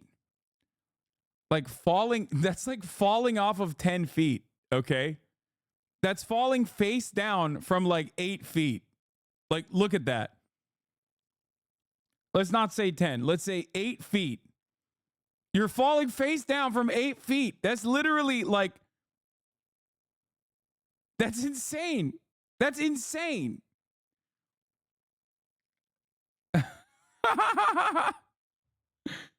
Like, chat. Think about your house, your apartment that you're in, okay? Now think about if you fell from the first story, directly face planting from the first story. Look at that. Yeah, he jumped so high, he activated fall damage. Exactly.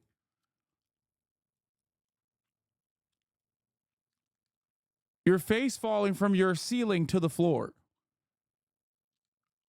How are you not a sports guy? You love the shit? I respect sports. I like playing sports. I like seeing impressive athletic feats. But overall, I don't really enjoy watching a whole game. I just get bored.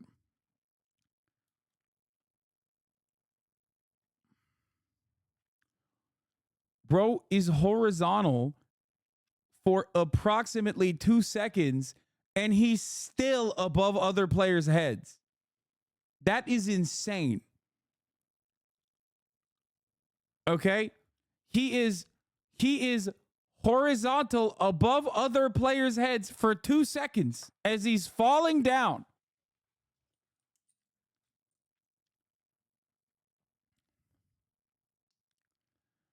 Bro, you got upset at Austin and Cutie for not watching an entire movie, get bored of a basketball game? Yes. My genuine belief, and it's a controversial one, is that if a lot of these athletic endeavors were fun in and of itself, then people would not have to drink eat wings and also gamble to make it more fun. Very controversial take, I know.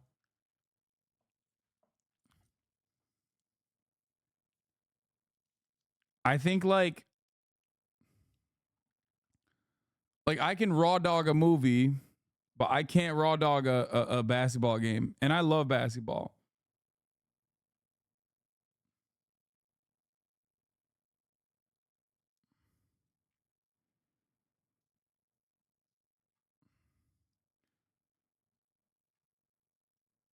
Baseball especially. Basketball is like more bearable in my opinion. And so is football, but baseball, I can't stand.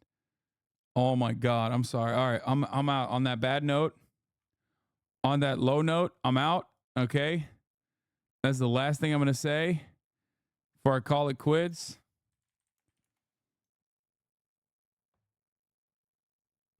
I play sports, and a lot of the guys I know from hockey have the same exact take. I think it's a lot more common than you think. I don't know. I love playing sports. I don't really enjoy watching it. I know I'm weird. I'm the weird one.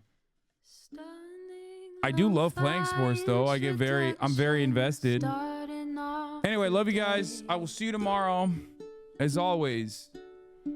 Bye-bye. Peace.